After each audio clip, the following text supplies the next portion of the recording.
Invite our esteemed guest on stage, Shri Chaudhary Birendra Singh, Honorable Union Minister, Ministry of Steel. Can we have a huge round of applause for him?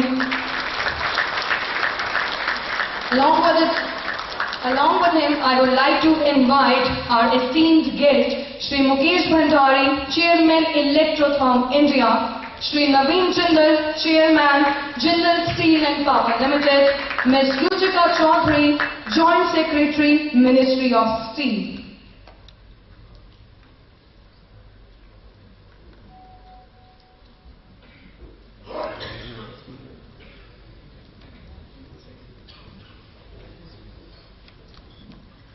Along with them, I would like to invite Shri Sandeep Jain, President AIIFA, and Shri Kamal Agarwal, Honorable Secretary General AIIFA.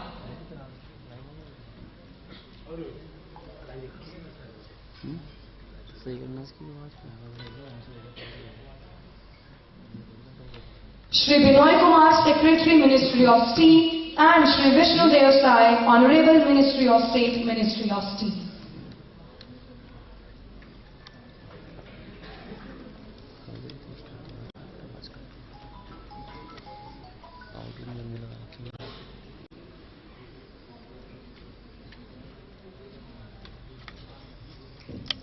And along with them, I would like to invite Dr. Mukesh Kumar, Director, SRTMI, to please come on the stage and proceed with their sessions.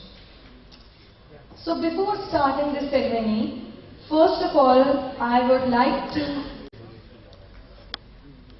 Okay, so one more name is added, Mr. Gopal Gupta. And before we start this program, we would like to start with the name of God, with the lamp lighting. So I would like to request our honorable esteemed guest to please do the honor of lamp lighting so that we can start the program. 100%. And for lamp lighting, I would like to request everyone to join me for a very beautiful shlok of Ganeshji, because every new thing, or for every program, we always start with the name of Lord Ganesha. So, Vakratund Mahakai, please speak with me. Vakratund Mahakai, Surya Koti Samaprabha, Nirvignam Kurme Devam, Sarvakareshu Sarvada. So it's a good start for today with Lord Ganesh.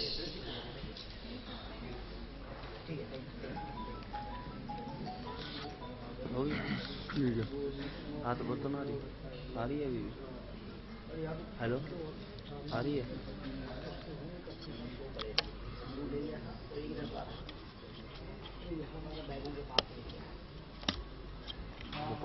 Thank you so much for this honor.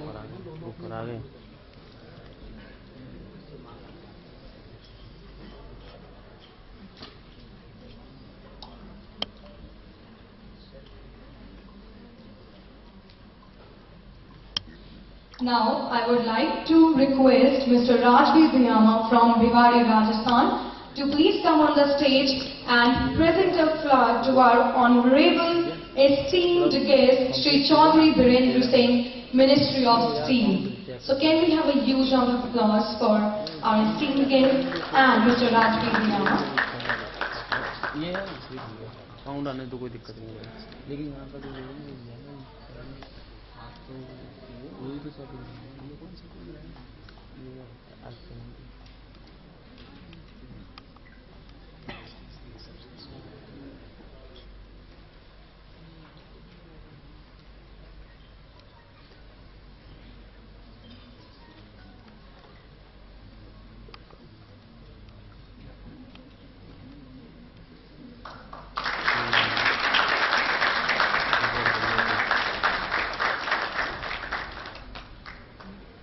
Thank you so much, sir. And now I would like to request Mr. Ashok Garg from Rajasthan to please come on the stage and present a flower and a plant to Shri Naveen Jindal, Chairman, Jindal Steel and Power Limited.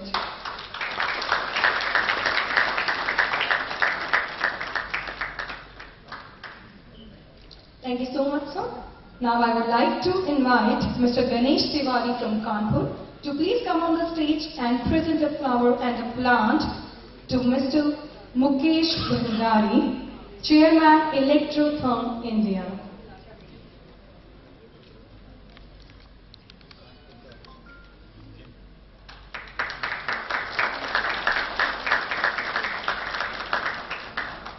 Thank you so much, sir.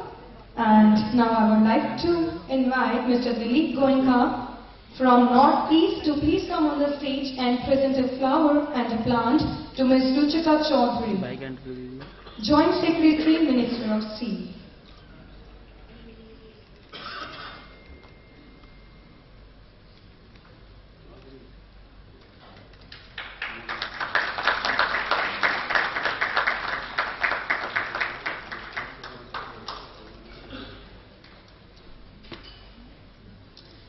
Thank you so much, sir. Now I would like to invite Mr. Devendra Agarwal from Uttarakhand to please come on the stage and present a flower to Mr. Mukesh Kumar, Director SRTMI.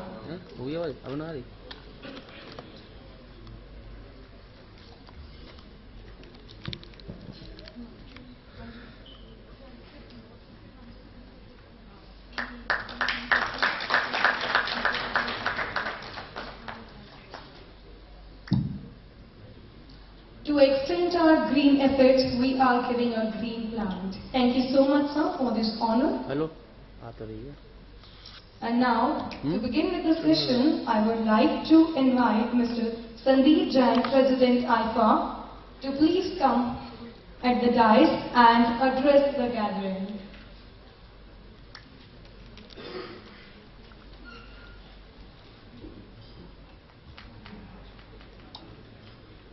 Good morning, everybody. It is a matter of great pride and privilege for me to welcome all distinguished dignitaries and guests from all over the country to the AIIFA's 32nd National Conference on Emerging, Innovative and Future Technology for Manufacturing of Clean, Green and Economical Steel in India on the occasion of National Steel Policy 2017. May I take this opportunity to extend all of you a very warm greetings on behalf of the All India Induction Furnace Association, my colleague in the National Council and myself. It is my privilege and pleasure to welcome our Chief Guest Shri Chaudhary Bharinder Singh Ji, Honorable Union Minister of Steel, Ministry of Steel, Government of India. We are extremely thankful to you, sir, for motivating and supporting us in our endeavour for making a better future for the steel making through induction furnace route. We are on behalf of AIIFA, I also extend my heartiest welcome to Ms. Ruchika Chaudhary Govind, Joint Secretary, Ministry of Steel, Government of India, to the seminar and extend our sincere gratitude for their wholehearted guidance, support to AIIFA in making the event a success. It is my extreme pleasure to welcome Shri Naveen Jindal, Chairman Jindal Steel and Power Limited, who has always been a mentor and patron for the association. It is my great privilege to welcome Shri Mukesh Bhandari, Chairman, Messrs. Electrotherm India Limited and the entire Electrotherm team. I am sure that the entire steel industry will be grateful to Electrotherm for their sincere efforts towards innovative technology ideas to bring a transformational change to the small and medium enterprise steel sector as a whole. With India steadily moving towards becoming a self-sufficient in steel, the steel sector is all set to reach a new height. Working in line with the expected growth, the Steel Ministry has already set an ambitious target of producing 300 million tons of steel by 2030. In this, secondary steel sector is going to play a major role as it involves low capital investment, less gestation period for commercial production and uses very low natural resources as compared to main steel producers using iron ore as their raw material. Moreover, with Government of India bringing end-of-life policy for vehicles, it will increase the availability of scrap in huge quantity, thus making secondary steel sector more profitable. The sector of steel units producing steel through electric route forms an important link to overall steel production in the country. The sector contributes significantly over 55% of the total steel production in the country and over 65% of the total long products in the country. A large section of these sectors consists of electric induction furnace units and rolling mills and re-rolling units. The sector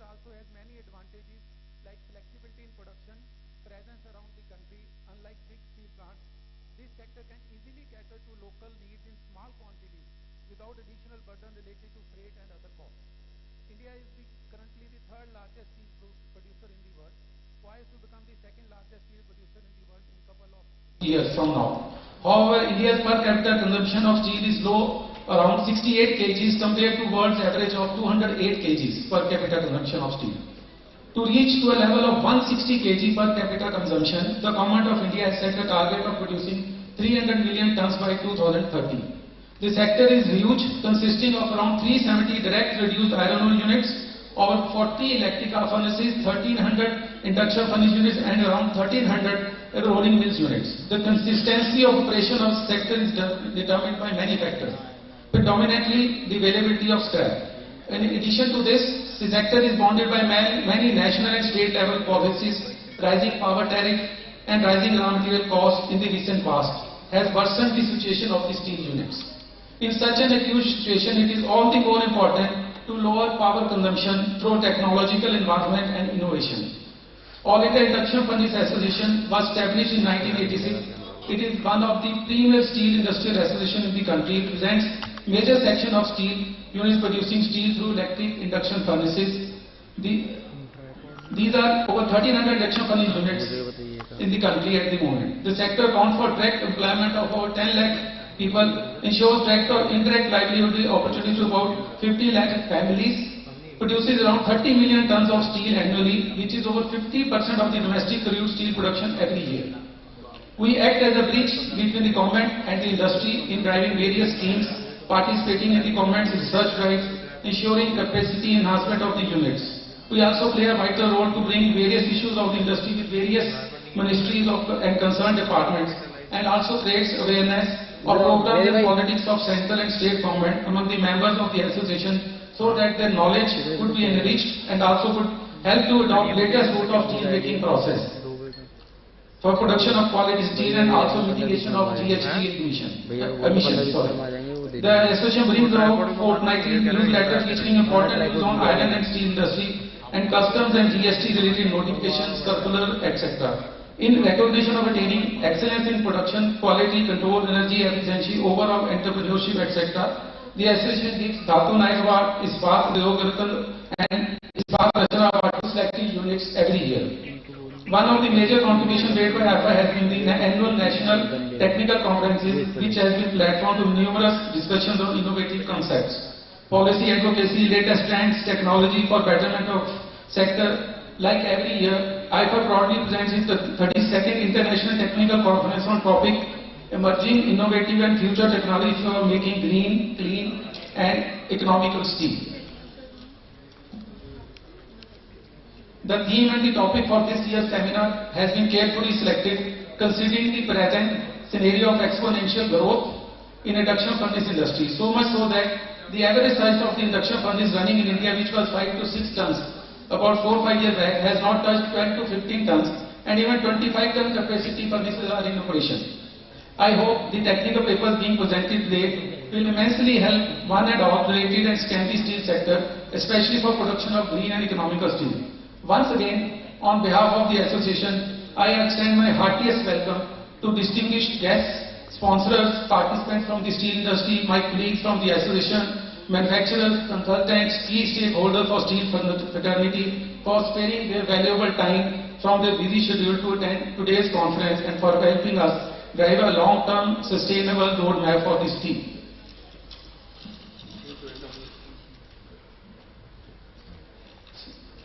Sir, a poet wrote, gold is for the mistress, silver is for the maid, copper for craftsman, cunning at his trade. Good said the Lord Baron, sitting in his owl, but iron, cold iron, is master of them all. Thank you very much.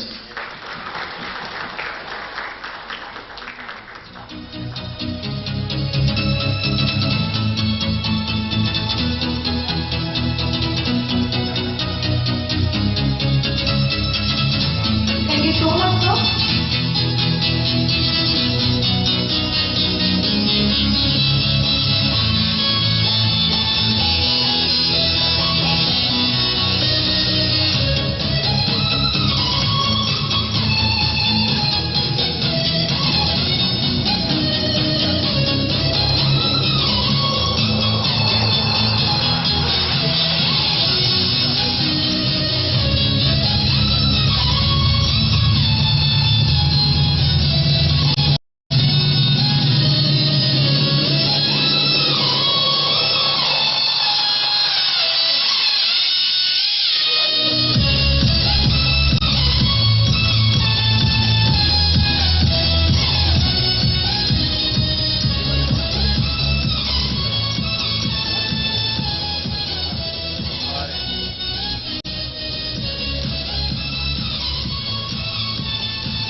So next, proceeding with the next session, I would like to invite Shri Kamal Agarwal, Honorable Secretary General AIIFA, to please handle the dice and continue with his theme presentation.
नमस्कार। आज IIFA की तरफ से amazing innovative and future AIIFA technology for manufacturing of clean, green and economical steel in India national policy 2017 जो हमारी सरकार ने बनाई है और 2030 का टारगेट जो 300 मिलियन टन का रखा है, उसके संदर्भ में आईफा और ये छोटी इंडस्ट्री तो नहीं कहेंगे। आज हम इंडक्शन फर्नेस रूट और ब्लास्ट फर्नेस रूट दूसरा है, ये सब मिलकर कैसे उसको पूरा कर सकते हैं, हम उसके ऊपर सोचेंगे। और आज जो है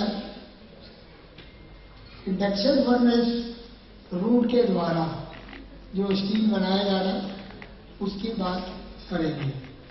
स्टील प्रोड्यूस थ्रू ये ओवरव्यू है। 3 रूट है, एक ब्लास्ट को ऑक्सीजन के आर्क फर्नेस और इंडक्शन फर्नेस को।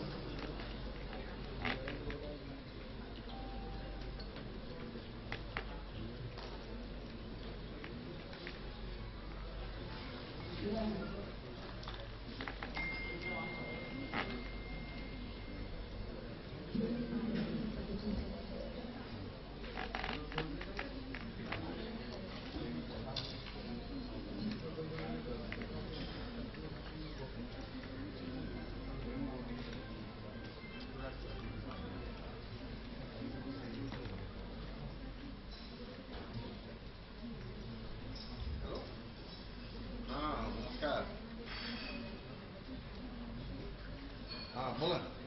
हाँ ठीक है, आप कैसे हैं? हाँ हेलो, हाँ एकदम ठीक है, आप कैसे हैं? अराउंड 315 DI यूनिट आज हमारे देश में है। 42 electrical arc furnace, 1126 induction furnace और 1157 स्टील रीडी रोलिंग मिल जो हमारा डाटा इकट्ठा हुआ है उसके अनुसार है। और अराउंड जो है इस समय 100 मिलियन टन के अंदर प्रोडक्शन में 2030 के अंदर हम अपना टारगेट लेके चल रहे हैं कि इंडक्शन फर्नेस रूट के अंदर हमारा सहयोग ये रहेगा।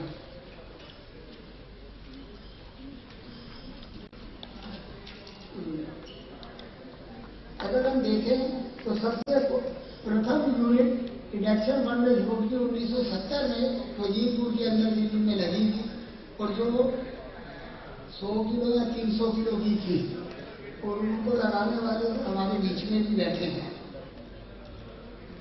और आज जो है 70 के दशक में लगी, 80 के दशक में हमारी फर्नेस इंडस्ट्री में 5 से 8 टन की कैपेसिटी आ गई।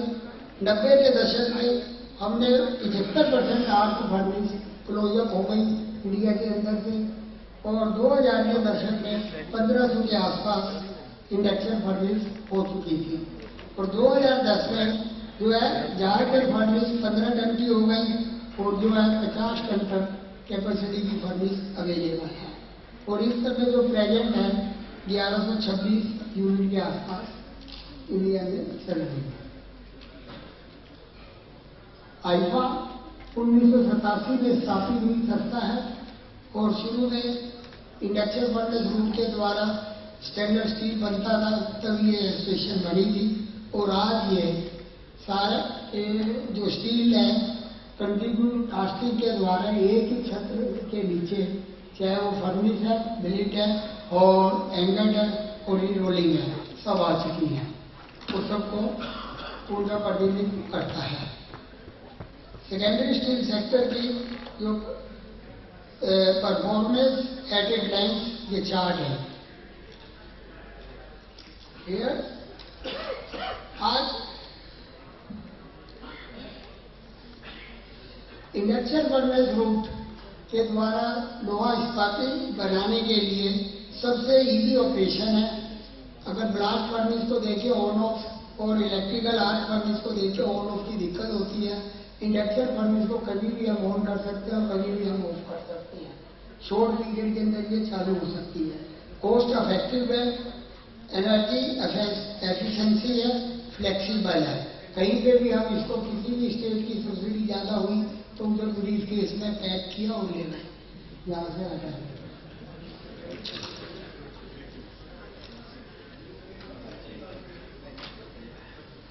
जो है स्पोंज आयरन का उत्पादन के द्वारा भी इंडक्शन फर्नेस रूट के द्वारा उत्पादन काफी है और स्क्रैप बेस यूनिट का भी है। Generation of more scrap through value vehicle end of life. Vehicle end of life की जो स्क्रैप की आ रही है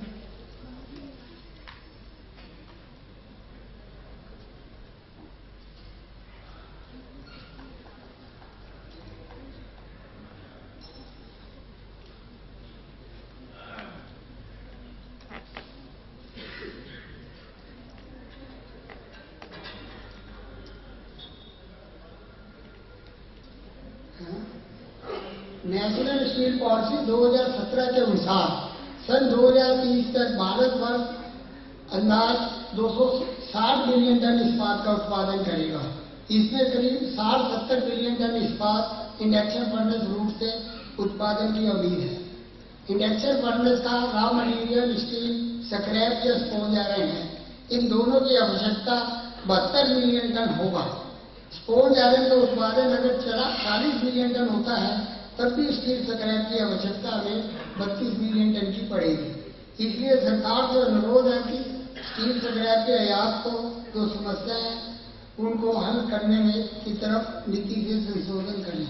इसके बारे में बैरियर के बारे में मैं आगे आता हूँ।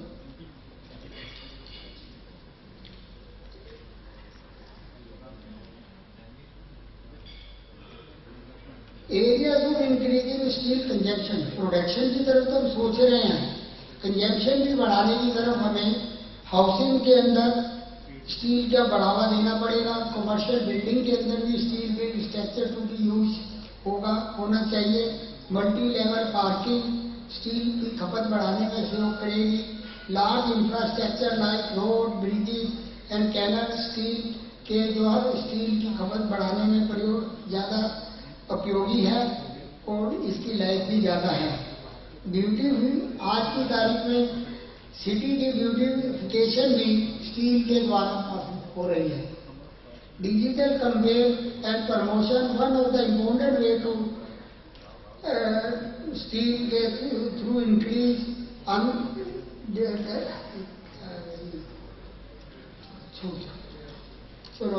असली उनके अपने आते हैं barriers of development, raw material, pollution, environment, power tariff and its implement in induction arc furnace others. 4 हमारे जो बैरियर्स है इनको ध्यान में आपका मंत्री जी आपको इनका ध्यान आकर्षित करना चाहता हूँ। स्क्रैप के ऊपर जो हमारी शॉर्टेज जो रिपोर्ट कहती है क्या शॉर्टेज ऑफ स्टील स्क्रैप होगी, उसके लिए आपसे निवेदन है कि जो स्क्रैप ऑटोमोबाइल इंडस्ट्री को रिसाइकलिंग करने के लिए उसके ऊपर ध्यान दिया जाए और उस पॉलिसी को शीघ्र लाया जाए। End of life vehicle. तो अगर 18 करोड़ व्हीकल ओल्डर लाइफ के जो है उसको हम इन्वायरमेंट डिसमेंटल कर देंगे तो 2.8 crore of six vehicles are scrap in can save 320 crore litre oil, 20,000 crore rupees. जब नए व्हीकल आएंगे और पुरानी जिनकी लाइफ पूरी हो चुकी हुई है तो वो हमारी काफ़ी स्क्रैप की अवेलेबिलिटी होगी और डीजल पेट्रोल की बचत होगी, एनवायरनमेंट में काफ़ी वो मदद करेंगे। इम्पोर्ट प्रेजेंट इम्पोर्ट ड्यूटी जो है 2.5% है इस समय इम्पोर्टेड स्क्रैप पे। ये कई बार हमने मांग की है कि भारत ही एक ऐसा देश है जिसके स्क्रैप के ऊपर एक्सपोर्ट पे भी ड्यूटी है और इम्पोर्ट पे भी है। इसे सर 0% दिया है।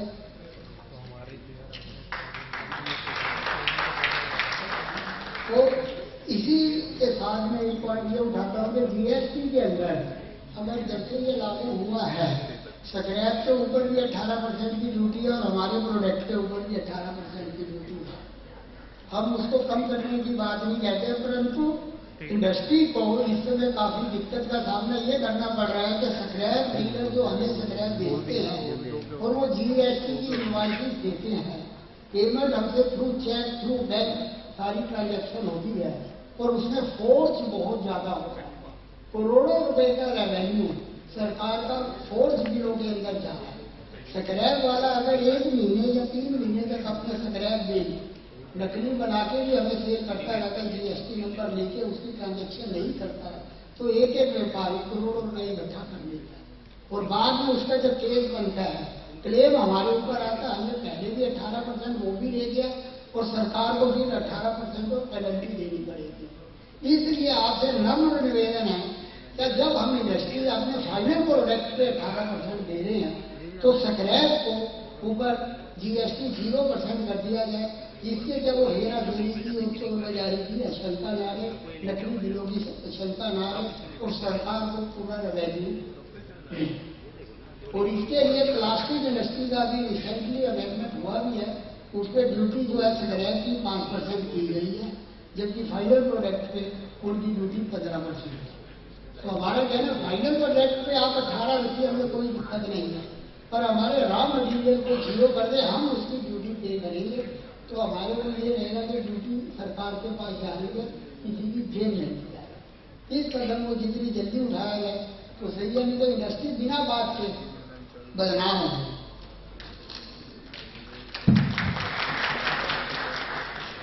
सर क्वालिटी कंट्रोल ऑर्डर आया और हमने क्वालिटी की प्रतिस्पर्धा में भाग लिया, परंतु स्पोंज आयरन की सेमी एक प्रोडक्ट है जिसके अभी तक मैंडेटरी लागू नहीं हुआ, उसकी मार्किंग हो चुकी है, उससे भी थोड़ा सा सोचा है। और सर अगर हम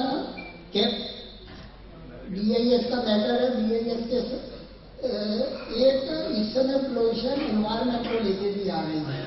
अभी तक कैपेसिटी 30,000 टन की अगर हमारी सालाना है,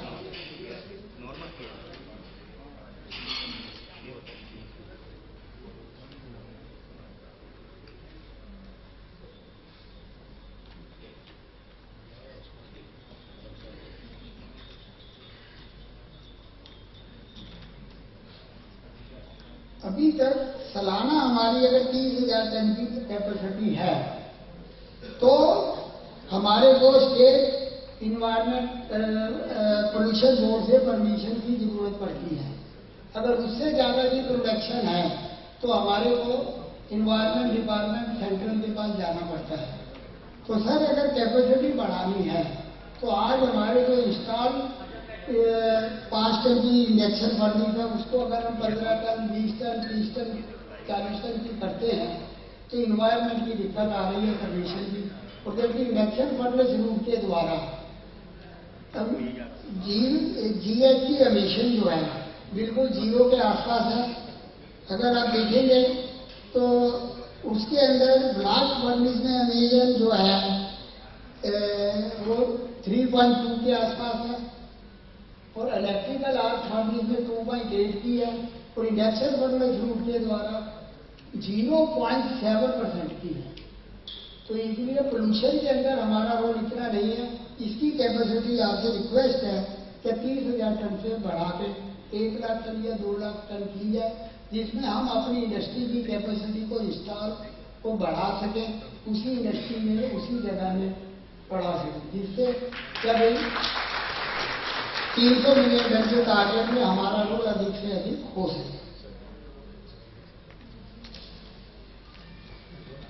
सर, इलेक्ट्रिसिटी एक्ट 2003 में अमेंडमेंट हो रहा है कि पावर का रेट चाहे वो किसी भी क्षेत्र को दिया जाए एक समान होगा, तो उस एक्ट को शीघ्र पास करवा के वो किया जाए और डिस्ट्रीब्यूशन चार्जेस पूरे देश में ग्रिड वाइज किए जाए।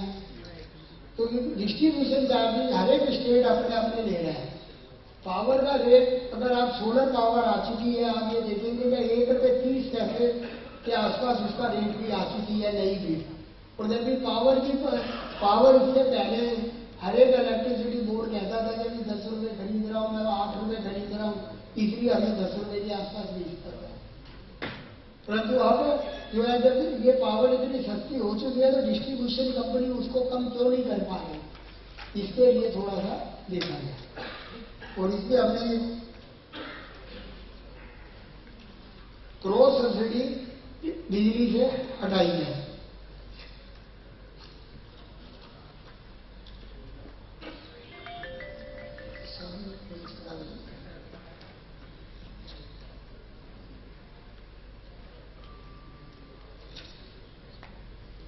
सर, सबसे बड़ी समस्या एक यही आ रही है, तो BIS मटीरियल हमारा जो है आपकी सरकारी कंपनी और बड़ी कंपनियां नहीं ले रही, वो सिर्फ एक रूट को वो लगाती है कि भाई एक रूट जो है वो ब्लास्ट आयरन से बने हुए मटीरियल को ही हम उसको यूज करेंगे, इंडक्शन फर्नेस रूट को नहीं करेंगे। सर, जब ये इंडक्शन फर्नेस जो स्क्रैप यूज कर रही है वो इतना रिफाइंड एंड जो है उसके अंदर अलॉय स्टील का एंड ये जो है मोटर कार का ये सब ट्रैफिक का आ रहा है और बढ़िया स्क्रैप यूज हो रही है, तो मैं समझता हूँ उससे बढ़िया ही माल बनता है। स्पॉन्ज आयरन के अंदर उनका स्पॉन्ज आयरन जब भी हम यूज करते हैं वो अपने प्रोडक्ट में भी सल्फर फास्फोरस कम नहीं कर पा रहे, और उसके बने हुए माल के अंदर भी जब तक वो रिफाइनिंग नहीं करेंगे सल्फर फास्फोरस कम नहीं होगा, और अपने आप स्पॉन्ज आयरन के अंदर सल्फर फास्फोरस स्क्रैप के मुकाबले ज्यादा होता है। तो इसीलिए ये चीज जो रूट को नहीं होना चाहिए, BIS क्वालिटी को होना चाहिए, नहीं तो ये जो डिमांड है ये जो बढ़ रही है इसके अंदर रुकावट है और हमारी इंडस्ट्री अपनी वो नहीं बढ़ा पाए प्रोडक्शन में।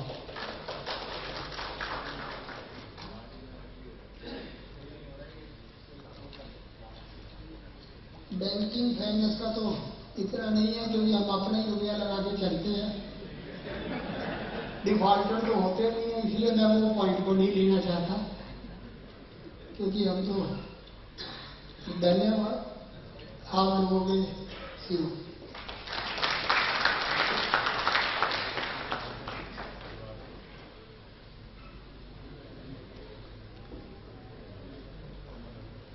Thank you so much, sir. And thank you so much everyone for your kind attention. Now moving further, it's time to release of the handbook on Indian steel sector. So can we have a huge round of applause for our all new release of handbook on Indian steel sector.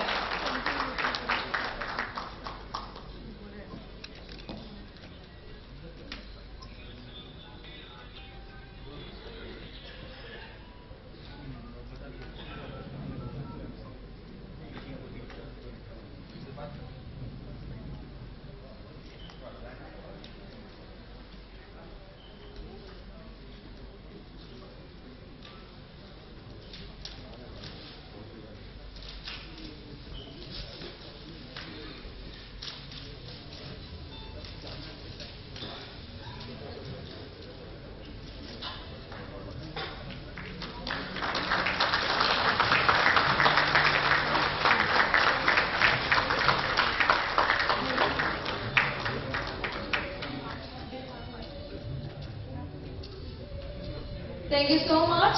Now there is one more release, which is the release of AIIFA Annual Souvenir.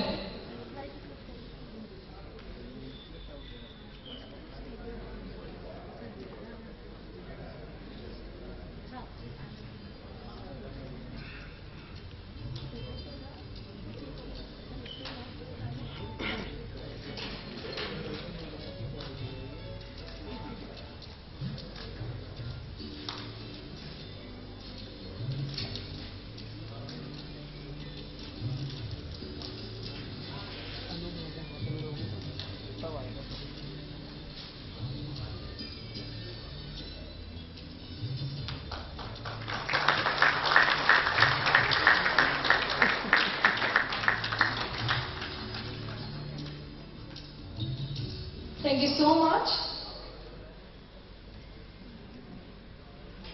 And now moving further, it's time for AIIFA Award 2018, All India Induction Furnaces Association Award 2018. And the first one is Ispat Udyog Ratan Award 2018. And in recognition of achieving excellence in quality of production, product development, technology upgradation, contribution towards environment and society, the All India Induction Furnaces Association is pleased to present the prestigious Ispat Udyog Ratan Award to Shri on behalf of KD Iron and Steel Company. So can we have a huge round of applause for Shri Dilip Goenka. And to present this award, I would like to request our honorable guest, Shri Chaudhary Virendra Singh, to please do the honor.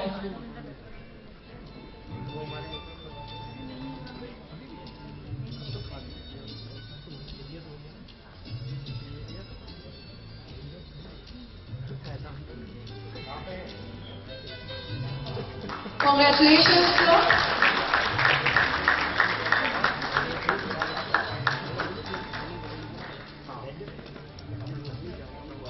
Thank you so much.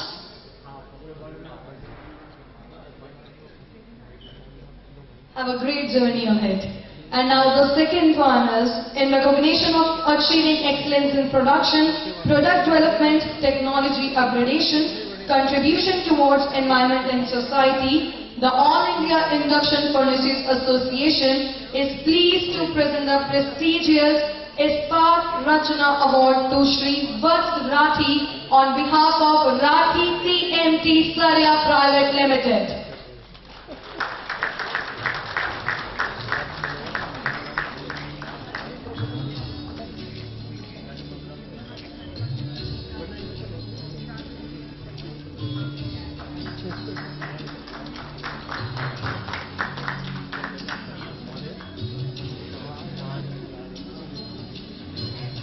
Congratulations, sir. And the third category is Dhatu Rachna Award, and in recognition of achieving excellence in production, product development, technology upgradation, contribution towards environment and society, the All India Induction Furnaces Association is pleased to present the prestigious Dhatu Rachna Award to Shri K.K. Garg on behalf of Shahrukh Steel Limited.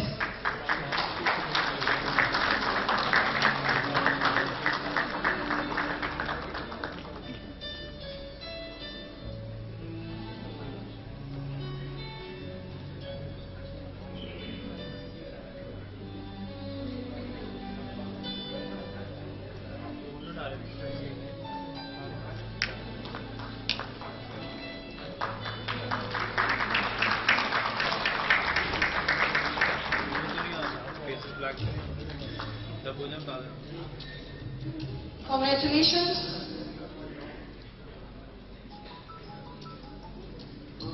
And the next again is Ispat Udyog Ratan Award 2018 in recognition of achieving excellence in quality of production, product development, technology upgradation, contribution towards environment and society, the All India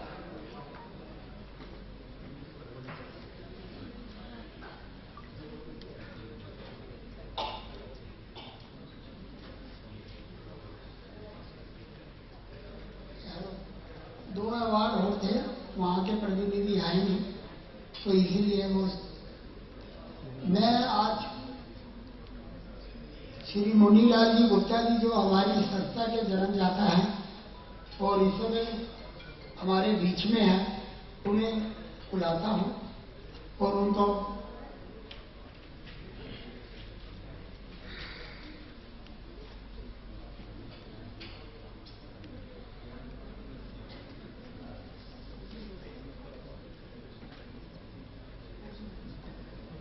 और इन्हें सम्मानित करते हुए क्या हमें हर्ष हो रहा है कि इन्होंने अपना पूरा जीवन इस संस्था के लिए, स्टील के लिए लगाया और आज हमारे बीच में है, जबकि डॉक्टर्स ने इनको मना किया होगा कहीं आने जाने के लिए भी, फिर भी ये अपने आप को रोक नहीं पाए और हमारे बीच आए। धन्यवाद। Thank you so much, and thank you so much, our esteemed guests, for this honor.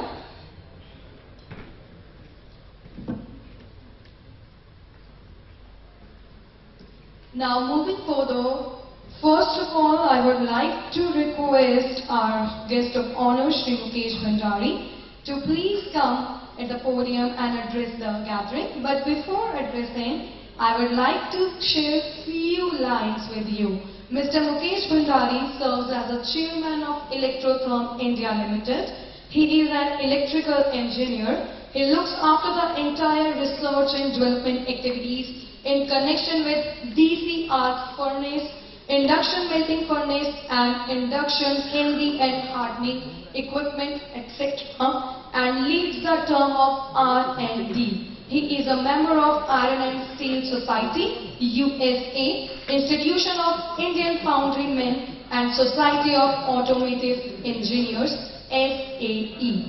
Along with it, Electrotherm is the only Indian company with indigenously developed world-class technologies of global scale, and Electrotherm caters the need of domestic market and global market around the world with specific focus upon the Middle East, Turkey, Bangladesh and Africa.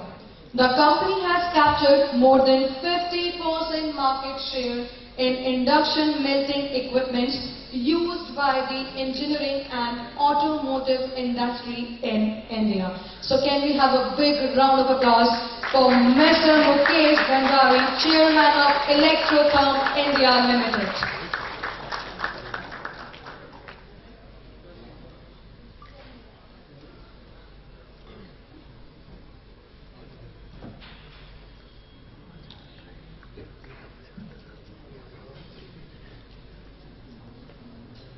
Honorable Union Minister of Steel, Shri Virendra Singh Ji,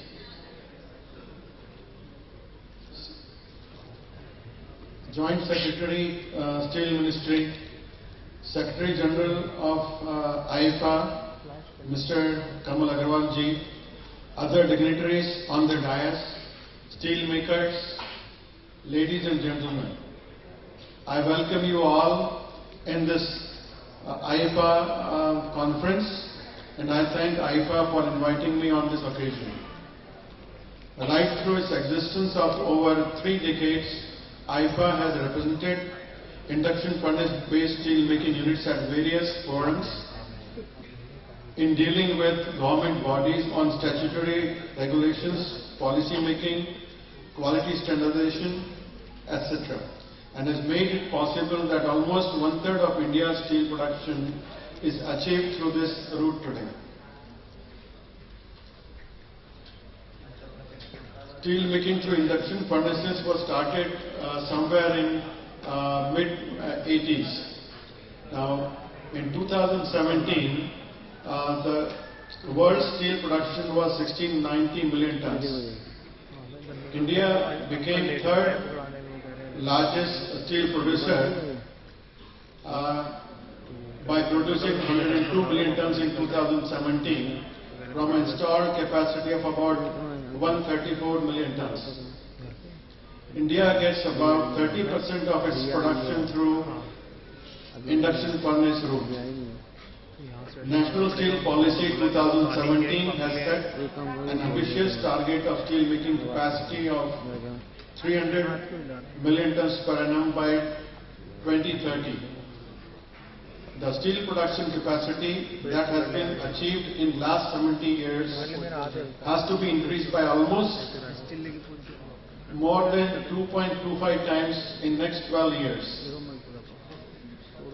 Induction furnace route will have significant role in achieving this target due to its lower capex, competitive OPEX, lower gestation period, lower land intensity, and possibility to install at the point of usage.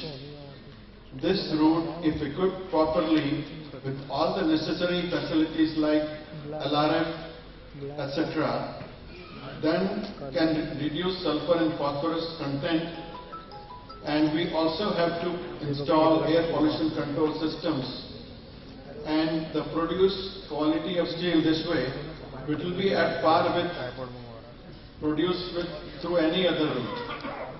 Now, main raw materials for induction furnaces are sponge iron and steel scrap. Sponge iron is made by using non-coking coal. Now, as we all know, coke availability is a big issue for steel making through BF or BF route. Induction furnace steel making does not involve use of metallurgical coke.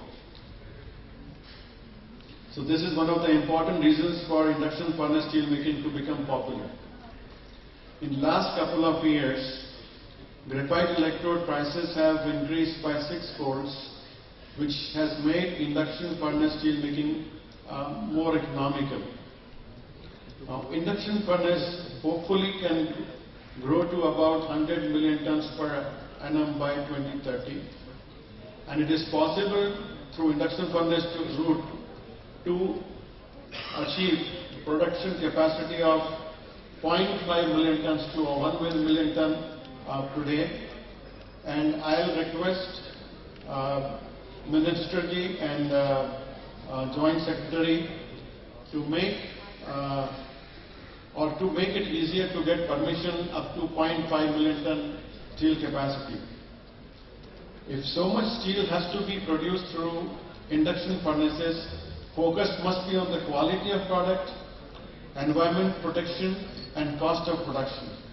All the technological and process developments should revolve around these parameters. Therefore, I can say AIIFA has organized this 32nd conference on emerging, innovative and future technology for manufacturing of clean, green and economical steel in India, National Steel Policy 2017, at a very appropriate time. I am sure today's conference will deliberate upon large spectrum of developments that have taken place in the recent time, so that all stakeholders continue to harness rich dividends. I also hope that conference will encourage further development and innovation of energy and cost-efficient technologies and processes focused on use of abundantly available low-grade raw materials with complete care and concern for environmental protection. I wish all success to the event. Thank you.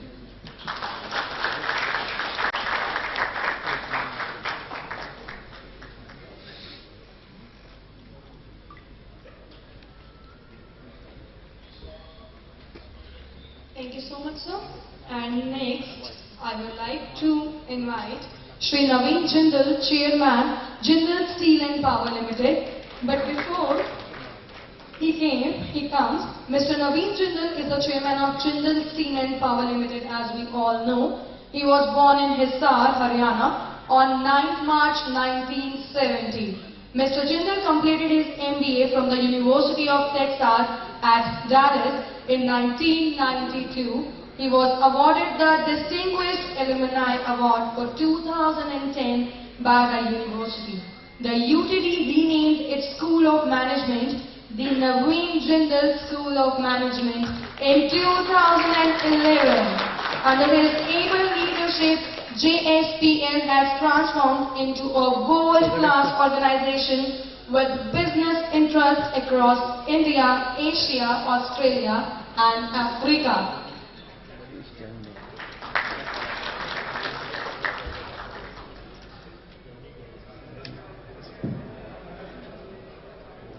Thank you very much for a very kind introduction. Honorable Union Minister of Steel, Chaudhary Virender Singh Ji, Joint Secretary, Ministry of Steel, Ms. Ruchika Chaudhary Govil, Shri Mukesh Bhandari Ji, Sandeep Jain Ji, Mukesh Kumar Ji, Director SRTF, Shri Kamal Agarwal Ji, my friend Gopal Gupta Ji, and all the friends from steel industry. I'm really happy to be here. It's like home to me, it's like family to me. We are all a family of steel makers. और आप सभी से हमारे बहुत ही पुराने रिश्ते हैं. मेरे पिताजी श्री ओपी जिंदल जी के, आप लोगों के परिवारों से, जितने हमारे यहाँ पे युवा हैं, उनके बुजुर्गों से हम सबके बहुत अच्छे, बहुत पुराने रिश्ते रहे हैं.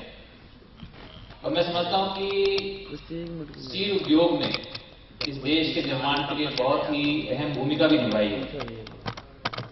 और स्टील बनाने में और इसके लिए मैं हमारे माननीय मंत्री जी भी हमेशा प्रोत्साहित करते हैं कि इसके अंदर स्मॉल, मीडियम, सभी साइजेस के लोग आएं और इसके अंदर आकर के उद्योग लगाएं.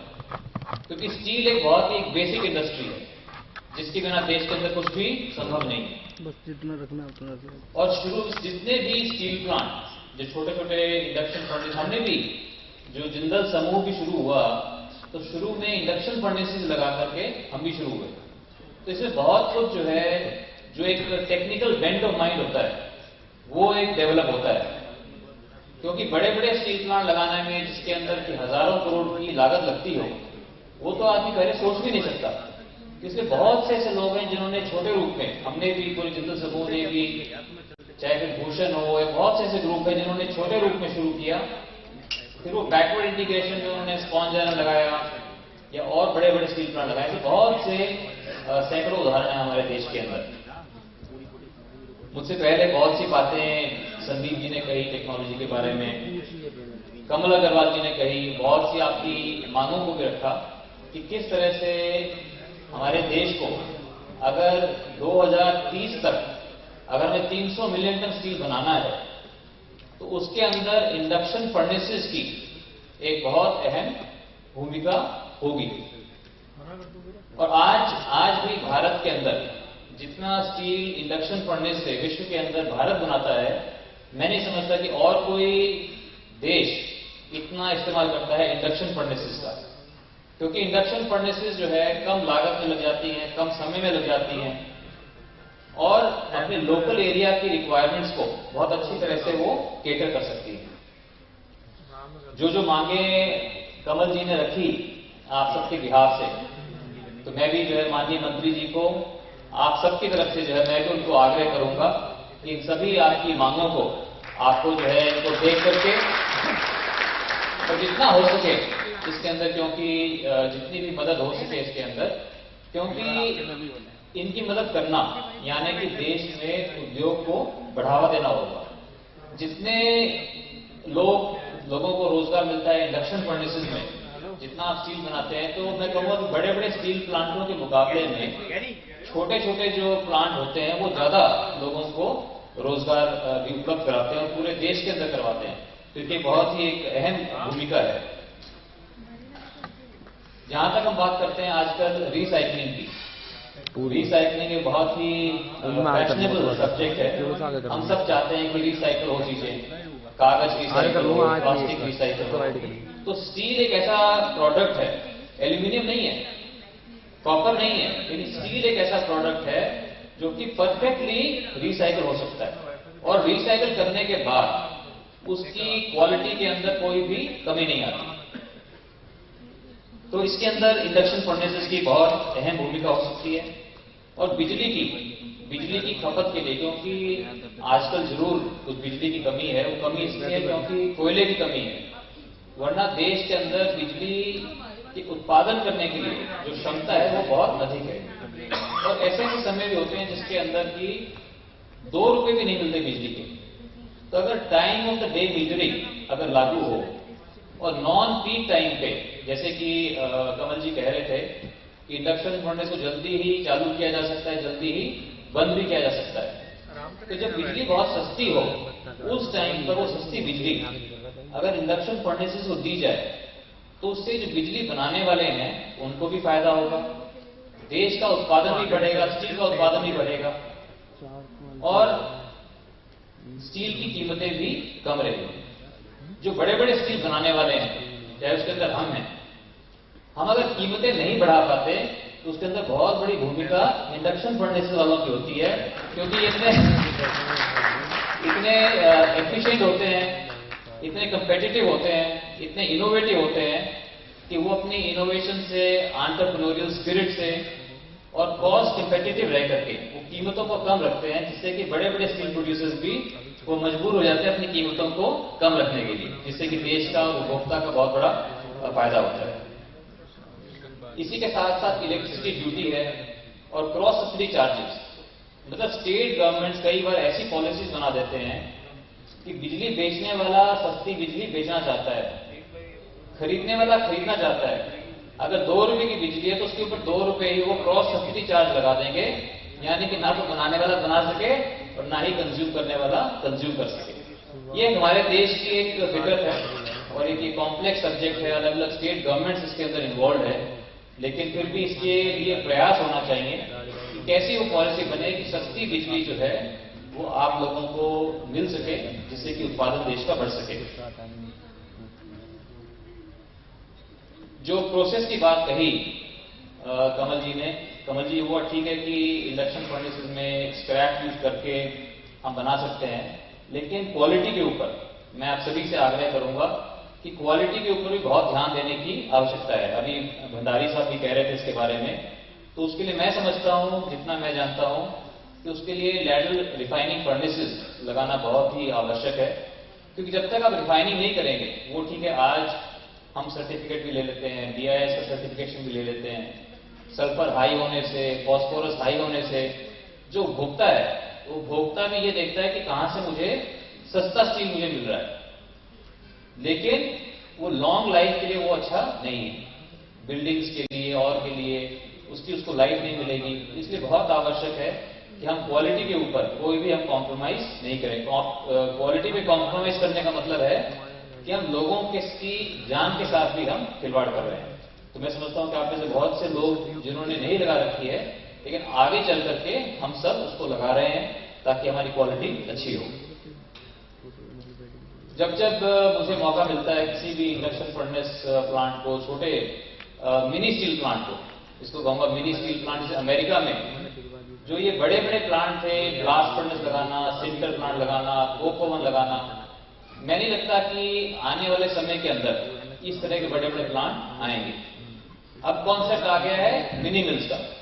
अभी मैं 3 दिन पहले जापान से आया, जापान में मैंने JFE का प्लांट भी देखा, निप्पॉन स्टील का भी देखा कि वो जो 10-10, 15-15 किलोमीटर के अंदर जो प्लांट बने हुए हैं, मुझे नहीं लगता कि आगे आने वाले समय में इस तरह के प्लांट लगेंगे। तो आगे जो जमाना होगा वो मिनी स्टील प्लांट्स का होगा, मिनी मिल्स का। जो अमेरिका में जो टर्म उन्होंने कॉइन की मिनी मिल्स, वो है कि इलेक्ट्रिक आर्क फर्नेस बेस्ड, लेकिन हमारे संदर्भ में इंडक्शन फर्नेस भी अच्छी है, लेकिन हालांकि जबकि हम उसकी क्वालिटी का ध्यान पूरा रखें। और मैं माननीय मंत्री जी को एक बात और, मंत्री जी पूछ रहे थे कि स्क्रैप जो है, क्या आप बड़े प्लांटों के अंदर भी स्क्रैप डाल सकते हो? तो सर मैं ये बताना चाहूंगा, जब हम लोग स्क्रैप डालते हैं, तो हमने बेसिक ऑक्सीजन फर्नेस में या इलेक्ट्रिक आर्क फर्नेस जब हम स्क्रैप डालते हैं, तो जो उसके अंदर जो फेरोअलॉयज होते हैं वो सारे ऑक्सीडाइज हो जाते हैं, उसकी वैल्यू खत्म हो जाती है, तो हमें दोबारा से ऐड करने पड़ते हैं। इंडक्शन फर्नेस में एडवांटेज रहता है कि जो उसके अंदर जो फेरो अलॉयज हैं, उसके अंदर जो कीमती चीजें हैं वो नष्ट नहीं होती।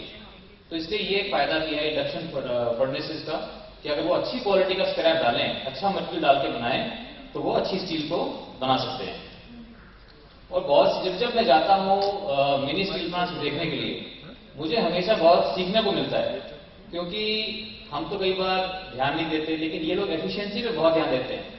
हम पहले बनाएंगे, बिलेट बनाएंगे या स्लैब बनाएंगे, उसको ठंडा होने देंगे, फिर उसको दोबारा गर्म करेंगे, फिर रोलिंग करेंगे।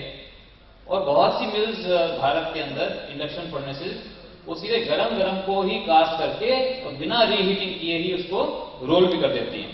तो इसलिए जब मैं जाता हूं तो मुझे बहुत प्रेरणा मिलती है एफिशिएंसी की और बहुत कम लागत के अंदर। हमसे तो कई बार ये 10% लागत के अंदर ही जो है प्लांट को चालू कर देते हैं और उसमें कमाई भी करते हैं।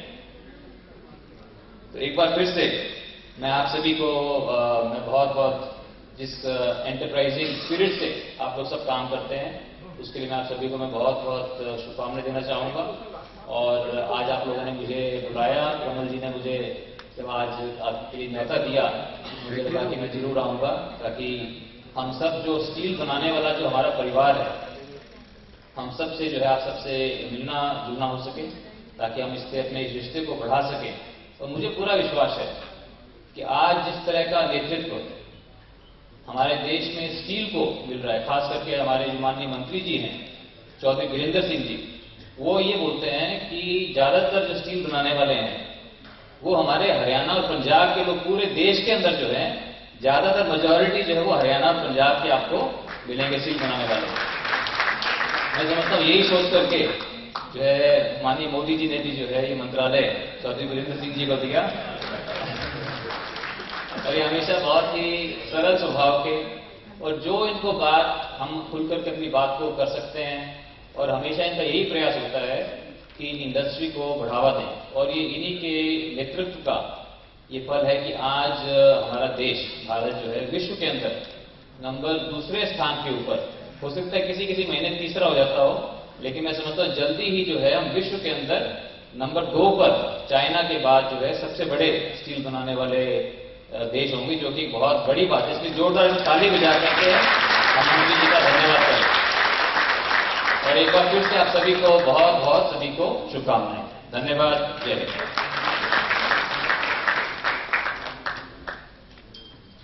Thank you so much, sir. And next, now I would like to request Ms. Ruchika Chaudhary, Joint Secretary, Ministry of Steel, to please come and address the gathering.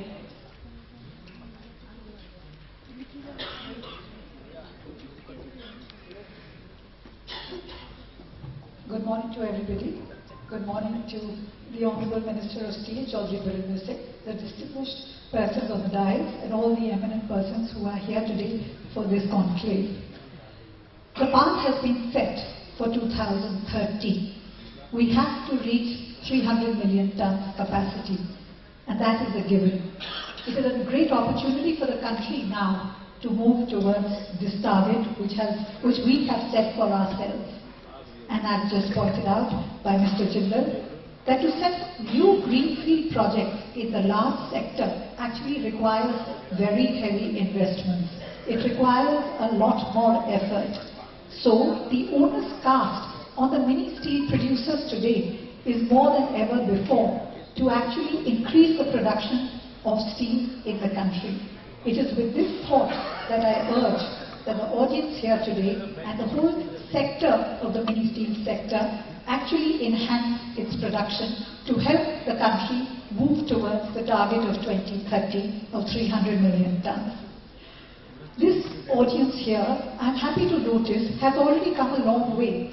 We started in 1965 with the first induction furnace started with a small capacity, and today we have a capacity of more than 40 million tons.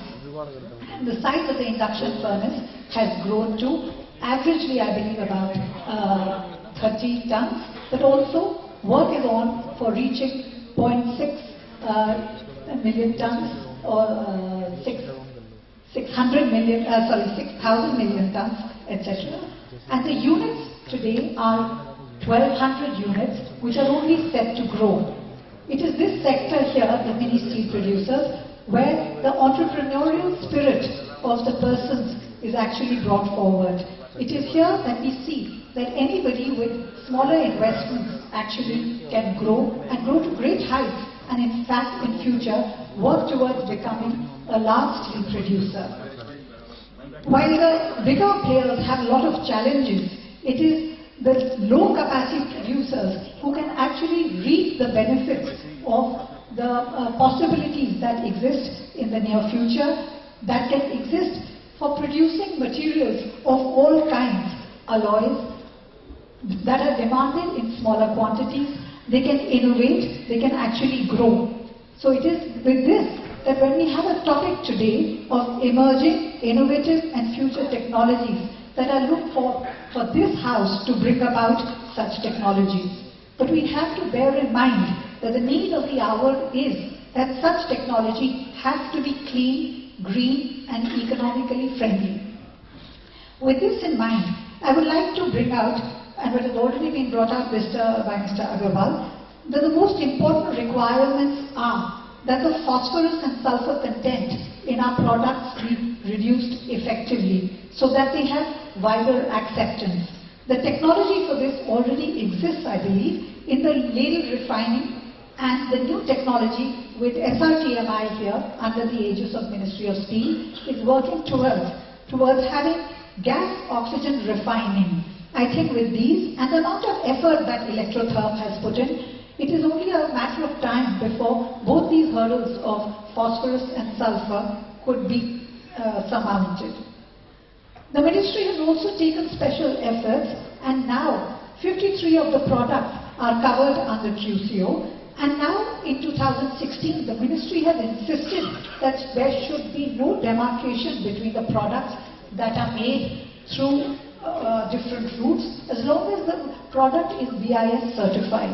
And I'm sure most of you sitting here do have the BIS certification. Once the BIS certification exists, then the consumer, we also urge them all the time that they should not differentiate between the routes or the larger producers or the secondary producers.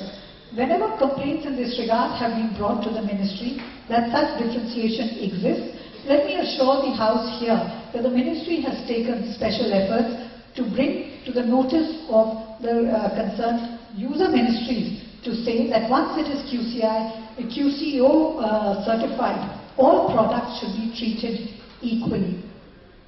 I would also like to point out that now your major input scrap is something which we are aware is where there is a certain need for hand-holding under the able guidance of the minister.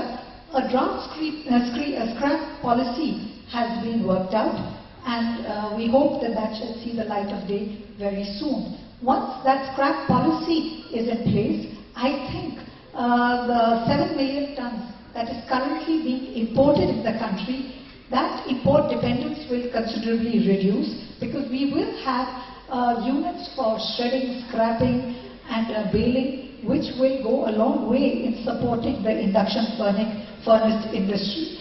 The raw materials that are required would be met effectively after the scrap policy is in place. We have heard recently from the members of the audience here and representations before the ministry that there is a need for sponge iron and for scrap to be standardized. I think that is a legitimate demand. I think under the able leadership of Minister, we could probably take up that work and help a standardizing of the input material, and as soon as the input material gets standardized, in that case the output that is emerging from the secondary sector, the mini steel sector, the induction furnace route would also be more acceptable to the consumers. There are requests on logistic issues and electricity issues that need to be resolved to help the sector. These are constraints which the ministry can only handhold and request all other ministries to solve to facilitate our mini steel sector. And let me assure you, the minister has taken adequate measures in the past and is constantly urging the related ministries to help resolve the problems that face this industry. But in all this, I would request that the industry here keeps a sharp focus and meets the pollution norms, because if the pollution norms are not met, then we face a very difficult situation when we urge MOEF to raise the standards that is constantly being urged by the audience here, to raise the threshold limit when the clearances are sought. If the industry was to meet this social requirement and then the pollution norms are strictly adhered to, if not adhered to, at least even better itself, then we have a stronger case to urge the other ministries, MOEF, etc., to help raise the standards, say that our industry is a responsible industry. We do have a social responsibility and we need it strongly. I assure you that the ministry only works to better the performance of the induction furnace and all mini steel producers, and we are here to help and resolve all the issues that are there that may confront you when you work towards reaching the higher targets. At present, I believe it's 40 million tons that could easily be doubled, if not trebled, to meet the target of 300 million ton production capacity by 2030. Thank you.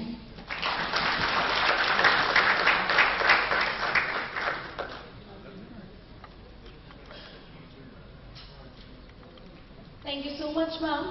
As we know, we have our esteemed honorable guest, Union Steel Minister Shri Chaudhary Birender Singh in between us. So Shri Birender Singh is Union Minister of Steel since July 2016. Prior to this, he was Union Minister of Rural Development, Panchayati Raj and Drinking Water and Sanitation since November 2014. Shri Birender Singh hails from District Jind in Haryana and did his graduation from Government College, Rohtak, Haryana, and LLB from Department of Law, Punjab University, Chandigarh. In his long political career spanning of over 40 years, Shri Singh has been a member of the Haryana Legislative Assembly during 1977 to 1982. 1982 to 1984, 1991 to 1996, 1996 to 2000 and 2005 to 2009. Shri Singh also remained Cabinet Minister, Government of Haryana during 1982 to 1984, 1991 to 1992 and from 2005 to 2009. Shri Singh has also been member of Lok Sabha from 1984 to 1989 and Rajya Sabha from August 2010 to August 2014. Shri Singh is at present member of Rajya Sabha since June 2016, representing Bharatiya Janata Party. Shri Singh has been actively involved in social service and is member Haryana Pradesh Harijan Sevak Sangh. Along with it, he was instrumental in setting up the Rajiv Gandhi Mahavidyalaya and Nursing College in Jind district, Haryana, to promote higher and technical education in the state. Shri Birender Singh has also been an avid sports person, having been captain of the cricket team of Government College, Rohtak and Punjab University, Chandigarh. Under his leadership, first ever sport policy of CPSEs under Ministry of Steel has been launched in 2018. Under his leadership, NSP 2017 has been approved and a long-term growth strategy for Indian steel sector has been put in place. Steel sector has seen a turnaround in last 2 years on account of several initiatives taken under his leadership. Due to his focus on research and development in iron and steel sector, Steel and Technology Research Mission of India has been operationalized from 1st Jan 2018. 2018. So can we have a huge round of applause for Union Steel Minister Shri Chaudhary Virendra Singh.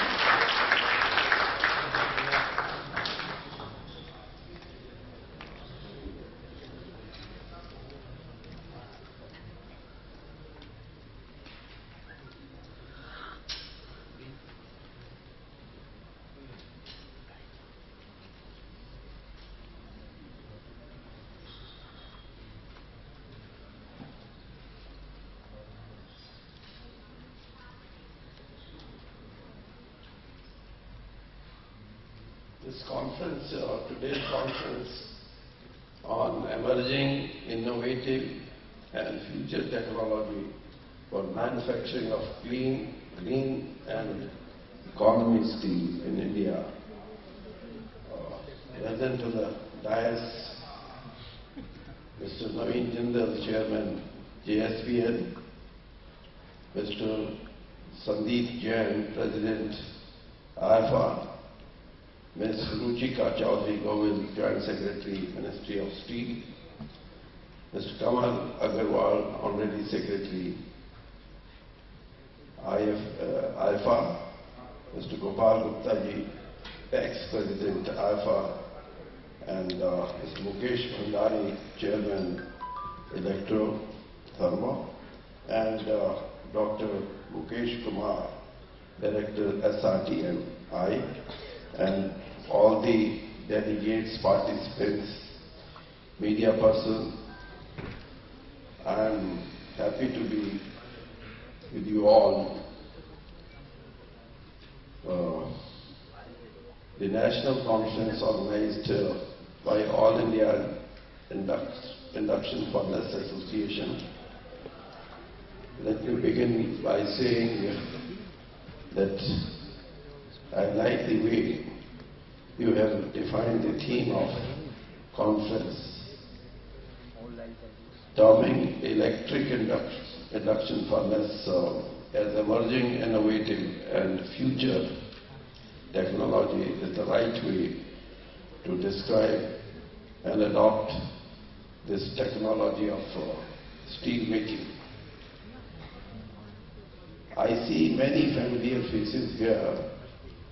I met some of you in Maiden Secondary Steel Awards function, which was a new beginning to acknowledge and recognize your important role in Indian steel industry and Indian economy. Nearly half the steel production in the country is done by secondary steel producers. That is why I have said earlier also that you should rather be called majority steel producers. But today I have been suggested certain names so that secondary steel sector should get some new name. And if you remember, in award giving function, I made a request to all the delegates there and all the participants that what should be the new name for secondary steel. Our Joint Secretary, she has suggested mini steel and there is a suggestion from Naveen Jindal that there should be mini steel mills. So these are two suggestions from the dais, and of the dais I would like today to see that what you think about your industry and give us in writing so that the next award function should be on that name, not on the name of secondary steel.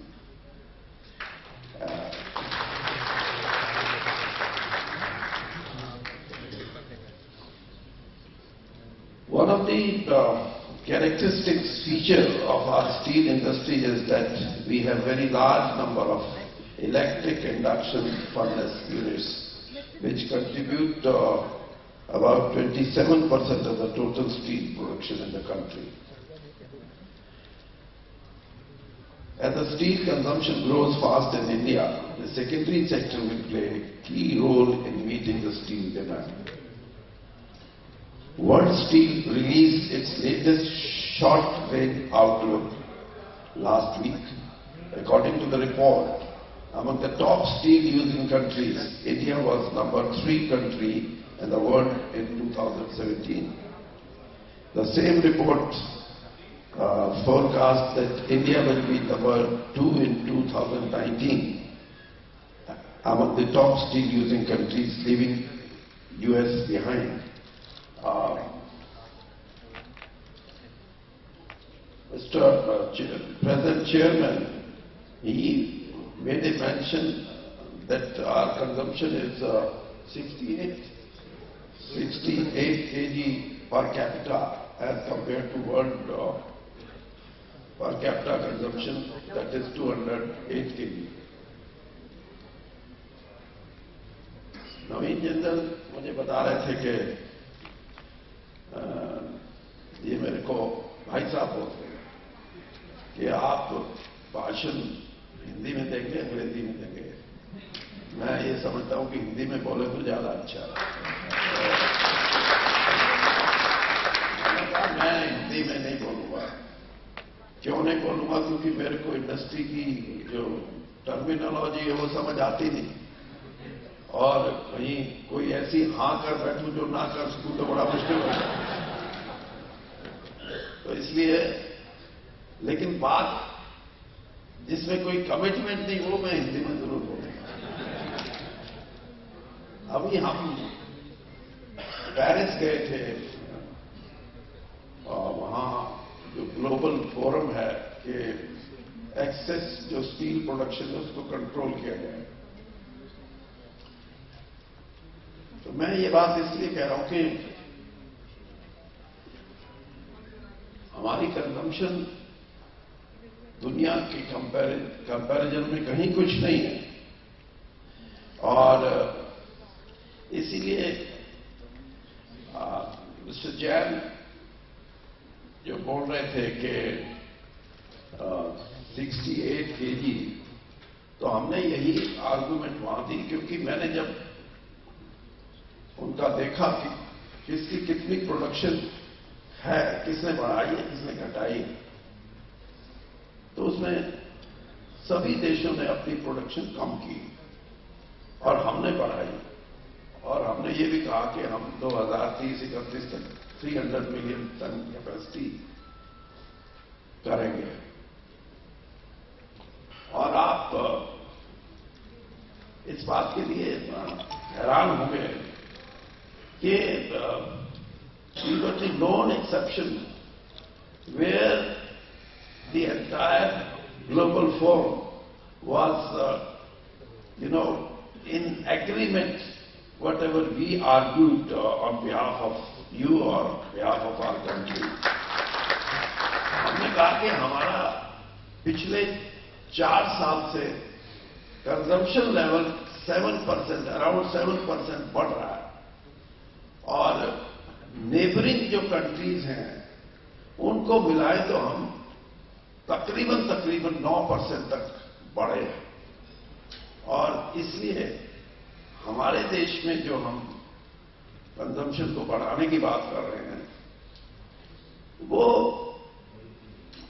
it is no threat to the balancing act of the trading practice. It's no threat to that extent where somebody should have a losing proposition. हालांकि उसमें China claimed the reduction of to the tune of 112 million tons. तो इसलिए मैं ये समझता हूं कि हमारा जो भविष्य है स्टील इंडस्ट्री का, वो we are moving in such a direction where we can lead the entire world as far as steel industry is concerned. It's not that in last one of the seminar I made a mention that we may not be touching or comparing ourselves with the production level of the China, but as far as quality steel is there. We may be competing with China because the way our industry is moving, and Naveen Jindal made this very clear when he was speaking, that quality should be our motto, and it should be the motto with the induction furnace. क्योंकि मैं ये मान के चलता हूं कि आपका जो जिस सल्फर की या जो बात कही उसमें इम्प्योरिटी की, वो एक एरिया है जिसको हमें देखना होगा, और उसको हम देखेंगे दो तरीके से। एक तो हम आपका जो सोच है उसके अनुसार देखेंगे कि आप उस इम्प्योरिटी को अपने within your own system, it may not be that effective cell of or department of R&D with all the secondary steel industry, but at least your own presence.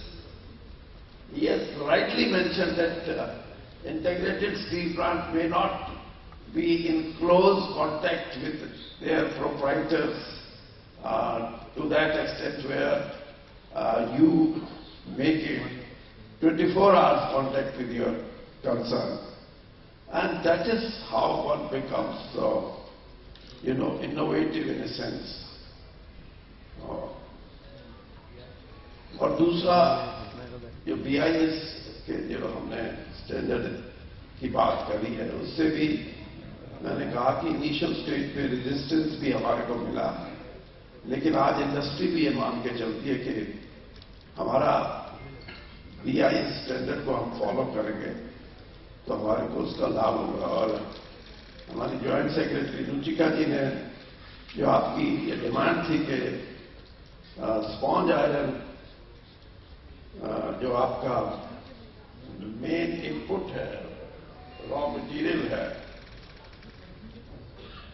उसमें जो इम्प्योरिटीज हैं वो that may be the area of concern for you, how to do it, because what she has explained, under BIS we may not have any clause as such where this can be put under that category of BIS, but there must be some another enactments or some other act where maybe environment or act or some where we would try to find out and we would ensure that this kind of concern of yours must be resolved. That I can assure you.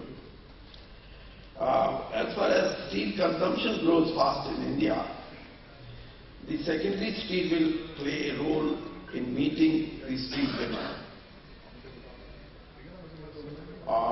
Induction furnaces are easy to install. That is why maybe there are so many factors. अभी जैसे बता रहे थे कि इसकी to put it under operation, it takes minimum time. Operate and maintain compared to other routes.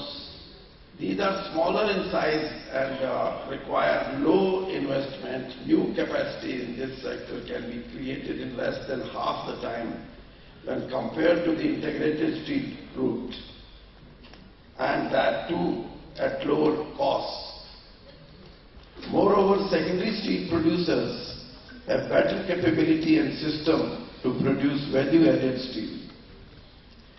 You can produce in smaller and made-to-order quantities. That is one area where integrated can't compete you as far as made-to-order quantities.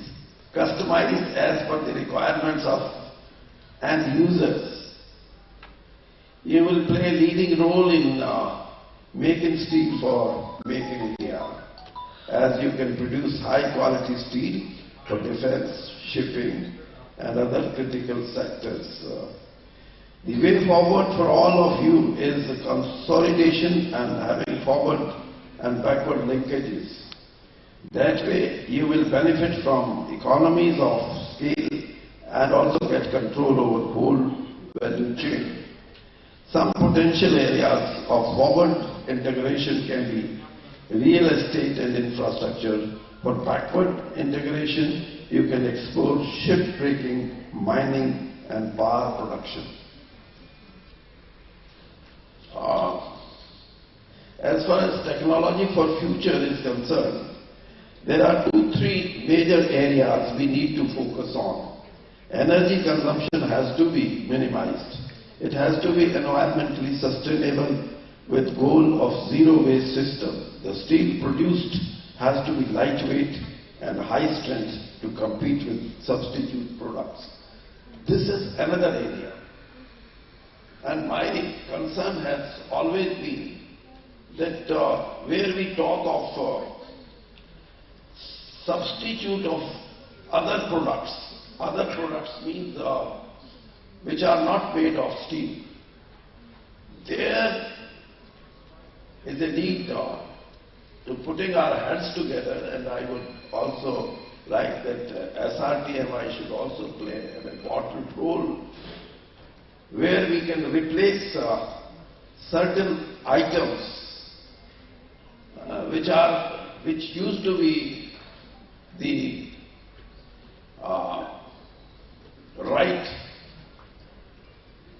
or domain of steel industry, but gradually with the changes in technology, new things coming up like plastic and all that, these things have taken over by other industries, other substitute products.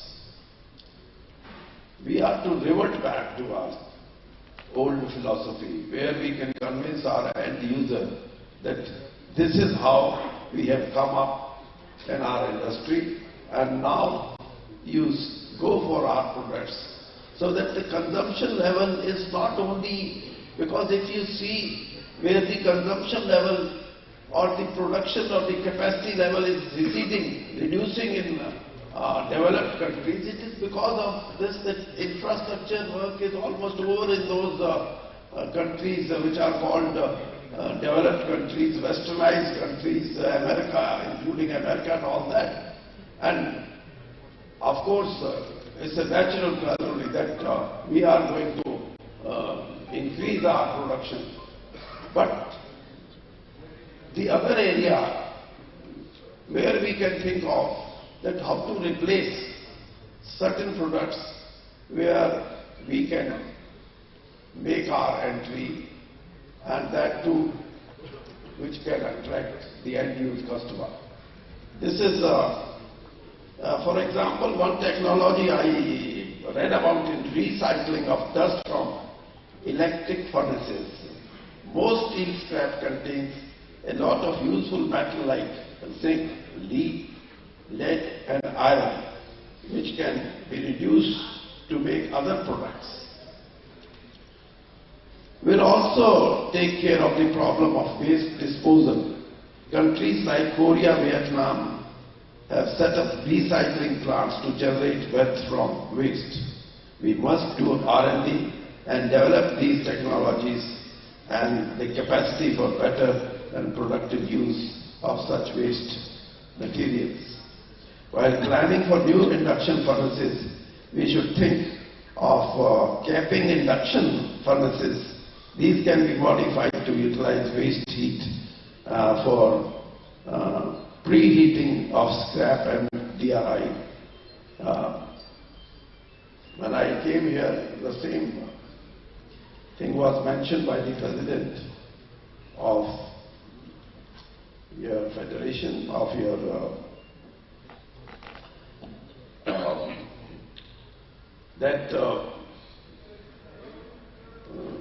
that was 6 ton or 6 ton, 10 ton.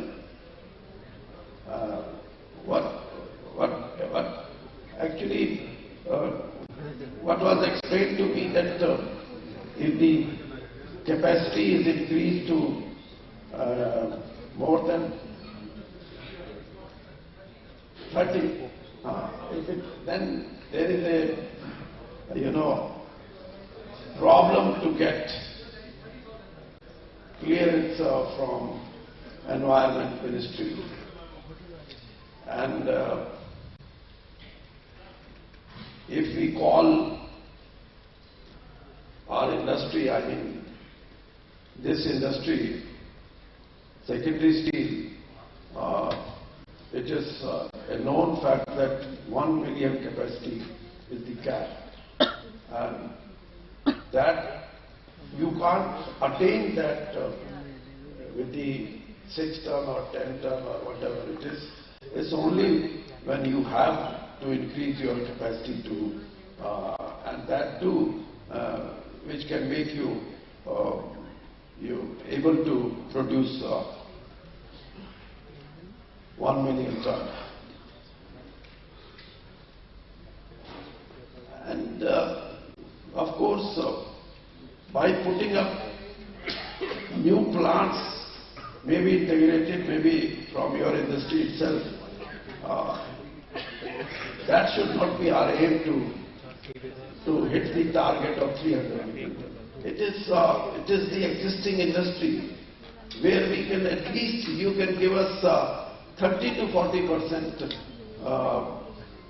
target, which is to be achieved when we talk of 300 million ton capacity. And there, if Environment Ministry taking time, or what I have been told that you are already in touch with the ministry, but the outcome is not coming up, or is very slow.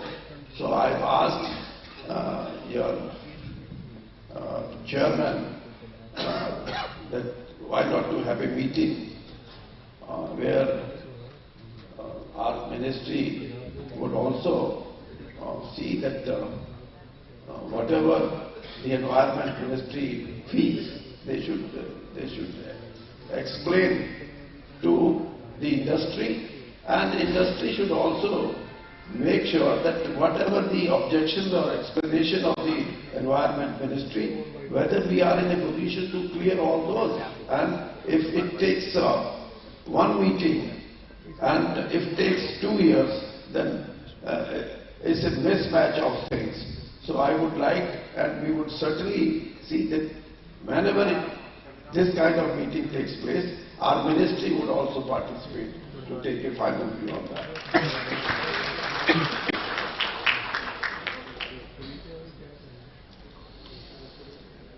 The need of the hour is digital automation and use of new technologies for gaining an edge over competitors. Most induction furnaces units in our country suffer from technological limitation to refine steel. As you all know, Ministry of Steel has already undertaken several R&D projects to address this challenge. NML Jamshedpur has developed an innovative method to produce quality steel in conventional induction furnaces. Trial runs have been carried out on industrial scale. I am told that one reputed company is going to work with NML for commercializing the product. We are confident that these efforts will be a long way in quality steel production from the induction furnaces sector. Quality is important for the sector for becoming competitive and efficient. More than 1,300 steel re-rolling mills are dependent on induction furnace units for their raw material. These mills produce TMT bars and light structural sections which are used mostly in housing, construction and infrastructure sector. In view of the criticality of the end use, quality of these products is of utmost importance. Ministry of Steel has notified a range of steel products under the mandatory quality control order to ensure production and availability of quality products for such critical end users. I urge the induction furnaces unit to resort to production of quality billets so that re-rolling units could produce good quality long products for the construction and infrastructure. The two policies rolled out last year, 2017 steel policy, will create an enabling environment for growth and betterment of secondary steel. National steel policy lays emphasis on the whole value chain starting from raw material to product development and marketing. Research and development needs of the secondary steel sector, which I have already explained to you, will be met by SRT line. An integrated steel approach with holistic perspective in the policy will expedite integration of secondary steel sector with mainstream. The policy of preference to domestic manufacturers of iron and steel products in procurement for government projects will benefit big as well as small steel producers. Our emphasis in this policy is on Make in India and developing indigenous capability to produce high-end, value-added products and import substitutions. This will definitely be helpful to those producers who will rise to the occasion and take up the challenge. This, of course, you are to, as an entrepreneur, you are to take up the challenge. But we are also taking up the challenge. We are facing a lot of resistance from so many sectors where they want their preferences to have it from other countries. They want import of certain products because they are in the habit of importing. I don't want to mention any of the ministry, but I still say that whenever this issue is taken up and whenever there is an approach to our committee, which is headed by the secretary, to give some time to some of the products, then I give all credit to my ministry's committee, which is headed by the secretary. We never,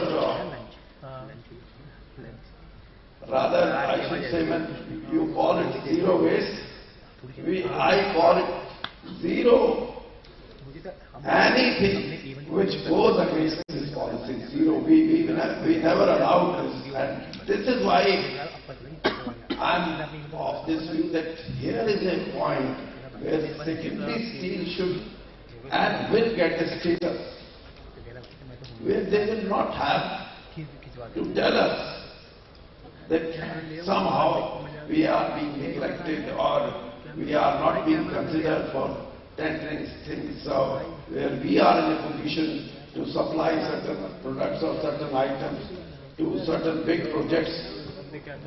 So that is why there may be other important things for claiming to say that there is we are making efforts to see that there is a level playing field.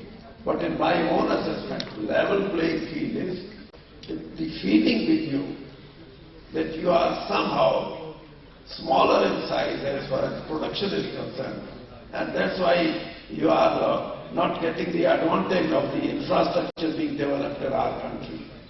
This is one area, because if we are in a position to spare 6 lakh crore rupees in our budget of 2018-19, and if you take that, let there be 10% component of steel, that means steel sector would have 60,000 crore of rupees only for, and if it goes to a particular, because most of the things either by the state government or by the government of India or some agencies of the state government or corporation of government of India, if they are to have this kind of steel from abroad, or where you are not competing with your,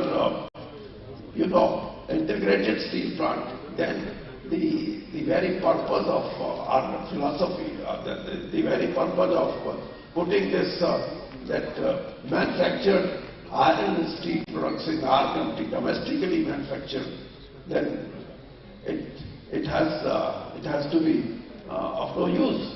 So this is where I say that we are making our best efforts to give you this kind of impression, this kind of feeling that you now in a different domain of steel making, and that domain is that there may be in a classroom, there may be front bench sitters or there may be back bench sitters, but sometimes the person who sits at the back bench, he is more innovative, he is more aggressive, he is more useful to the class itself, and he may be very useful for himself also.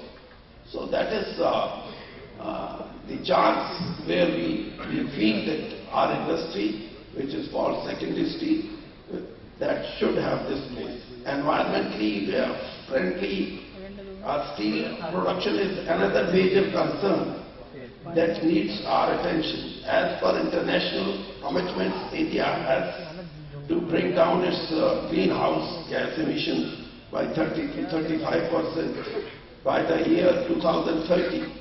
I urge Indian steel industry to adopt clean, green and energy efficient technologies and also follow good practices to minimize energy consumption and greenhouse gas emissions. Industry needs to come forward and adopt the best available technologies to achieve the set targets.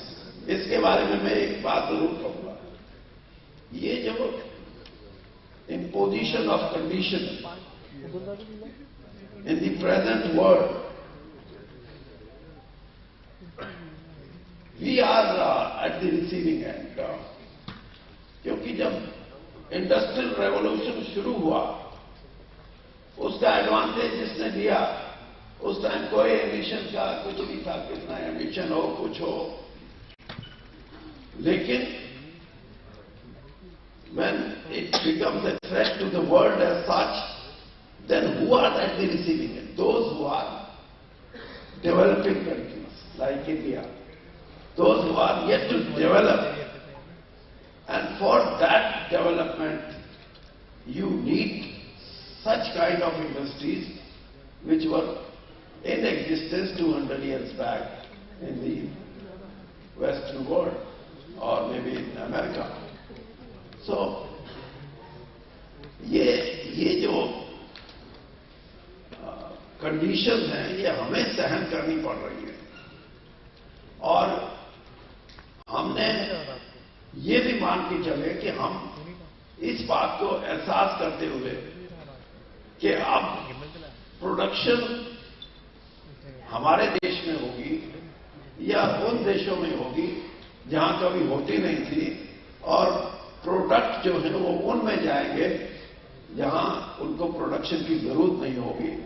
तो ये भार, ये वजन हमारे ऊपर जो टिका है, इसका एहसास आपको भी होना चाहिए.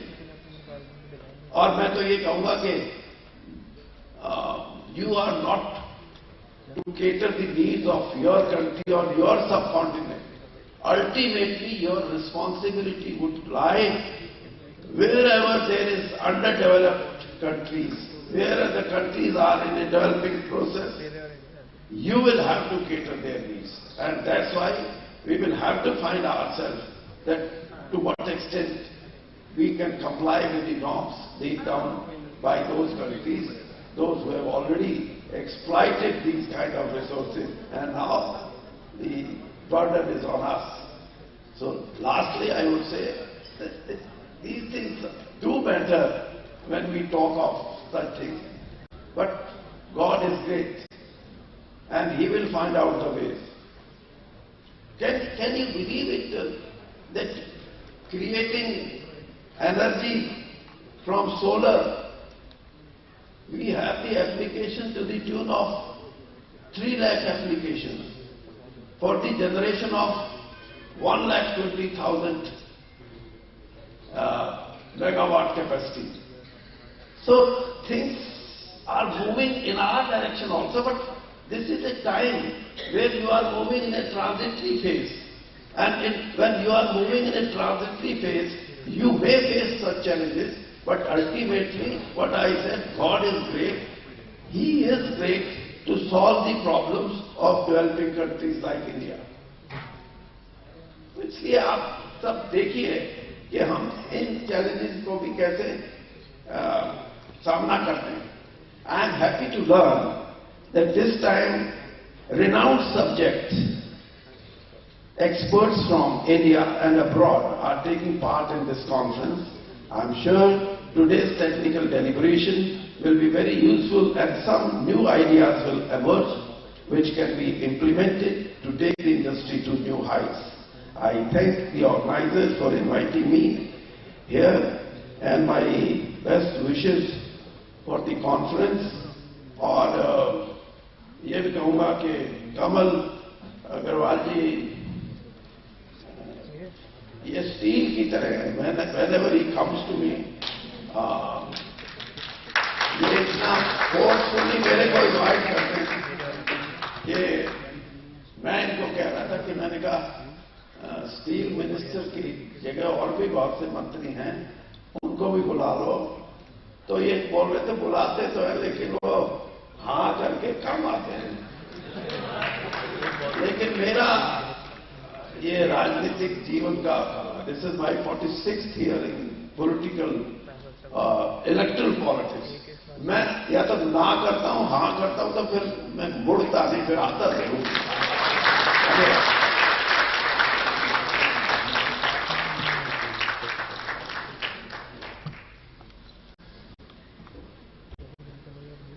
Thank you so much, sir.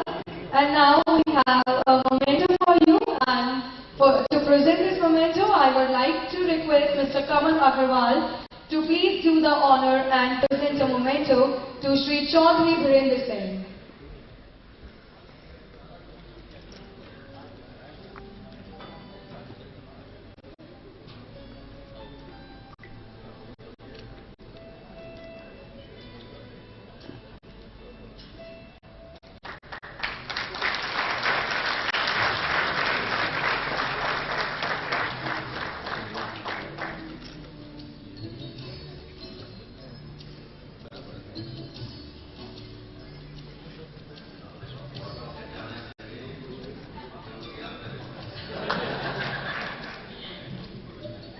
Thank you so much. And next, I would like to request Mr. Gopal Gupta to please present a memento to Ms. Ruchika Chaudhary Govind, Joint Secretary, Ministry of Steel.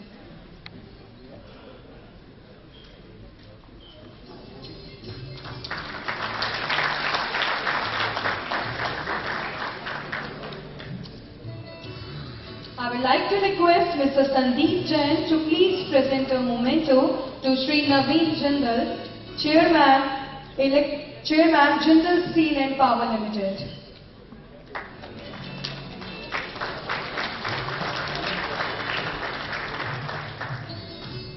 Last but not the least, I would like to request Mr. Ashok Garg to please present a memento to Shri Mukesh Bhandari, Chairman Electrotherm India.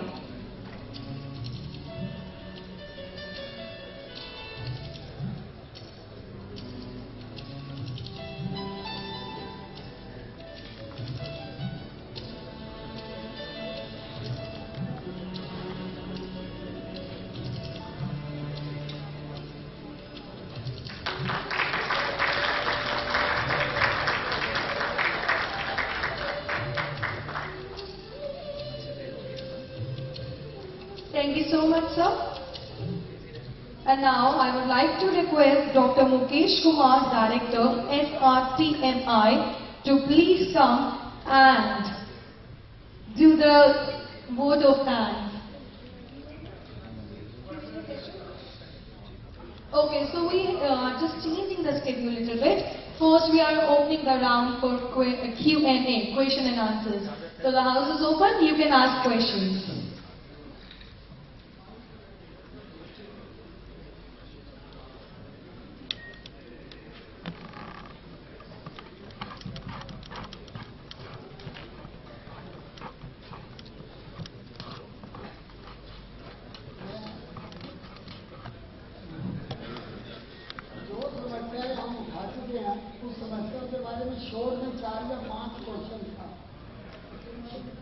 भाई उसका ये रुक के काम कर दिया।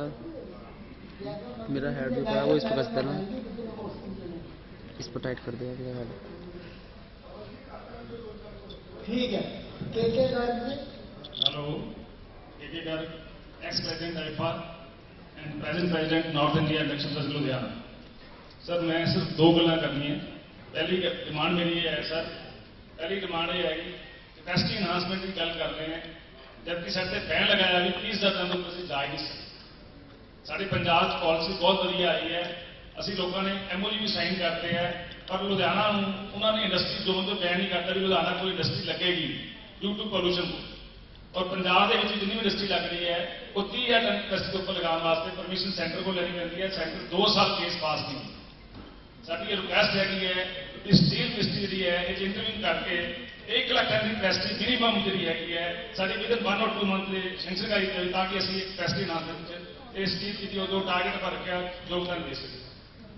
Sir दूसरी साढ़े सारे इंडक्शन यूनिवर्सिटी डिमांड है सर असी SMS तो बहुत दुखी है, वो अपने आप ही रेट कट देंगे सवेरे 10-15 दलाल इकट्ठे होकर तो वो सारी मार्केट में घुमाई जाते।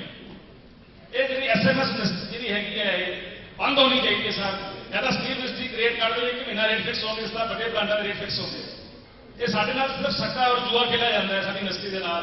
सवेरे रेट कुछ होता है, शाम रेट कुछ होता है। इस इंडस्ट्री को तबाह करके रखा। सर मैं तुहानू बधाई देना चाहना कि जिसों से तुसीं आए हो सर 2016 तो साडी इंडस्ट्री टर्न डाउन होया। पहले 5 साल असीं बहुत संताप हो गए, सारी इंडस्ट्री बंद हो गई सी सर। इस वे 2 साल लंघे है, तुसीं आए हो और तुहाडे आउण दे नाल इंडस्ट्री प्रफुल्लित हुई है। सारे इंडस्ट्री फतह के चेहरे पर रौनक आ चुकी हैं कि तुसीं पंजाब ਜਿਹੜੇ ਪਹਿਲਾਂ ਗ੍ਰੇਟਰ ਪੰਜਾਬ ਦਾ ਅਸੀਂ ਉਹਨੂੰ ਬਿਲੋਂਗ ਕਰਦੇ ਹਾਂ। ਅਸੀਂ ਲੋਕ ਪੰਜਾਬ ਦੇ ਰਹਿਣ ਵਾਲੇ ਬਿਜ਼ਨਸ ਆ ਵੀ ਪਹਿਲਾਂ ਪੰਜਾਬ ਤੋਂ ਹੀ ਸੀ। ਉਹ ਜਦੋਂ ਵੀ ਕੋਈ ਪੰਜਾਬ ਦਾ ਮਿਨਿਸਟਰ ਇਸ ਸਟੀਲ ਇੰਡਸਟਰੀ ਨੂੰ ਅਡਾਪਟ ਕਰਦਾ ਹੈ ਤੇ ਸਟੀਲ ਇੰਡਸਟਰੀ ਬੂਮ ਕਰਦੀ ਹੈ। ਅਸੀਂ ਤੁਹਾਨੂੰ ਇਸ ਕਰਕੇ ਵਧਾਈ ਦਿੰਦੇ ਹਾਂ ਕਿ ਤੁਸੀਂ ਸਾਰੀ ਜਦ ਤੱਕ ਤੁਸੀਂ ਹੋ ਸਾਡੀ ਸਾਹ ਉਮਰ ਤੱਕ ਸਾਡੀ ਇੰਡਸਟਰੀ ਦਾ ਹੱਥ ਫੜ ਕੇ ਰੱਖਿਓ ਤਾਂ ਕਿ ਸਾਡੀ ਇੰਡਸਟਰੀ ਜਿਹੜੀ ਹੈ ਗਰੋ ਕਰ ਸਕੇ। Thank you.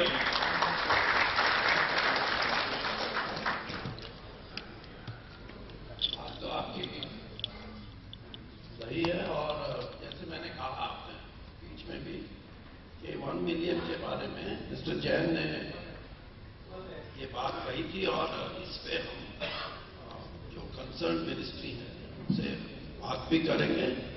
और यहाँ तक सिर्फ 1 मिलियन की बात नहीं है, बात ये भी है कि पंजाब और उत्तर भारत में कुछ ऐसी इंडस्ट्री जो स्टील से संबंधित थी, किसी जमाने में उसकी अपनी एक पहचान थी, चाहे पंडित गोविंदगढ़ था, लेकिन वो अब वो नहीं है। इसको दोबारा से इसके बारे में सोचना ये भी मैं ये समझता हूं कि हमने शुरू किया था सोचना और हमने ये भी माना था कि स्क्रैप के बारे में जो हमारी पॉलिसी है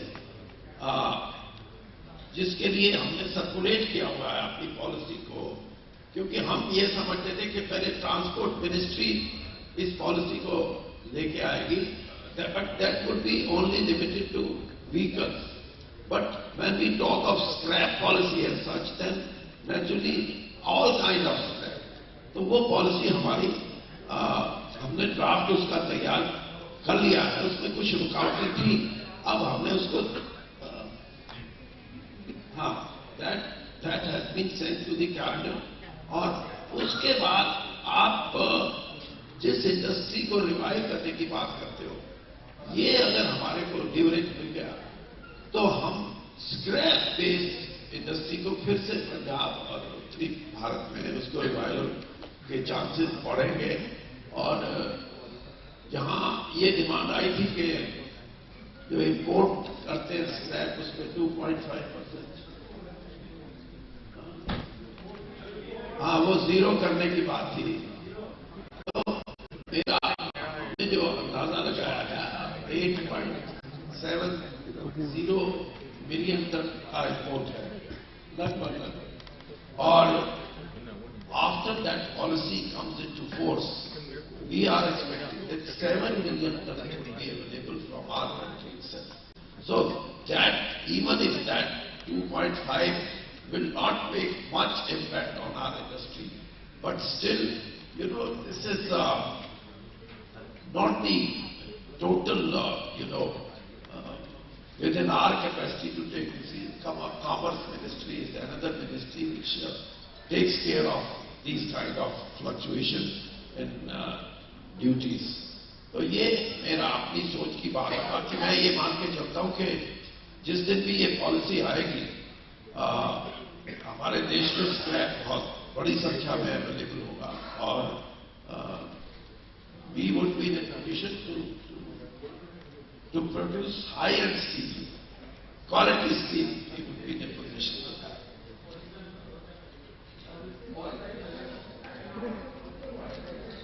हमने उसमें शुरू में देखिए उसमें ये था कि 2 लेजिस्लेशन पेंडिंग थे लोकसभा में, राज्यसभा में व्हीकल्स के बारे में। तो उस वक्त we were not in majority as far as Rajya Sabha was concerned. So that legislation was sent to Senate committee. But now this policy, if we get a cabinet approval, then I don't think there would be any resistance or any obstacle to get it clear.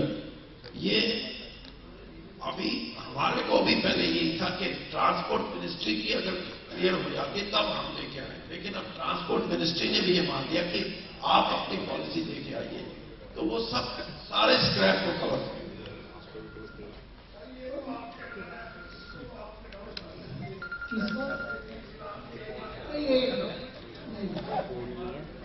ऐसा है जो साहब आपने जो SMS है उसके लिए देखिए मंत्रालय में कई बार पहले भी बात हुई है। ये आप लोगों को देखना होगा कि आप ऐसे SMS संस्थाओं के मेंबर ना बने। ये आपको अपने आप को रोकना पड़ेगा, इसमें मंत्रालय कुछ नहीं है। इसके लिए आपको उनकी फीसें भी देनी पड़ेगी। आप फीस क्यों देते हैं?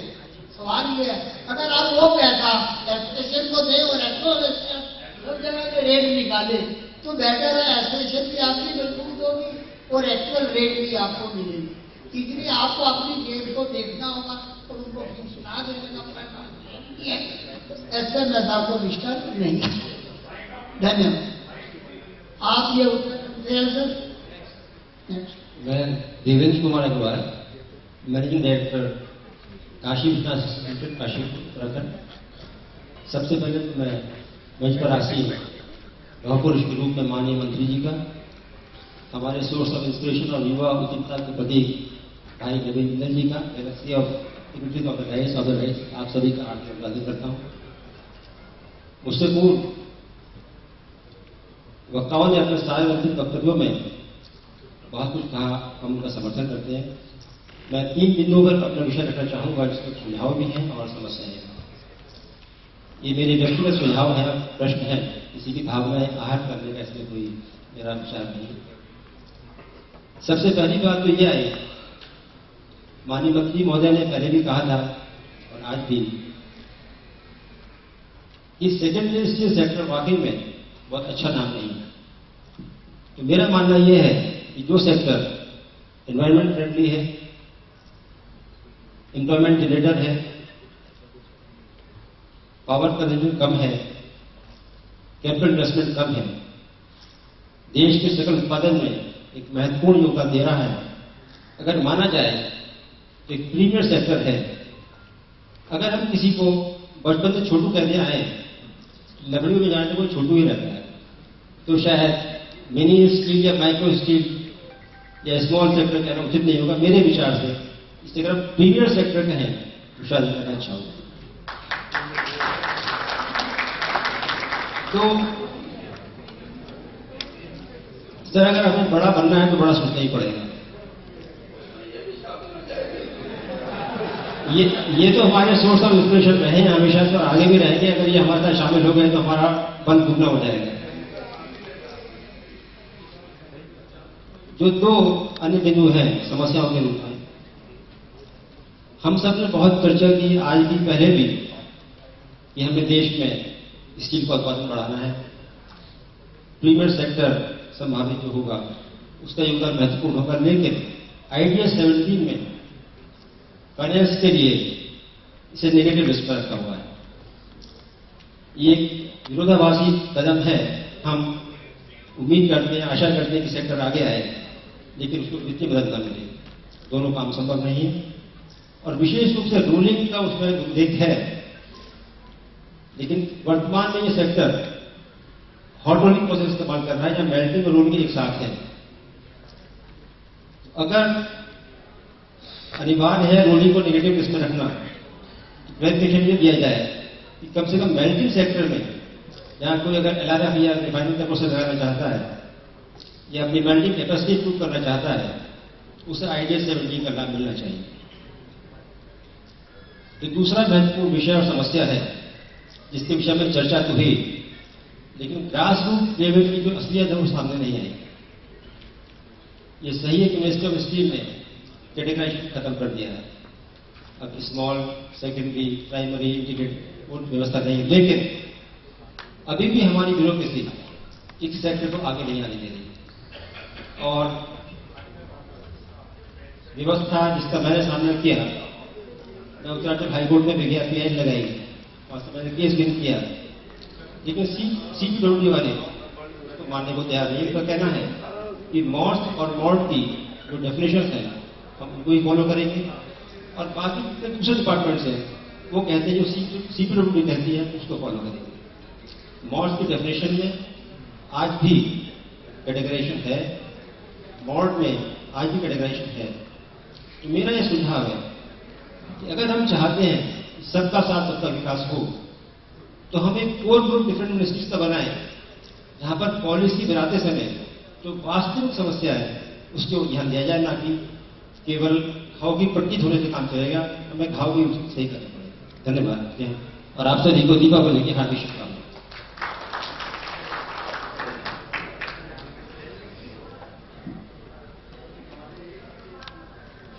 Will comment on the second point that you raised about how certain contracts that have been given still specify routes or still make the differentiation between the integrated steel plants and not from integrated steel plants. In this regard, we've had representations from specific sectors, from specific regions and associations. And let me tell you, in each of those cases, we have written to the ministries concerned, or even specifying the tenders that were taken out and saying it is not an appropriate wording. Please, this is Ministry of Steel order of August 2016 that this differentiation should not be done. It should only be that BIS certification should exist. We've also spoken to BIS that their surveillance should perhaps be stepped up, that there should be a complete belief that once the BIS certification exists, then the product is as good, no matter what route is being adopted or what process is being adopted or where it is coming from. If you have specific instances, please do keep writing to us, and let me assure you that from the ministry we do follow it up in all seriousness with the central ministries as well as state governments. Thank you. No, sir, please wait now. Sir, next. No, please. My question is to Mr. Naveen Jindal. As power is our ground in the next step, I have heard that in your power in the industrial park you are giving very cheap power. Can you please explain? So, हमने रायगढ़ छत्तीसगढ़ के अंदर एक बाबूजी के नाम से OP Jindal industrial park बना रखा है, वहाँ पर अभी हम 4 रुपए की बिजली हम देते हैं इंडक्शन फर्नेसेस को, और जगह भी देते हैं, पूरा इंडस्ट्रियल पार्क बना हुआ है, और 4 रुपए में हम इंडस्ट्री मतलब अनइंटरप्टेड कोई अगर कोई लगाना चाहें तो आप हमसे संपर्क कर सकते हैं।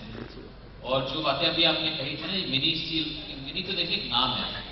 अमेरिका में जो कंपनीज 2-2 मिलियन टन स्टील भी बनाती हैं, उन्होंने एक नाम दे रखा है कि मिनी स्टील प्लांट। मिनी से मतलब उससे मिनी मतलब इतनी कॉम्प्लेक्स के अंदर, क्योंकि जनरली आप अगर भिलाई, बोकारो, राउरकेला स्टील प्लांट देखेंगे तो ये जो है हजारों एकड़ के अंदर बने हुए हैं। तो जो मिनी स्टील प्लांट हैं वो बहुत कम जगह में 100-200 एकड़ में जो है वो बना लेते हैं। हाँ, इसलिए मतलब मिनी से नाम एक खाली शुरुआत है, आगे तो काम से जाना जाता है, मैं ये कहना चाहूँगा। दूसरा, आपने जो बैंक लोन की बात कही, तो अच्छा है बैंक लोन नहीं देते। अगर जितने ज़्यादा लोन देते, मैंने लोन ले रखे उनका हाथ देखो सबका, ठीक है। ये बड़ी कंपनियां थी, उनमें से 3 को छोड़ के सारी की सारी तो एनसीएलटी में बैंकरप्ट हो गई। सिर्फ जो है JSW बची, टाटा स्टील बची, हम JSTL बाल-बाल बचे। तो इसलिए जो है ना लोन नहीं देते। वो शेक्सपियर ने कहा था, neither a borrower nor a lender be, for loan of loses both itself and the friend. तो इसलिए लोन नहीं देते तो बचे हुए हैं आप लोग। अगर लोन होता ना तो ये काफी कंपनियां और एनसीएलटी में चली जाती। दूसरा, ज्यादा लोन होता फिर आप कोल ब्लॉक के अप्लाई करते, फिर पीछे सीबीआई घूमती। अब आप देखिए प्रैक्टिकल बात है, ये सही बात है। आप देखो कितने ऐसे हमारे में से कितने भाइयों के ऊपर जो है वो ये गलती थी हमारे देश के अंदर। सर माफ करना, आप बड़े भाई इसमें लिबर्टी ले लेते हैं, लेकिन कोई काम की बात करना भी जरूरी है, क्योंकि हम बड़े बड़े काम करने के लिए हर आदमी सोचता है कि हम टाटा बन सकते हैं, बिरला बन सकते हैं। लेकिन हमारे देश में टाटा बिरला कोई बना रहा होगा और कोई बनता है, उसके ऊपर फट से जो है सीबीआई केस बन जाएगा। कितने हमारे स्टील बनाने वालों के ऊपर जो है जितनों ने किया, राठी, रूटा, जिंदल, मॉनेट, ये वो सबके ऊपर जो है, तो कहीं ना कहीं काम जो करेगा वो गलती की बिना, गलती तो होगी, गलती होगी, लोग मजबूर कर देते हैं गलती करने के लिए भी, गलती हो जाती है, उसके बाद ये सब बन जाते हैं। कह रही कि थोड़ी मजाक की बात भी थी, लेकिन स्टील बनाने का काम जो है बहुत सावधानी से करना चाहिए, क्वालिटी का ध्यान रखते हुए करना चाहिए। Thank you.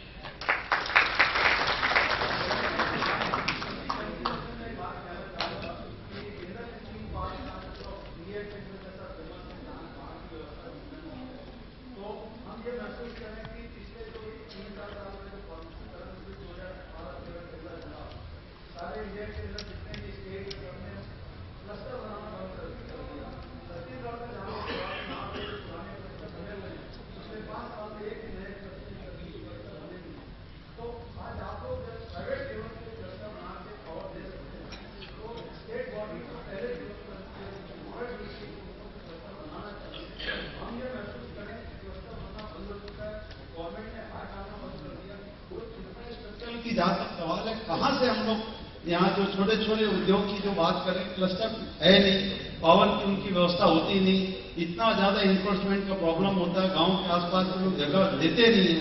तो मेरा ये कहना है कि स्टील मिनिस्ट्री को इनिशिएटिव लेके हर स्टेट में जिस ढंग से 300 मिलियन टन की बात करते हैं, तो इंडस्ट्रियल क्लस्टर के अंदर स्टील के लिए अलग अलग क्लस्टर बने, रायगढ़ जिंदल पार्क के स्टाइल के ये सब पार्क और बने।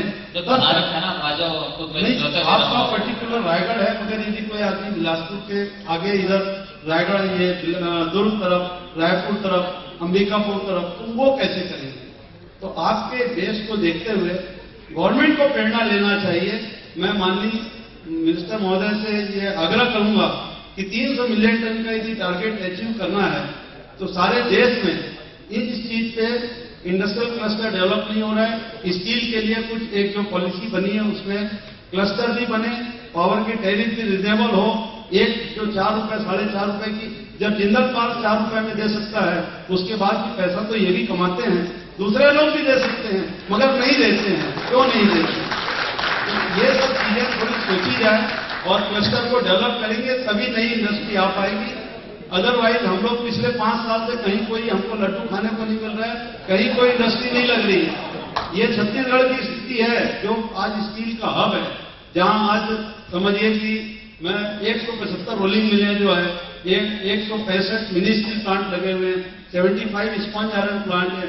इसमें पिछले 4 सालों के अंदर एक प्लांट नहीं बढ़ा है।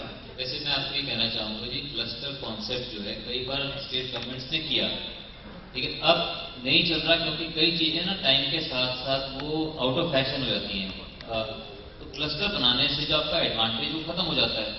जो पहले बातें कही, जो कमल जी ने रखी कि अगर बिजली अगर पूरे देश में आपको सस्ती मिले, पूरे अगर रात के समय में अगर आपको बिजली सस्ती मिलने लग जाए और स्क्रैप की अवेलेबिलिटी, जैसे गाड़ियां, अगर पुरानी गाड़ियां जब कटने लग जाएंगी 15 साल के बाद, अब तो कोई गाड़ियों को हम संभाल के रखते हैं 25-30 साल, उससे उनकी इमोशनल अटैचमेंट भी होती है। जब अमेरिका की तरह गाड़ियां जो है जाकर के आदमी जो ड्राइव करके और स्क्रैप यार्ड में छोड़ना शुरू कर देगा, तो वो फिर कट के अगर क्लस्टर होगा 100 कंपनियां उसी स्क्रैप के लिए भागेगी। अगर दूर यूनिट्स होंगी तो जो है आपको जो लोकल स्क्रैप है और लोकल मार्केट का आपको फायदा होगा। इसलिए cluster as a concept steel के लिए हो सकता है कितना वो वायबल ना हो। मैं तो ये आपको एक प्रैक्टिकल टर्म में आपको ये कहना चाहूँगा। One last question, only one question.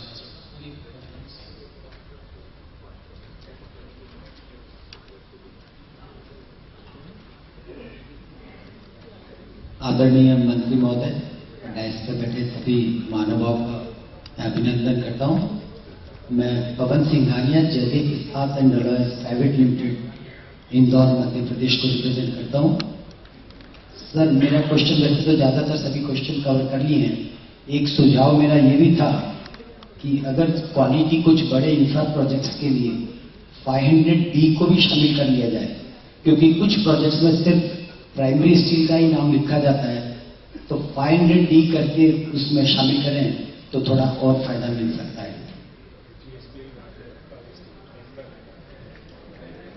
एक नवीन जिंदल जी से भी मेरा एक इंफॉर्मेशन देनी थी मेरे को। नवीन जिंदल जी का ये सुझाव बहुत अच्छा है कि स्टील प्लांट को LRF या कुछ प्रोसेस करके क्वालिटी को इम्प्रूव करना चाहिए। बिल्कुल सही बात है, लेकिन हमारी कंपनी 100% BIS सर्टिफाइड माल बिना LRF के भी बनाने में कामयाब है। Thank you sir. This is regarding the first point that you have spoken about. You want a certain grade included in the quality control order of Ministry of Steel. Am I right in understanding you? Actually कुछ projects में जैसे हो सकता है infra projects में कि primary steel को ही allow कर रहे हैं।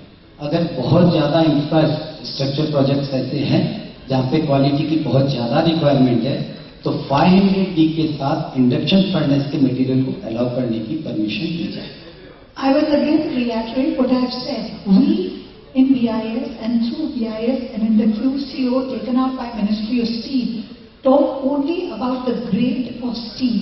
We do not differentiate between the root and the processes. If that particular grade is included in the QCO, it does not matter where it has come from. If it is not included in the QCO, and if you would like it included in the QCO, any standard, please write to us. We do go through a detailed process and we will take out the QCO to help our Indian producers. Thank you. Thank you, sir. एक आपने core talked about some core group ताकि ministry के और industry की जो latest कोई problem है, question है, उसके लिए ये अच्छा आपका सुझाव है। और कई बार चीजें डिले होने से फिर उसका कोई रास्ता नहीं मिलता, तो हम कुछ ऐसा बनाएंगे कि जिससे आप उसके साथ कांस्टेंट हमारा संपर्क रहे, इंटरेक्शन था। और इन्होंने पावर की जहां तक बात कही, पावर तो स्टेट सब्जेक्ट है, सब जानते हैं, लेकिन मैं एक एग्जांपल देता हूँ, शायद पहले भी मैंने दी थी। हमारा सेलम का जो स्टेनलेस स्टील का प्लांट है वो देश का सबसे अच्छा प्लांट है और 200 करोड़ रुपया हर साल हमारे को नुकसान उठा रहे हैं। मैंने एक आज से कुछ साल भर पहले मैंने कहा कि इसका पता तो करो नुकसान का सबसे बड़ा कंपोनेंट कौन सा है। आप हैरान हो गए, 200 करोड़ में 83.6 crore is only because of high payment of power tax, ये नहीं 9.5 रुपए से ज्यादा तमिलनाडु सरकार से हमारे को पावर मिलती थी। और हमने कोशिश की कि वो अगर जैसे 4 रुपए की बात है, मैं I am not speaking as a minister, लेकिन मैं एक बात आपको कहूँ, पावर का जो लेजिस्लेशन है, रेगुलेशन है, इसमें तो थॉरो रीथिंकिंग की जरूरत है। ये नहीं, ये जब तक, क्योंकि पावर इतनी महंगी नहीं है जितनी बताई जाती है, चाहे वो स्टेट यूनिट्स हो। अब किसी स्टेट में 57% लाइव लॉसेज हो और वर्ल्ड स्टैंडर्ड 13% का हो, तो कौन मानेगा इसको? उसको उसमें जो चोरी है उसको लॉसेज में कन्वर्ट करना और फिर ये कहना कि जो पावर यूटिलिटीज घाटे में है, तो ये बड़ा रूट क्वेश्चन है। It requires lot of debate.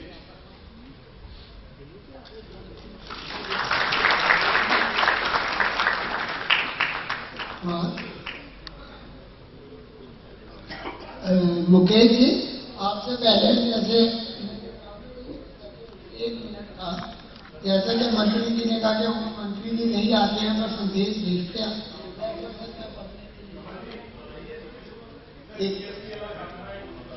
हाँ, जीएसटी वाले जो जब बात करें,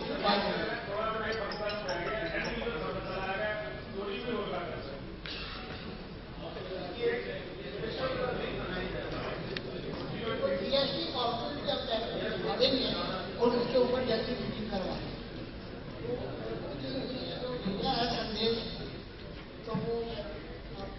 Okay, so we have got a message in the form of video from Shri, Honorable Union Minister of Commerce and Industry. So can we have that video, please?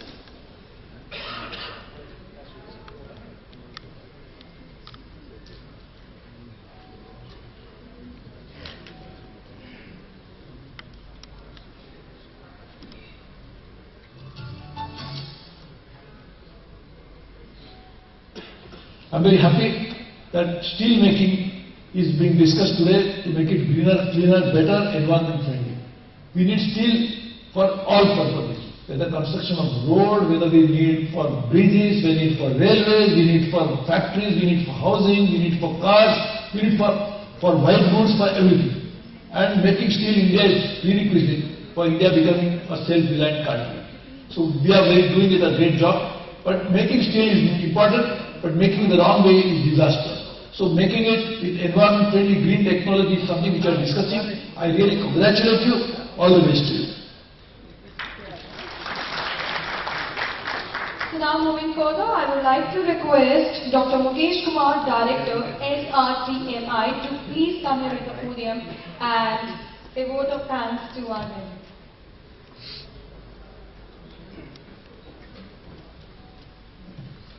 Honorable Steel Minister Shri Chaudhary Virendra Singh ji, Shri Naveen Jindal ji, Shri Kamal Agarwal ji, Gopal Gupta ji, Satdeep Jain, Madam Ruchika Chaudhary ji, and Mr. Bhandari. I have been asked to give vote of thanks. So first of all, I would like to express our deep, sincere thanks to our Honorable Steel Minister, who has taken a lot of time from his busy schedule and come here. He is always inspiring.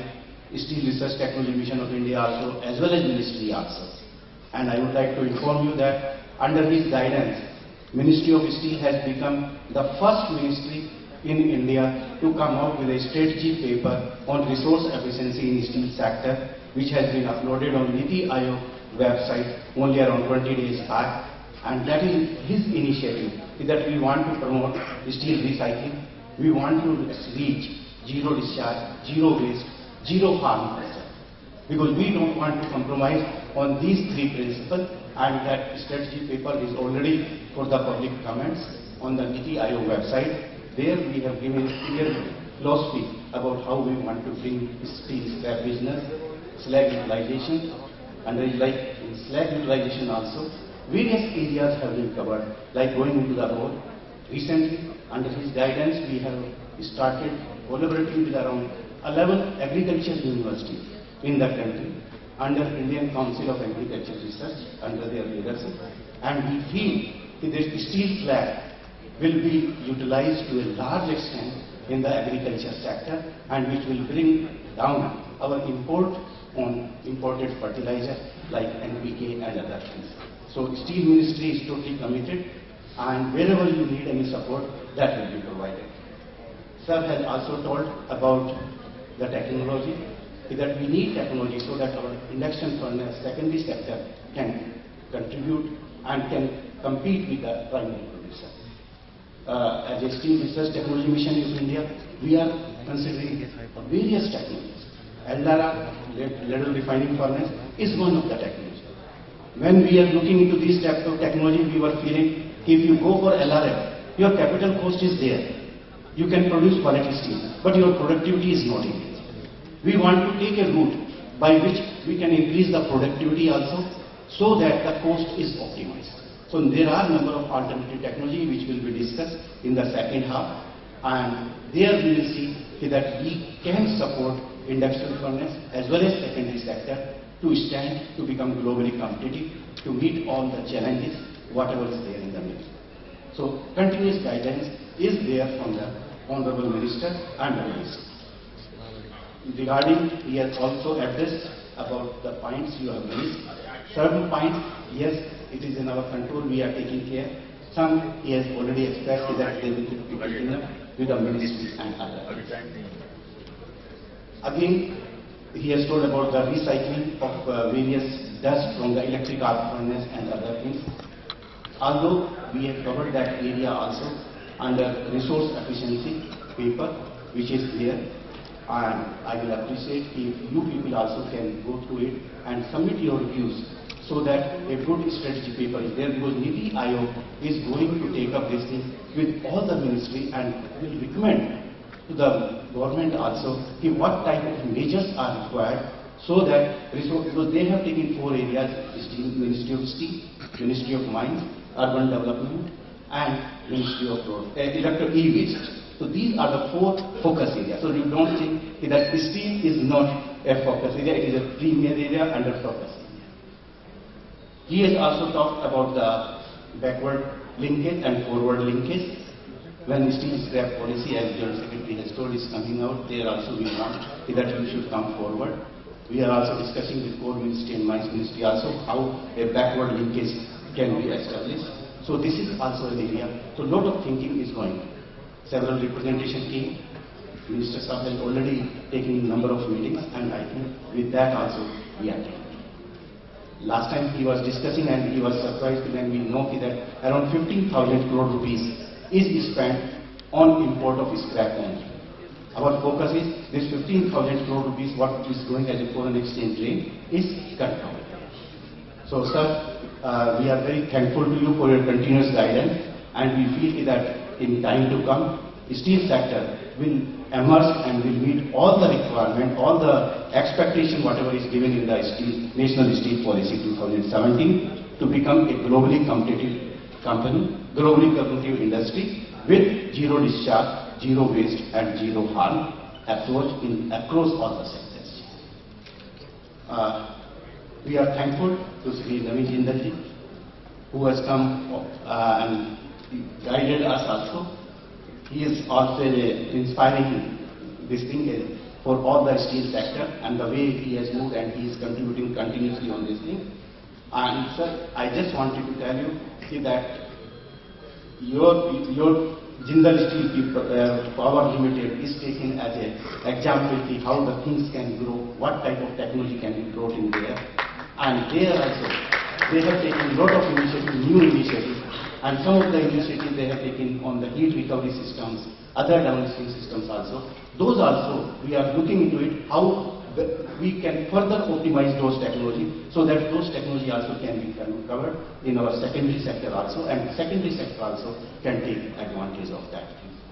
And we will continue to work on this thing. We are thank you very much for your support and continuous guidance. Srimati Ruchika Chaudhary Govindji, Joint Secretary Steel, he is always after technology and innovation. That without technology and innovation, no progress can be made. Today, after 2 years in 2020, sir, we will be celebrating two things. India will be completing 150 years of first steel plant which came in 1870. And in 2020, we will be completing 150 years. Again, induction furnace, it was patented in 1870. First induction patent was done in America in 1870. That also will be completing 150 years. But in India, it came too late, and we are continuously improving. In other areas also, if you see, wherever people have focused on technology and innovation, they have breakthrough all the problems whatever has come. In this area also, I think, with continuous focus and bringing whether in-house technology or outside technology or outside support, we are sure that we will be in a position to compete with the primary sector, and there will not be any constraint on sulfur, phosphorus or carbon. This is a time matter. Some projects are already under consideration, and that also will be taken care of. Mr. Sandeep Jain, he has also emphasized on the need of neat, clean and green technology. Yes, we know clean means a quality steel. Neat means we have to maintain our housekeeping, everything green. And economy means unless you are globally competing, we are nowhere. Today, our productivity, our performance, our energy consumption, we are nowhere at par with our competitors globally. Our Honorable Minister is continuously reviewing those things and emphasizing that if you bring out some technology, they will assist out so that at least these three areas we can attend and we can learn. Because we take only one quote from our late Shri APJ Abdul Kalam, who has told India is blessed with huge resources. Every inch of our land is having prosperity, but that is underground. And every inch of our land is having poverty, but that is above ground. So time has come, we have to reverse the cycle. Prosperity has to go out, poverty has to go down. And India, a steel sector can play a major role in reversing this cycle. So, Mr. Sandeep Jain, we thank you and we assure you that Steel Ministry will take and AIIFA will take all that. Mr. Kamal Agarwal ji also came and he has given a lot of problems being faced by the sponge iron industry, and we are regular in touch with him also. There are certain factors which we can address through technological based things, like energy consumption and other things. Because we know when we are producing slags and other things, good amount of electricity is going. 1 million ton steel, if you recover the slag, heat of the slag, you can produce around 20 megawatt of power. Today, none of the place is having this opportunity. So once you achieve that thing, it will help us in meeting our COP21 commitment also, where we have to minimize our CO2 reduction by 33 to 35%. And we are continuously working on these areas also, so that without investing much, we should recover heat or energy from the existing process also and meet our 33 to 35% reduction in this thing also. In induction furnace, if you see, energy requirement is only theoretical, only 350 kilowatt hour per ton. But our industry is consuming between 600 to up to 1100 also. So where this energy is going? This energy is going as a losses only, several type of losses. And I think lot of people will be there in the afterland. So those things also will help us in making our industry globally competitive. Shri Mukesh Bhandari ji also has, yes, told giving the contribution what Electrotherm has made globally. And we are proud that wherever you go in induction furnace business, whether it's a cooling system and other things, even in desulfurization also, they have done good progress. They have came out with latest technologies so that it can control, but still it has to be tested on a commercial scale. Last, not the least, I would like to give thanks to all the organizers and the participants who have come here, so that we can discuss all those issues and can come out with a roadmap, so that with the help of the ministry and with the help of you, we can say, yes, we have developed a secondary steel sector, particularly induction furnace sector, what ministry is looking, what globally people are looking, is that we are a emission-free, green in the industry and green. Thank you very much. Thanks once again.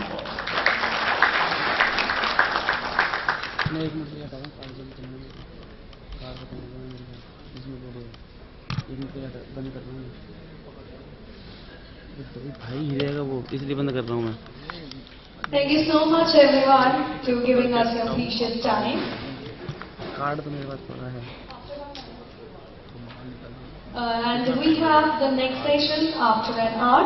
So till then, be with us and join us after an hour. And kindly proceed for the lunch. You must be very hungry, so just gain the energy and we will be back after an hour.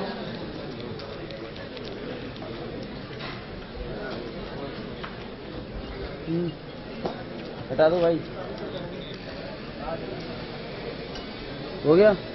I would like to invite our speakers, Mr. Kapil Jain, Head Solar Division, Electrotherm, India.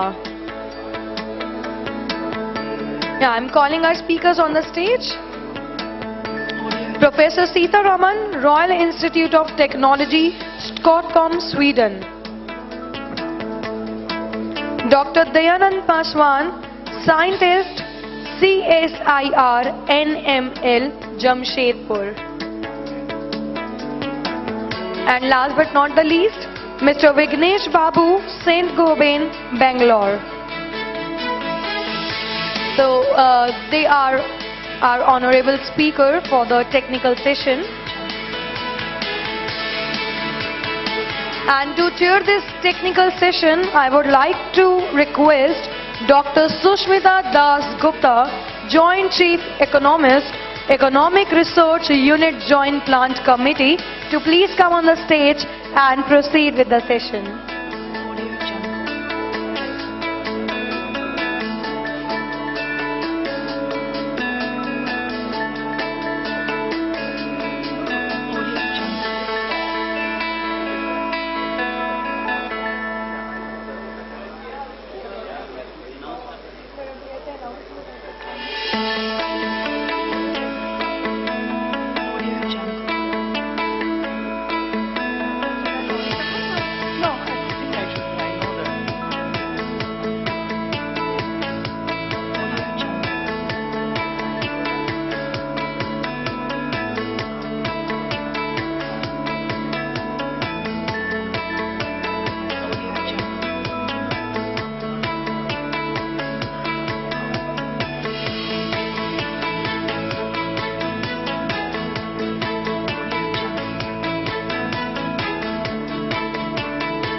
So everyone please settle down because we are beginning the next session, which is technical session.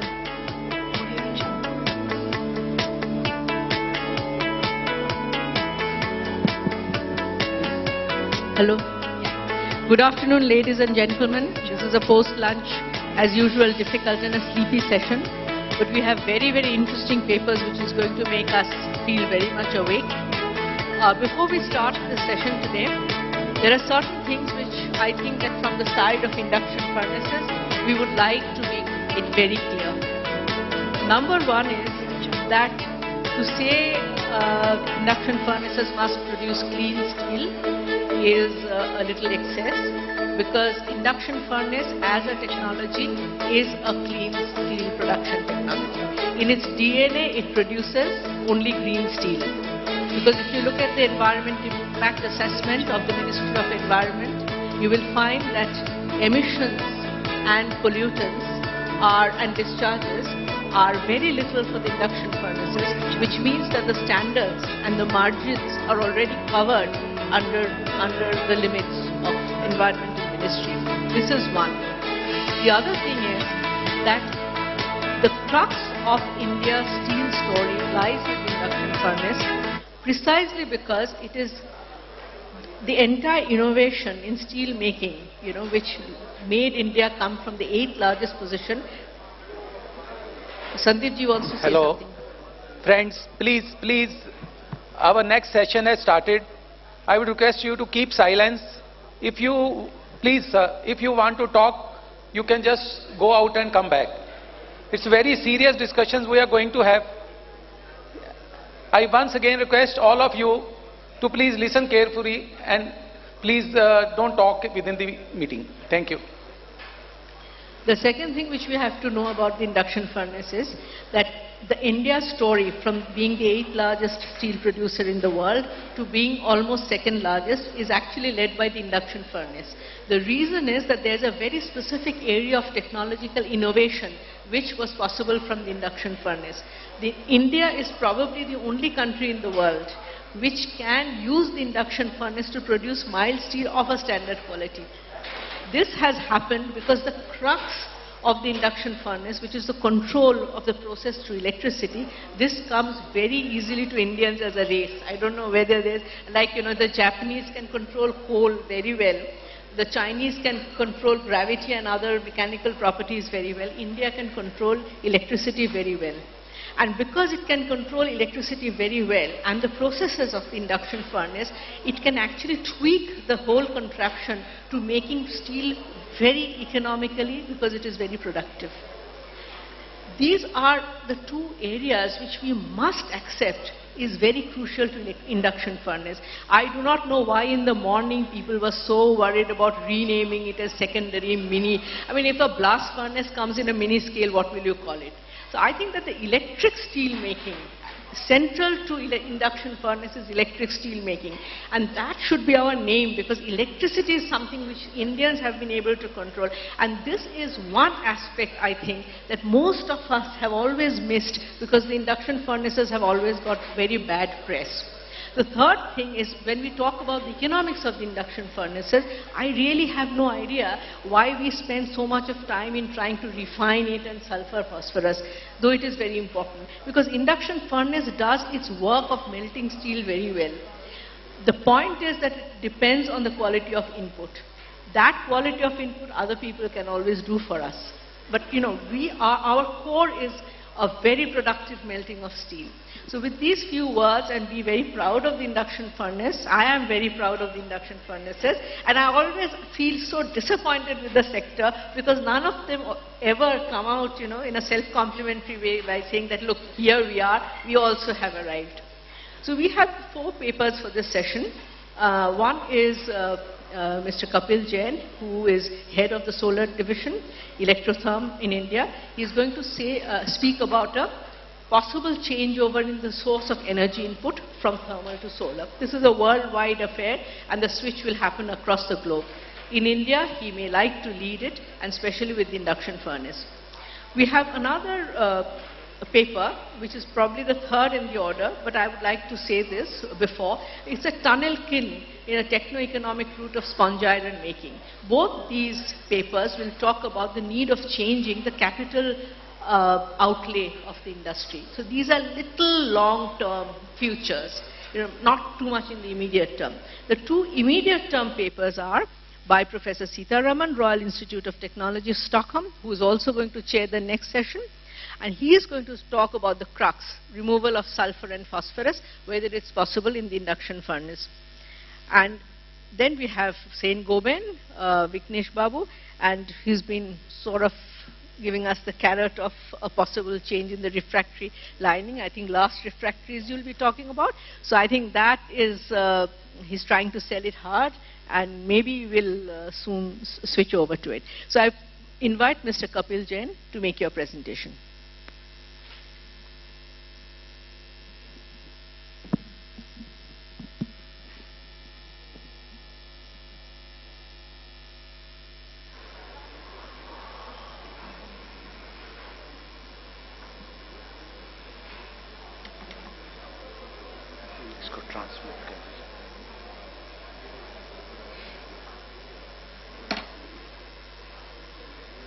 Good afternoon. Good afternoon. Now that's better. This is, ma'am, with your permission, this is a very tough session. Such delicious food with array of sweet dishes, and then you want to hear on solar energy and other topics. It is tough. Believe me, it is tough on all of you. So can I request some of the members from the back to come in front? it would be such a fun and it would be more interactive session. I would like to present a very small presentation, and this covers saving in steel through solar energy. As you are all aware, India has a target of about 100 gigawatt by 2022 to be installed. And with this alliance with French government and other countries, we have formed ISA, which is touted to be next thing after OPEC. So India is very seriously looking at solar energy, very seriously looking at how solar can benefit, and how solar can benefit steel industry in particular is what we would like to look through. As most of us are aware, sun is possibly the only source of energy that we have, only source of life that we have. And it is worshipped. Sun has been worshipped for time immemorial in India. And yes, even today, we understand, we know that sun, worshipping sun gives us money and prosperity. Why sun? Why solar? If you look at the circle, the bigger circle, now that is the kind of energy we can derive from solar. All other energies put together are not even half of what solar can give you. And therefore solar makes commercial, economical and clean sense. It's a renewable energy. It's there every morning. It's there for us to exploit, to use, and to use it to our benefit. The fact that it is economical also is only an added benefit. Power in steel industry is the most important component. It's the most important raw material after iron ore or the scrap material, whatever you're using. Power sector is facing stiff challenges due to continual growing demand of electricity. Yes, that's true. The demand has been growing.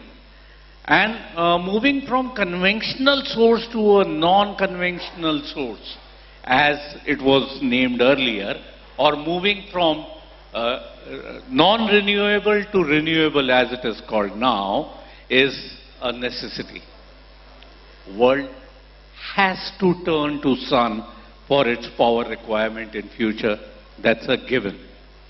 Use of renewable energy, especially solar energy, can give major boost to steel industry.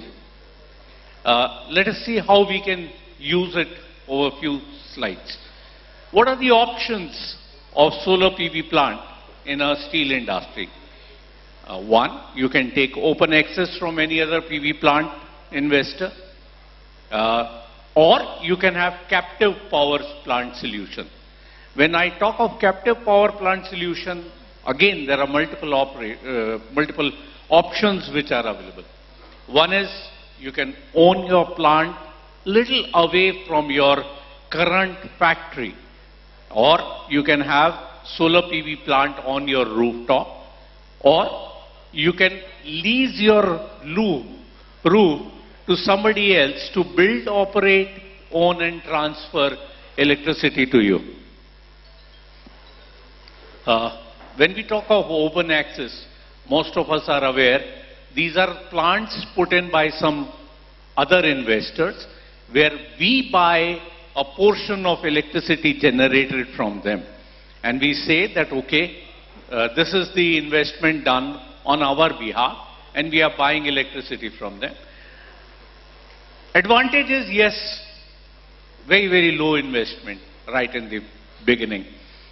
Disadvantage, however, or the flip side, however, is that investor gets major benefit of depreciation and other things. And naturally, since he has invested money, he transfers electricity to you at a very, very low benefit to you. Maybe you save something as against what you're buying from Discom. Certainly you will, but it's not in the same proportion.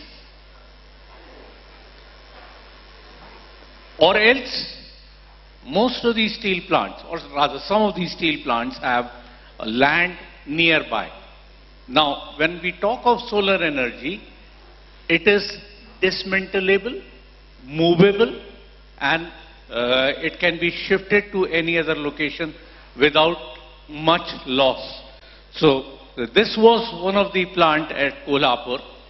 Not in the same league as your plants are, nowhere near your capacity, but a very small plant with 403 kilowatt installed electricity. They make 8 TMT bars. Now, this is the Google view of the plant. If you can see, and allow me the liberty, if you can see, this is the plant, and this is the solar plant behind it, besides it. So, near the plant itself, you have solar plant which is generating electricity for them. The advantages, as I had shown in this slide, are as against a bill or electricity bill of 5 lakh, their bill has dropped down to about ₹1 lakh. Now that's a phenomenal investment, return on investment if you ask me. Captive plant on the rooftop. There is no loss of electricity, certainly, because whatever has been generated on the rooftop in DC form gets to an inverter, and that gets converted to the AC form. Maximum 50% of the contract demand, that's a regulation put by electricity boards, can be generated from renewable energy. This may vary slightly from Discom to Discom and state to state. Size of roof and the access point is a question. It's very important. The major advantage is that a roof is not generating any revenue for you. And when you put solar on it, the same roof starts giving you generation of revenue. Here also you can have build, operate, own and transfer kind of policy. Again, whoever is putting money would naturally reap major benefits. Now this is one of the steel plants where 500 kilowatt was installed on the rooftop. As you can see on the on one side of it, because that was the south side, they have the solar panels installed, and this is the entire area for rolling and other businesses. Sorry. Any type of roof can be accommodated for your solar plant. It can be asbestos roof, as you are seeing in the last photograph in the slide, or it can be RCC roof if it is available. It can be galvaninium roof. Roof is not a constraint in putting up solar plant. Now, when I talk of roof and when I talk of steel plants, it's usually 15 to 20 meters in height at most of the plants. So, safety is normally a concern. To do away with that concern of safety, what we have done is started to put walkway and railings. These have become very, very important because naturally human life has more value than anything else in any installation. So there is a walkway where a person can safely walk, clean the entire plant, and there are railings available because you're talking of varied angles, you're talking of huge heights. So there needs to be some safety measure that has to be taken. So most of the solar installations today would have walkways for your comfort, for the comfort of the person who's climbing up, and also railings. अब बनियों वाली बात, ये पैसा लगाया तो पैसा का क्या होएगा? Naturally, you are putting enormous amount of money, and you need to understand what you're getting out of it. Say for a 1 megawatt power plant, your approximate investment, I'm only giving you ballpark figures for you to be able to consider this, is about 4.5 crore. The area required is not more than 10,000 square meter. Estimated annual generation, and this we have taken about 4.4 units per kilowatt generation, is 16 lakhs unit per annum. At the present electricity cost of 7.5 rupees, I'm not even talking of 9 rupee kind of tariff which somebody else was talking. I'm not talking of higher tariffs. I'm taking an average all India figure of 7.5 rupees per unit. The annual saving goes to 1.2 crore, which means that in 4 years, without considering depreciation, your money is back. If I consider depreciation and tax benefit on depreciation, the saving is about 54 lakhs or 0.5 crores. And period of return of investment therefore becomes 3.3 years. Power plant, any PV power plant is having a life cycle of about 25 years. Considering over 25 years unit generated, even considering that there would be certain drop in generation as the cells go aging, the total number of units generated would be about 3.5 crore, and therefore the net gain would be about 29 crores on an investment of 4.5 crore. And the best part, the icing on the cake, would be that the electricity cost which you will be getting for that particular duration of the day, for the number of units or for the number of kilowatts that you would have installed, is 1.58 unit per unit. Now when somebody was talking of electricity cost, this is where you're economical. Ma'am, I totally agree with you. When you're talking about induction furnaces, there's no way any induction furnace can provide non-clean energy. However, this gets cleaner, this gets economical, and this is where we need to focus. We have also considered a bank loan at the rate of 9%. Mr. Jindal mentioned, जितना पैसा नहीं लोगे उतना अच्छा है, but इसके लिए bank पैसा देने को भी तैयार है.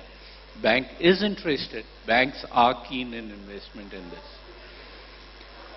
Small recapitulation. One, in solar energy there is no escalation of power and therefore it is effective. Solar plant starts earning and the return on the investment has happened within 4 years. It is reliable.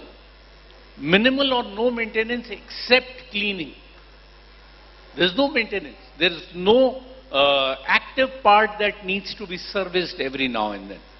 Flexible configuration, which means if you want to shift, it is shiftable. If you want to increase, it is increasable. If you want to reduce the size and use that place for something else, why not? All options are available. Low investment compared to other power plant. If you were to put similar plant for thermal or hydro, the investment in solar is much lower. Considering the, sure, this is last slide. Considering the gradually increasing scarcity of conventional fuel and hence increasing cost of electricity and all kind of pollution that it causes, it is evident that non-conventional source has become inevitable sooner than later. I would disagree with you that this is a long-term thing. This is today. Solar energy is techno-commercially lucrative solution, and our energy need and steel unit can take lead and show the path to others by installing solar PV plant to meet their needs for greater benefit. Thank you, sirs.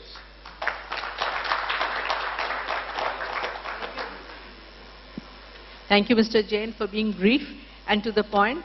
I think that after the session we'll also discuss the possibility of electrotherm, solar division itself putting up some plans for us in our clusters that will, help us get there faster. Those economics we'll definitely discuss. Now I call upon Professor Sitaraman, Royal Institute of Technology, Stockholm, from Sweden, and he'll also chair the next session. He's going to talk to us about the two major problems, irritations that we face in the induction furnace, namely the sulfur and the phosphorus, and also the rapid depreciation of refractory. Mr. Sitaraman. Thank you, Chairman, and ladies and gentlemen. I thank the organizers, especially Shri Bhatnagar, for giving me this opportunity to come here and address you. It's a great honor for me. Thank you very much. And it's also very interesting to come here and hear the experts in melting scrap and making steel out of it. I still remember one of my friends from India who visited me in Sweden in 1975, and I took him to a remelting plant in Sweden, where they had the electric arc furnace where they melted old cars. So this gentleman asked me, oh, what are they melting? Oh, they are melting car scrap. What's car scrap? How old is this car? Oh, this is from 1960. Imagine that is 1975. And he said, "Arey, kya baat hai? I am still using my 1952 Ambassador." So which is sustainable society? We sustain using our cars even today, he said. So the concepts have changed. Even in India, we are looking for scrap, we are looking for old cars, we are going ahead with recycling tendencies. It's very heartening to see that we are really moving forward. Today's my lecture is supposed to be induction melting steel with special reference to phosphorus and sulfur removal. And I try to look at some statistics. So this is statistics which you would know. Here you see 35 million steel, but these million ton steel, but you have updated the information, so mine could be wrong.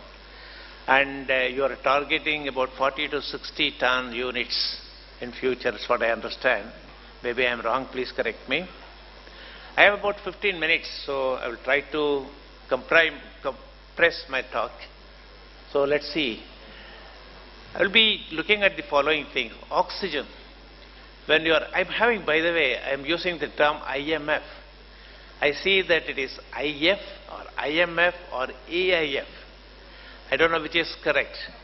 I felt that IMF could be more suitable because many of the neighboring countries are now running to IMF for bailing out. So it seems to be the catchword today, so I used IMF. So if I am wrong, please excuse me. Oxygen is an important impurity. I understand that you don't have a lid on the induction furnaces, am I right? In that case, then there can be oxygen coming in. After your carbon is reasonably oxidized, then iron can get oxidized and you can have iron losses, and that may also affect the refractories, whatever refractory we are using. If you are using silica, then it will form pyrite and that will dissolve very quickly, so you have refractory wear and tear. Phosphorus, you all know, this has been talked about in the morning, and this is what we try to look at. What I will do is, I will throw some ideas. So I suppose you can go home and have a second thought about it and see if it is usable, then please use it. If it's not usable, please discard it. Then sulfur. It's again a similar problem like phosphorus, but probably not so relevant in the induction furnace melting, I suppose. Inclusions is something which I could never, in my literature survey, I could not find any information about inclusions and induction furnace steel melting. That is something which you perhaps have to look into if you are going to emphasize on quality. So this is the effect of phosphorus, which I will skip. And this is your Indian standards, which also you all know very well. Sulfur plus phosphorus is about 1.10, 1.075 and things like that. So this is about the normal. You all know that. And there is no mention of non-metallic inclusions. Aluminum oxide, how much should it be? You can argue that, oh, there is no aluminum oxide, we are not adding aluminum oxide, our slag rate is very, very low, so there is no chance of inclusion. There is nothing called a perfectly clean steel, even the Japanese cannot claim that. And aluminum oxide comes in various forms. You have 80% metallization, so the rest is oxide, so it will come in one form or the other. The raw material supplied, I talked to some of the producers. They say that there are differences, quality differences between western and eastern parts depending upon the raw materials used. Some people use, especially in the eastern sector, cast iron, which can carry phosphorus from blast furnace and even some sulfur. These impurities have to be removed by a separate refining step that has what has been talked about. So raw material analysis, I took an average of the analysis from a literature survey of the Indian scenario. I've highlighted sulfur and phosphorus. If you see cast iron, that has really 0.095, which is quite serious. And sulfur is 0.3, which is not at all, it is below the limits recommended. If you steel scrap, look at that, phosphorus and sulfur are just about the limit. So if that is the case, we don't have a phosphorus problem in induction furnace, are we? So somewhere it's coming in, phosphorus is coming in. Sponge iron, that contains 0.7. So you have some phosphorus in sponge iron, and if you are using cast iron, you are adding a lot of phosphorus along with the cast iron. So sulfur is lesser problem, so phosphorus is a serious problem, I suppose. I suppose my statistics is correct. So the average contents of phosphorus by chemical analysis is 0.5. But sulfur and phosphorus together, it gives, let me see if I can manage. It is approximately 0.75 to 180. And if it is 180, it is high above the limits recommended. So we have to look at that. Individual limits of phosphorus and sulfur are also quite high.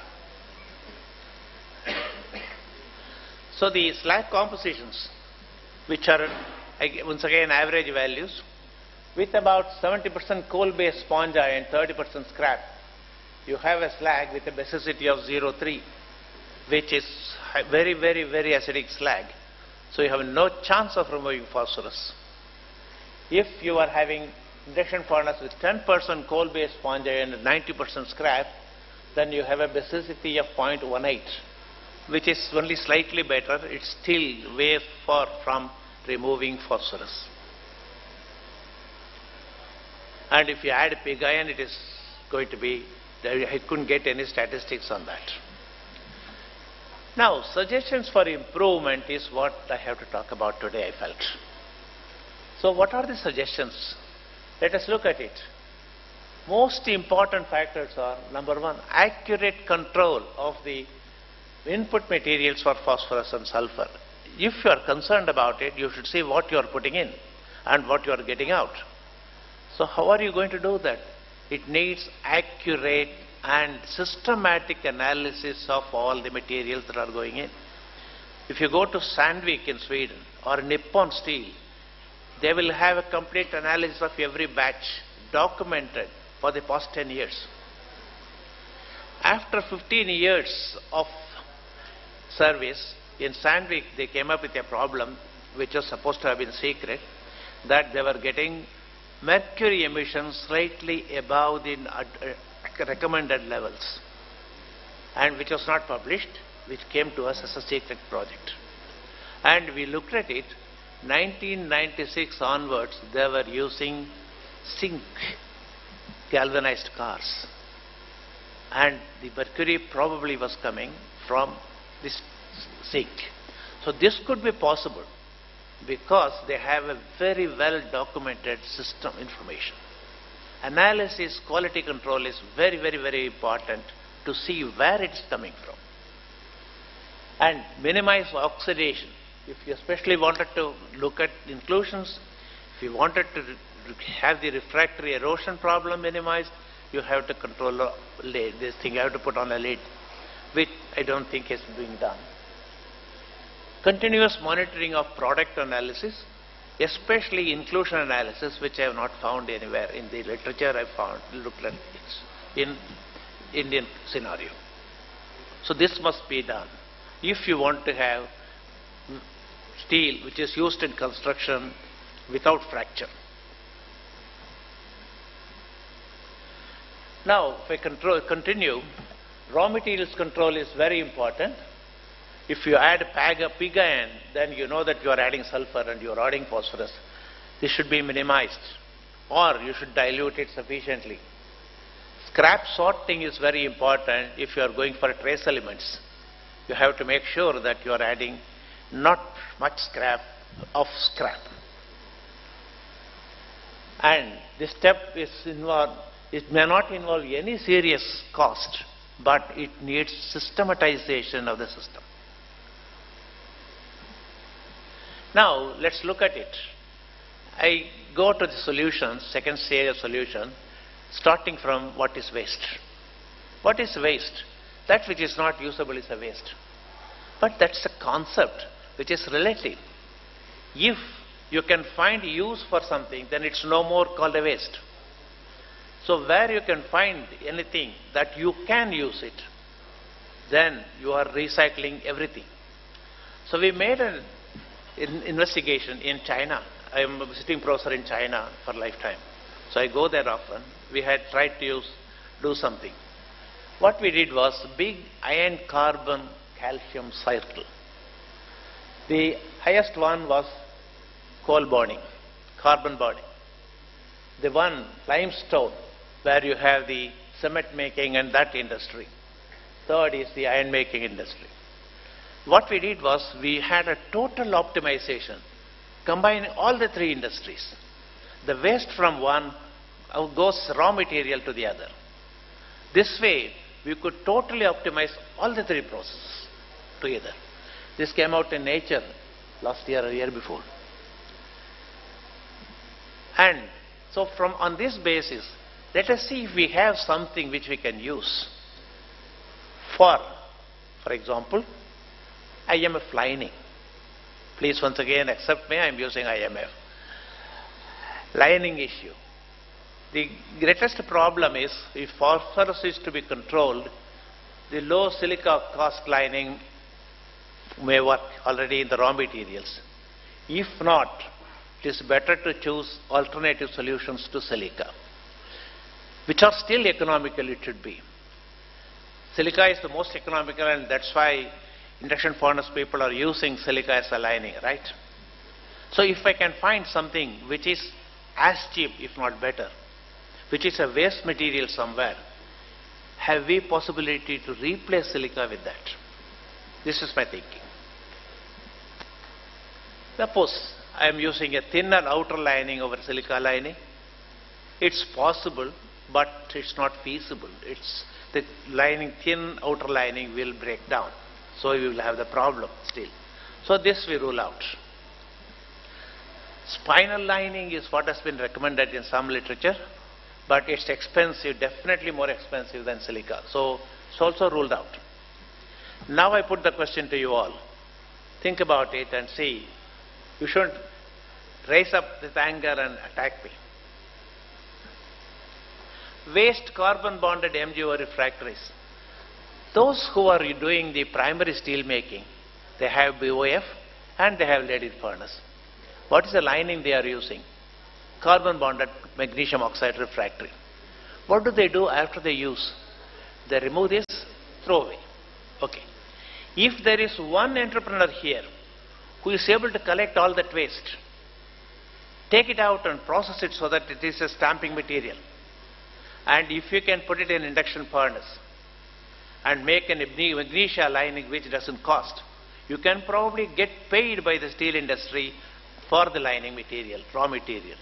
All you have to do is to crush it, add suitable binder so that it is a ramming mass, and you should be able to use it as a refractory for induction furnace. Nowhere in the world they have done it. Everywhere in the world, this magnesia, carbon bonded magnesia refractor is thrown. We have a special scenario We have induction furnace. Nobody else has in the world so much of induction steel production. And we have a special need for special refractory, and this is a material which is being thrown out. Why don't we use it?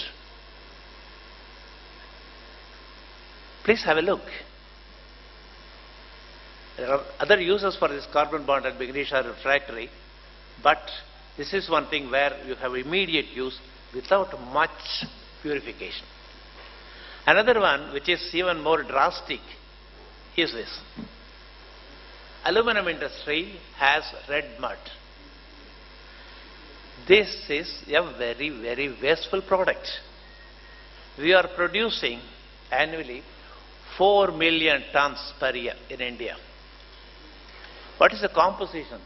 The iron oxide content varies from 5 to 60. Let's not take the extreme one, let's take about 10% iron oxide. Aluminum oxide is about 5 to 30. So you can take something in between. Titanium oxide is there, that is very useful. Calcium oxide has 2 to 14%. Take the maximum calcium oxide content. And silica. Sodium oxide is there, it is very good as a binder. So here, this is a world problem. Everybody is trying to see what they can do with red mud. When I was in China last, they were asking me, do you have a solution for red mud? We have a lot. And in India, the same problem, red mud. What do we do with this? You have this one, you have a ceramic material, which is a problem for the world. Why don't you use it as a lining material? So if we can use it with all the impurities classified properly, then we have a good alternative lining material. So this needs research, more development work, but it's not impossible. There are people, experts in India who can develop this further and make it useful to you without much extra cost. The steel ministry can support it. There are plenty of possibilities. You have the knowledge here. So then, second thing is adding an LF, a ladle furnace after this. This is another alternative that was suggested. If the above solutions are not working, you have to the expectations, an external ladle furnace is recommended. Okay? Dephosphorization and desulfurization in ladle furnace. Knowledge is available in the steel circles without any problem. You can do that. But let us look at it a little more. When you are looking at phosphorus removal, you need oxygen. More oxygen potential and oxygen ions that are needed. So that you have to need high oxygen levels. Addition of iron ore is recommended, mill scale is recommended. In China, one of my students, she took the idea of using carbon dioxide for decarbonization, and they started using it as an oxygen source. Now, today they have a 300-ton plant working with the idea which even Swedes were afraid to take, but Chinese did that. Basic oxides are needed for phosphorus removal. Temperature needs to be lowered. Okay. You need to lower the temperature, you need to have a basic slag, and there should be sufficient amount of oxygen. It can be supplied by CO2, you can add mill scale, but how do you add calcium oxide? One of the basic problems with calcium oxide addition is it doesn't dissolve in the slag, it floats on the slag. So calcium oxide dissolution is a big problem. So we have some solutions. This is the dephosphorization slag. The basicity is about 4. That is what they use in India. The dephos step, which is used by, I think, electrotherm, I suppose. So some results are like this. I go further. Raw material, cheap raw materials, calcium oxide addition. How do we do that? Cheap raw materials keep down the cost. Yes, that is true. Calcium oxide dissolution is slow, floats on the top, has to be solved. How? Addition of limestone. Please remember, when you have to remove phosphorus, the temperature should be lower and calcium oxide should dissolve fast. Normally what they do is they burn calcium carbonate outside, limestone outside, take out calcium oxide and then put it, and then it doesn't dissolve. why don't you add calcium carbonate directly? It is an endothermic reaction. It will lower the temperature. And at the same time, it will remove phosphorus. The calcium oxide that is produced is in extremely fine form when you decompose calcium carbonate in situ. Then in that case, you have extremely good solution. Is there any other source where we can get calcium carbonate straight? There is one source which we have not used, but it needs lot of collection. What is that? Eggshells. We have plenty of eggshells from every restaurant being thrown out in big, huge amounts. And we are not using it. This is pure calcium carbonate. Which should be used. It's not used. We are talking about total recycling. That's why I took the iron, carbon, calcium cycle. Take the human also in the part of it. Then we have the calcium carbonate which has been used in our life, can be used for dephosphorylation. In both cases, calcium oxide dissolves in the slag very quickly. I'm just finishing it, okay? Inclusions. Alumina from raw materials can get trapped. With alloying elements, it can form complex inclusions. Calcium addition, metallic calcium, you can't afford it in induction furnace melting, so forget it. Better control the raw materials. Further research is needed in alumina inclusions, but it's a very important when you are using construction steel. So this is our summary. You have extreme efficient check on raw materials is needed, phosphorus content and sulfur content. Secondary treatment is necessary only if you have solved the lining problem. I have a few suggestions I have given you for lining problem. And product quality and slag analysis are very important. Their systematic analysis and documentation are very important. Thank you all.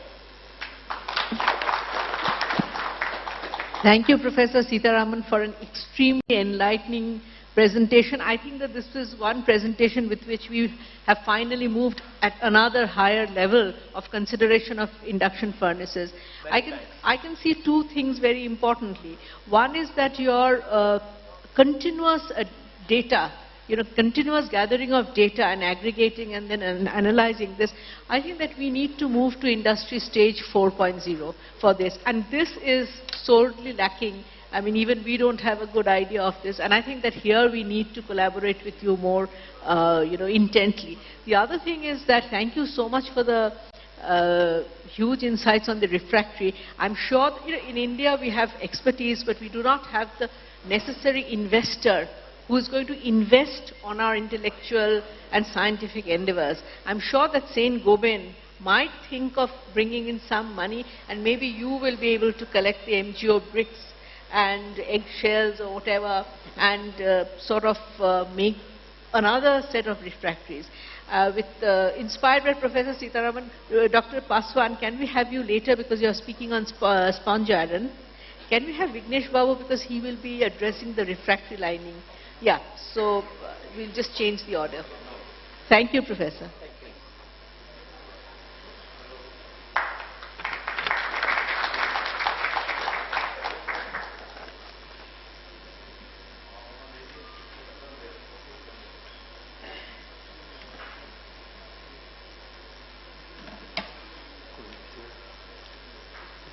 AIIFA presentation, Saint Gobain.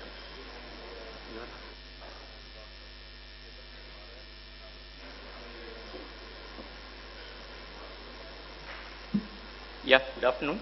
So, good afternoon to AIIFA organizers, and which is, I think we are making this continuous effort and on this neutral ramming mass, which is going to be a next generation refractory, we believe. I think Sitaraman, Professor Sitaraman has given a light about refractories. But India still, I think we are proud that we started with this refractory of spinel based, and many of the companies started adapting it. Maybe it seems to be very not economical in the start point of, but now we have made a lot of development. I think we will share with the group. So to start with, I think many of you will not knowing about Saint Gobain. Just I will give a glimpse of that. So we top 100 companies with 40 billion euros turnover with 1,79 employees, and we are 350 years old company, which is close to us, old as Taj Mahal was built. And I think we can do, we are seeing huge opportunities in the induction furnaces. So our aim is a passion for materials. So we can develop new materials which is required for these induction furnaces. I think some ideas came from Professor Sitaraman can be executed. I think we are experts in ceramics, and which is most needed for these induction furnaces. And we have 8 R&D centers across world, and we are filed around 400 patents last year, which is we have a primary KPI or a KRA, what we called as number of patents to that company, how much it files. It's and you can also see that 1 out of 4 products which does not exist in last 5 years are there in our product portfolio. That means we are innovating continuously. And this, it's again from the HR point of view, we are the top employers, and these attitudes come by innovations. And this is something about, I'll quickly run through. We have across presence in India also, and we have multiple plans, as you can see. So to come to the background, I think we are representing the ceramic part of Saint-Gobain, which is called Performance Ceramics and Refractories. We started this company in 1990s, which is started in Bangalore, which is almost more than 25 years old now. So this has been primarily put for the purpose of clean furnitures, which is making the silicon carbide based refractories. And now we have diversified into many other products. You can see. Mr. Vignesh, sorry, can you just proceed with your presentation? Yeah. The company will read up on Wikipedia. Yeah. I think coming back to the neutral ramming mass, we started in the year around 2009. Our journey started with just testing of the spinel based neutral ramming mass in stainless steel industry. Initially we thought that it is very expensive, 18 times expensive or 20 times expensive. We thought this will definitely, industry will not able to absorb it. But we started a trial in 2009, and slowly stainless steel industry, which has seen a lot of value over it, I think I will share in a coming slides. So which has observed it in a very faster pace, and then we broad based into other markets also, which is in DRI, scrap melting, and today we are able to sell around 1,000 metric tons per month, including all over India and outside India also. So this is our journey. So basically we started from 2010 commercially, and we have gone abroad also. We are now selling in Africa, we are selling in something in Bangladesh, Pakistan, and we started with Middle East also. So everywhere we have done, major part is that we have customized this refractory, which is suited for the Indian conditions and the conditions which is required outside India also. So that is basic primary objective, that these materials are available commercially by many other competition also, but nobody has customized this. The important thing, what I stress here is customization of the refractory for the Indian usage or Indian induction furnace usages are different from what we see globally from other parts. If you see, we have, based on the customization, we have launched with a range of products which is different from different industry. If we have different ranges of product for DRI melting, different range of product for scrap melting, we have a different range of products which is for top making. So we have a complete solution. So recently we have been awarded as a most innovative product for from the CII. And this is our, this product taken birth in India. Now it is traveling across world, and I think we are doing wonderful wherever the induction furnaces are available in the world, and which is mostly the technology is going from India only. So I think electrotherm, inductotherms are doing really a good job in transferring this technology across the world.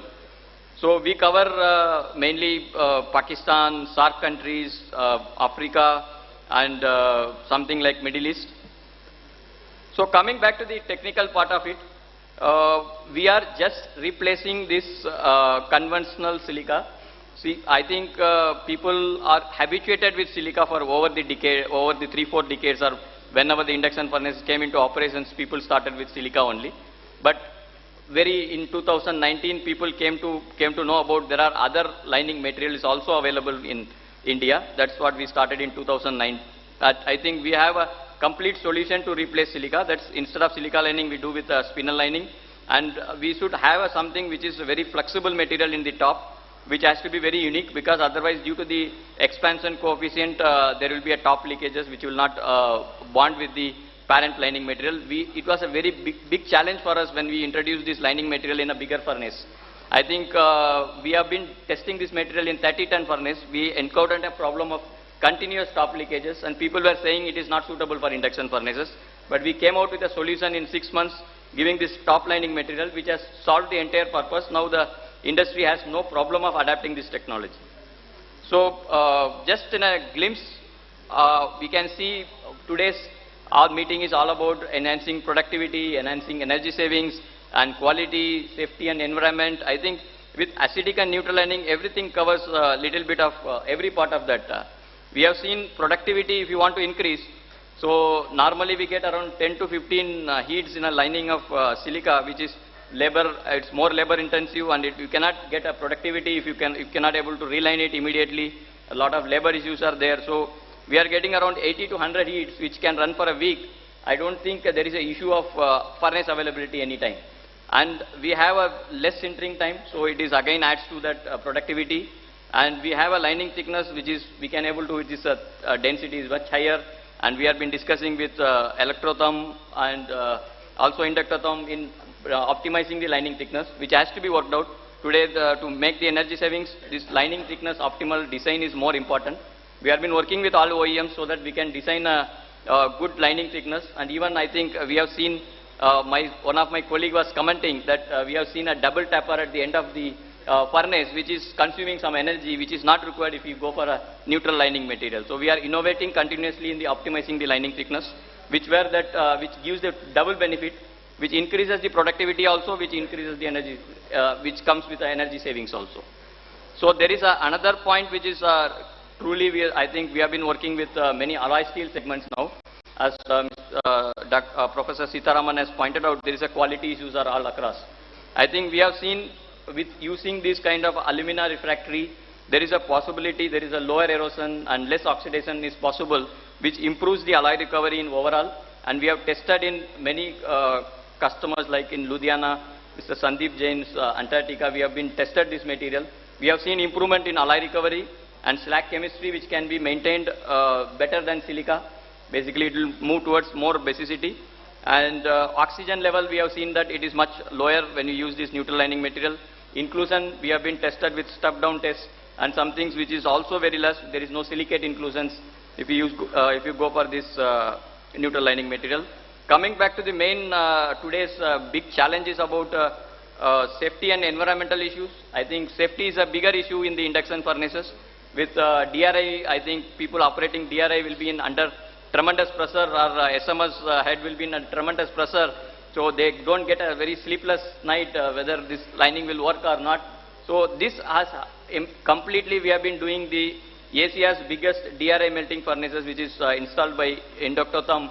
For DRI melting, 100% DRI is melt in the induction furnaces with hot metal kept for continuously for the 50-60 heats, which is being melt and which is giving an economical advantage for instead of substitute for the scrap, where the states like Chhattisgarh, which is land trapped and needs huge amount of transportation to take the scrap from other states. So from the other point, we have seen that solid waste management. I think wherever the silica is used, our waste will be around maybe 1/10 of that what it is solid waste generated by the silica. So which is big challenge coming days. I think when the industry matures, furnace size increases and everything moving towards bigger furnaces, and I think some people has installed around 50-ton furnaces in Bangladesh. So this becomes a big challenge to handle this kind of a solid waste management. I hope neutral ramming mass will give you a best solution for that. And typically if you see the properties, I think people know that density of our material is much higher. It consumes little higher for one lining, but you can do multiple patchings, which overall your specific consumption can come down. And typical chemistry, if you see, it will be 85% alumina and 11 to 12% MgO. Maximum service temperature is to be stressed. We can cross beyond 1750, which is normally not required, but sometimes by due to the misgovernance or something in the shop floor, it can go up to 1700 plus. So it is a safer lining at that temperature also. I think if you see a very simple snapshot of our performance at many customers, practically we have got. So today I think people are saying 18 times expensive.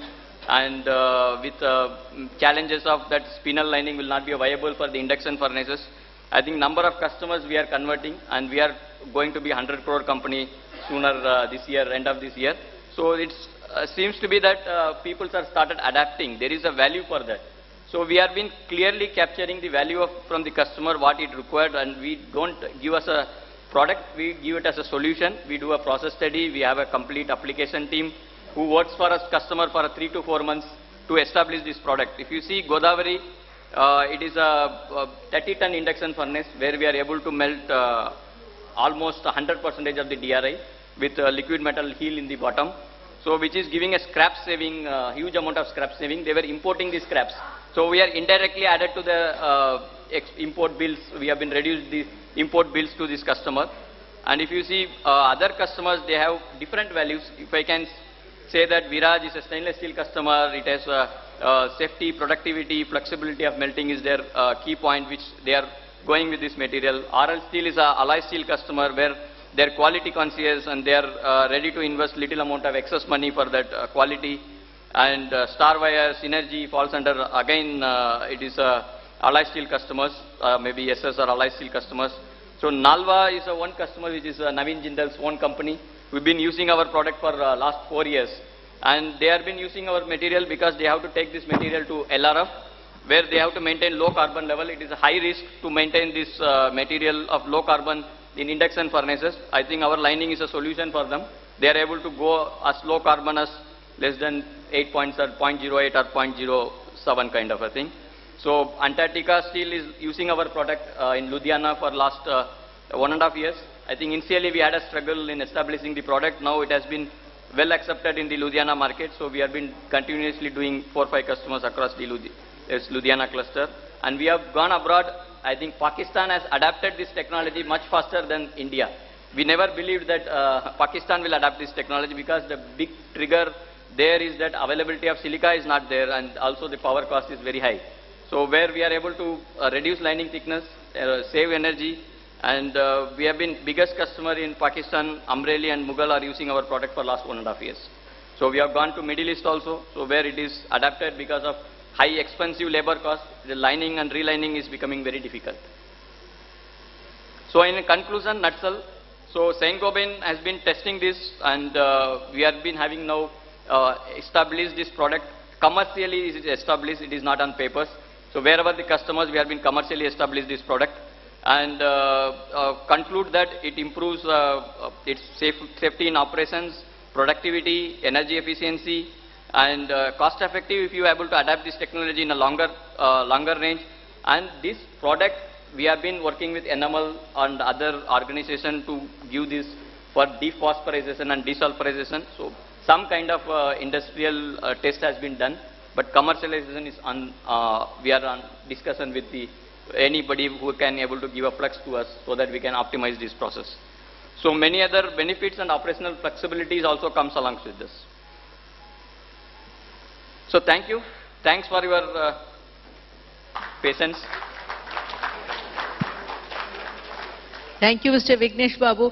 But next time I really look forward to a very specific seminar or a conference which you will host with all your users across the world.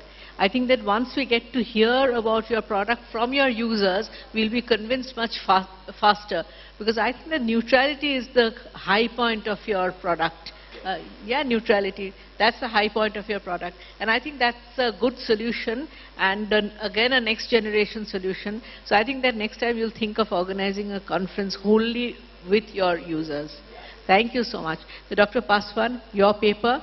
Dr. Dayanand Paswan is from the NML, National Metallurgical Laboratory of Jamshedpur. This is a CSIR lab, and he will talk to us about the tunnel kiln. We have presently an overwhelming representation of rotary kiln.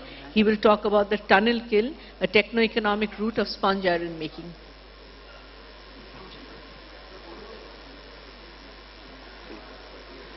Good afternoon.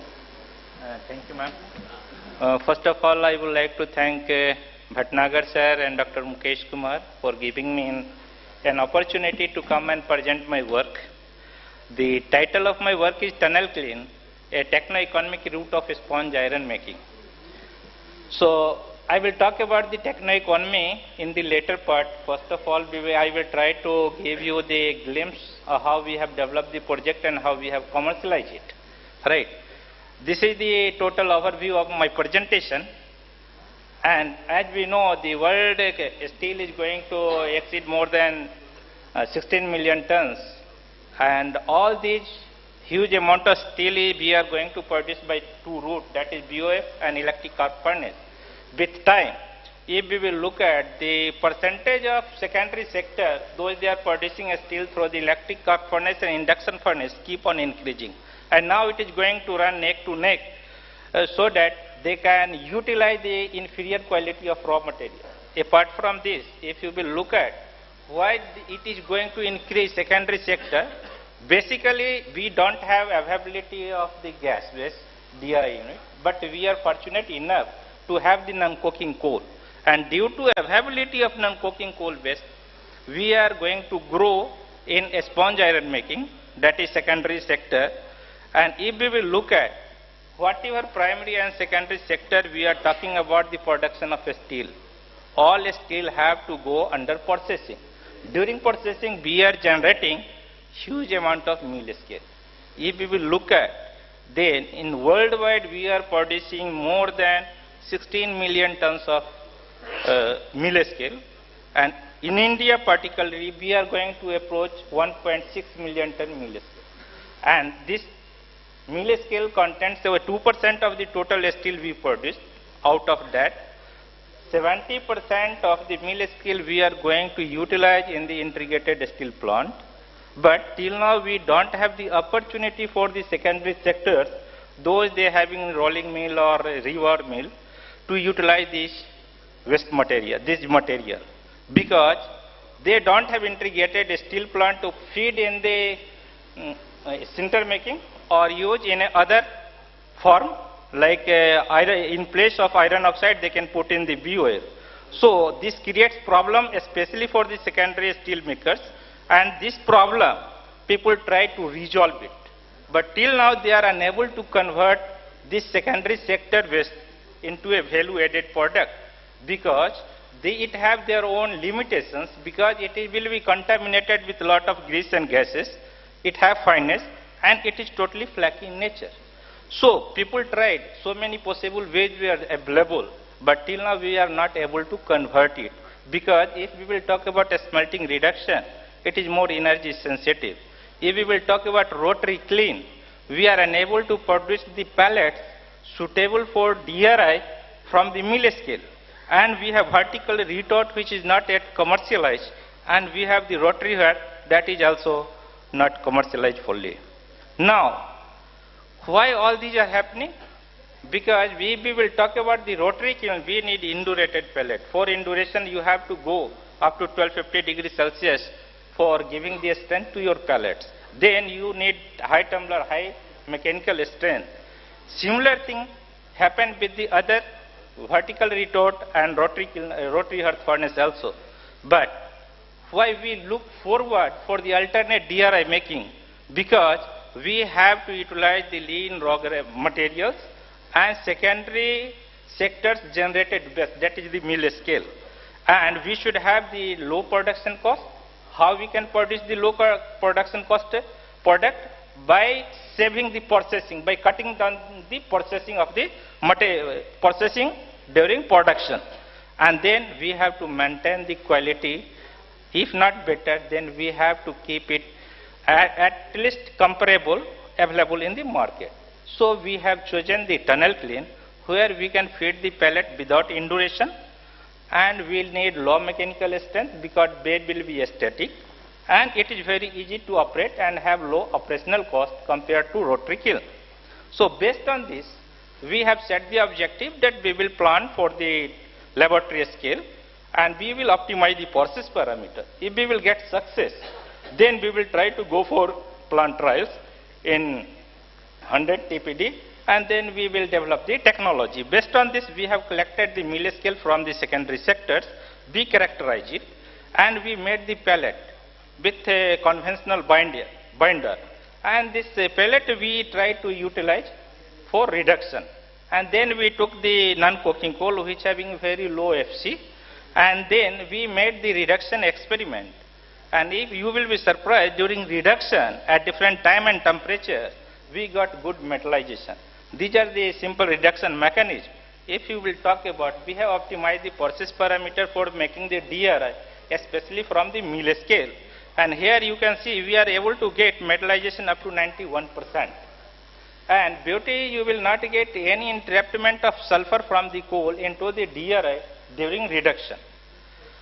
After optimizing the parameter, we were trying to exploit the waste raw material available in the steel plants, that is lean grade iron ore fines, iron ore slimes, you have EF dust, BF dust. So what we tried, we used different percentage of waste material for making the pellet as a binder. And we optimized this condition also. We used up to 20% of the lean grade raw material, that is totally the fines and waste, and we produced the DRI. Again, we have around 91% metallization. So you can use your waste mill scale as well as waste fines available in your plant for making the sponge iron. And then we tried to go for the pilot plant trials, and we collected the material.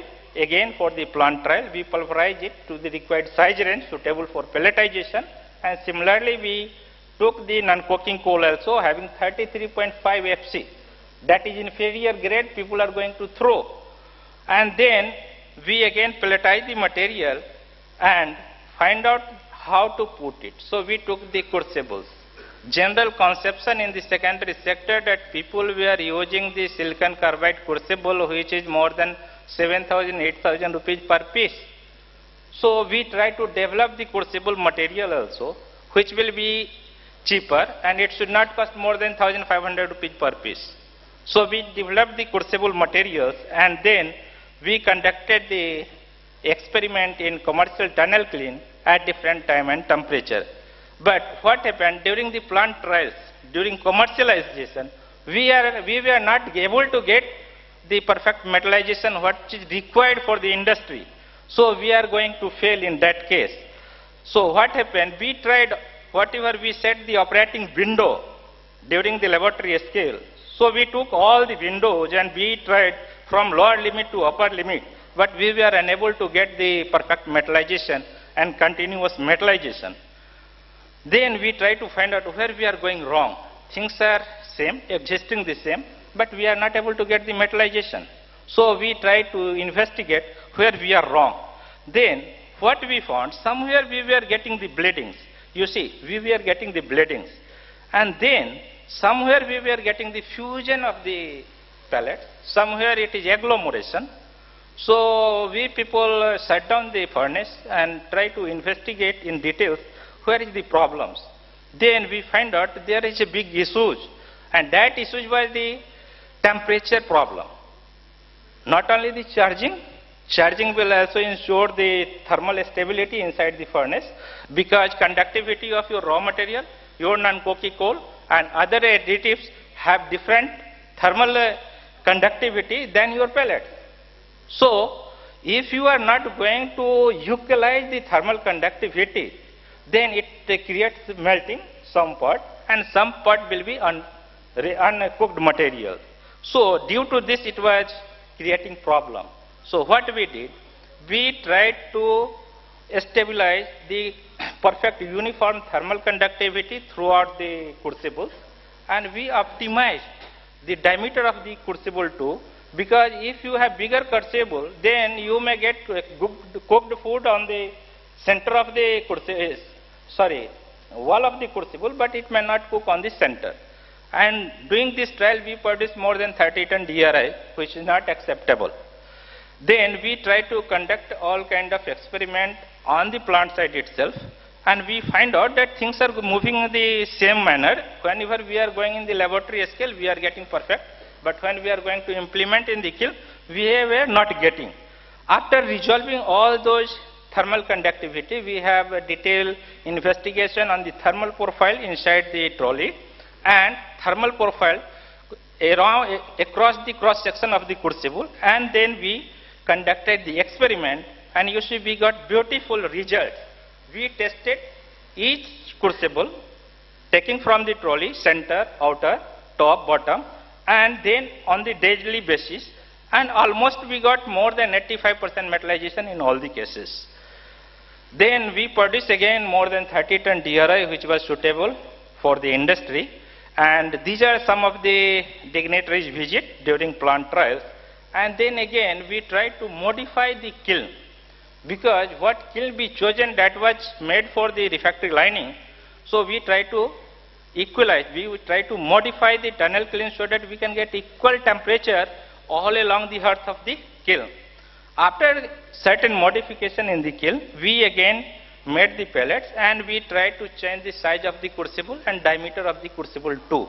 So this is the optimized diameter of the crucibles. And then we again conducted the experiment, and you can see that this is the loaded trolley for pushing inside the crucibles. And then we conducted the experiment and we got beautiful result.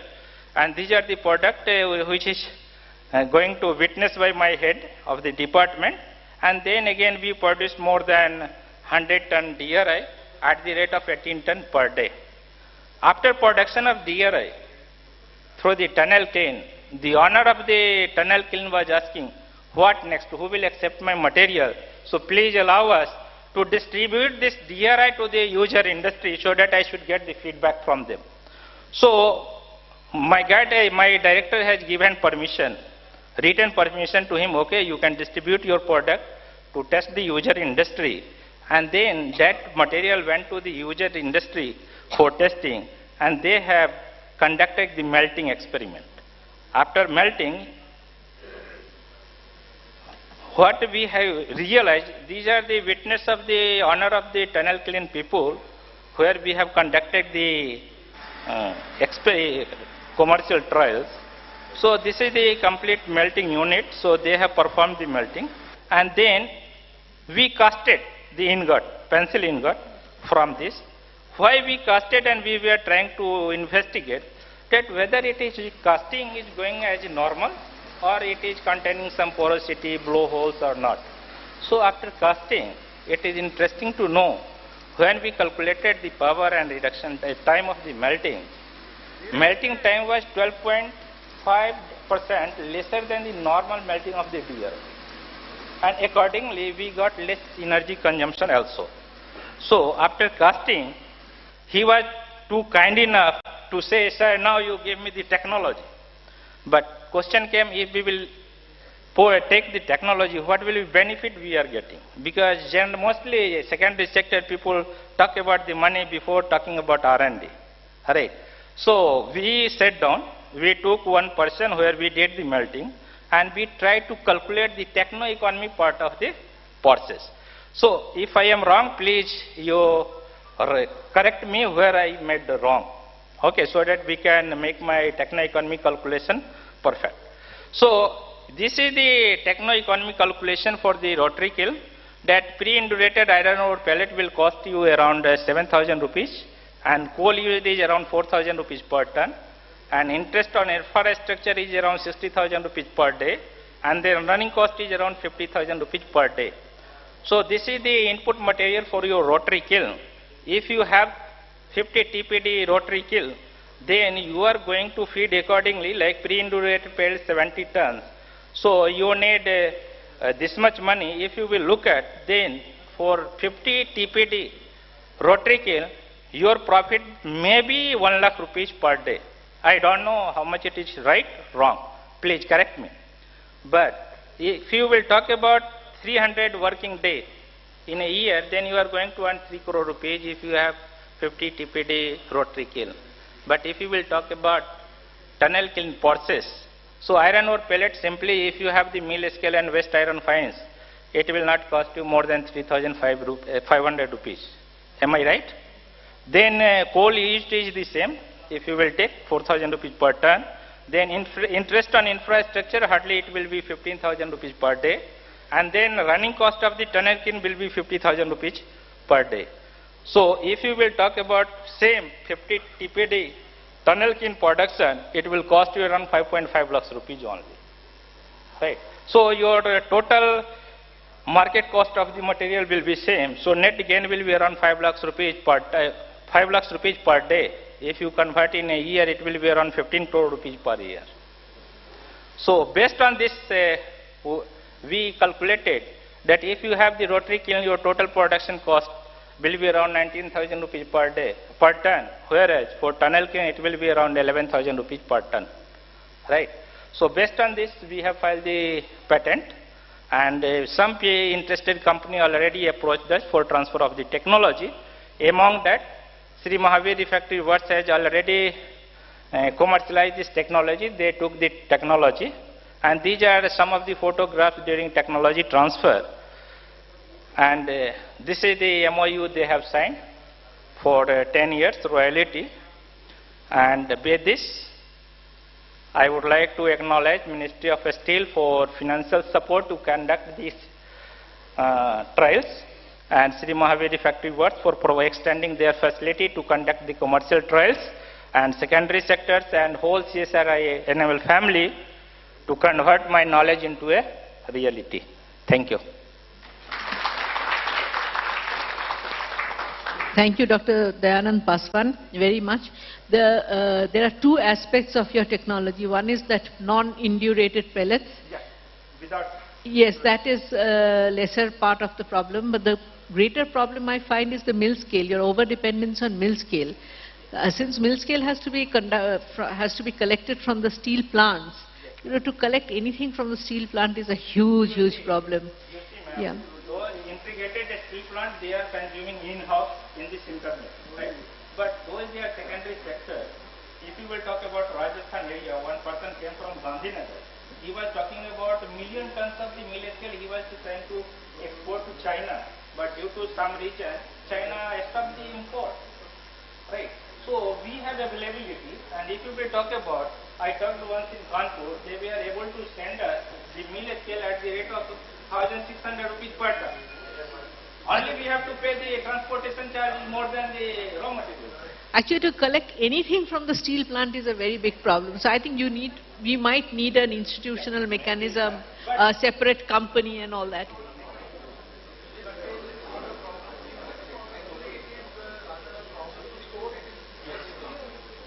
I'll tell you the reason, Sandeep ji. Min Metal mein, Mr. Shri Mingli asked me to put me across to some people to collect mill scale. I wrote to all your associations. मुझे कोई उत्तर नहीं मिला. That is when I realized that it is very difficult to collect mill scale from the steel mills. Yeah, traders से collect करना पड़ेगा. Yes, finally Alibaba, India Mart. Yeah. Yes. Yeah, the traders. Actually, it is India Mart and Alibaba we have to go. Thank you, Dr. Dayanand. I think we have time for about 4 questions, one for each speaker, and then we'll wind up.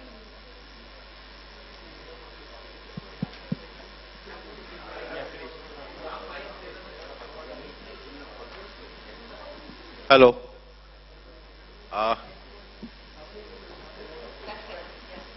Please introduce yourself and say to who you are addressing the question.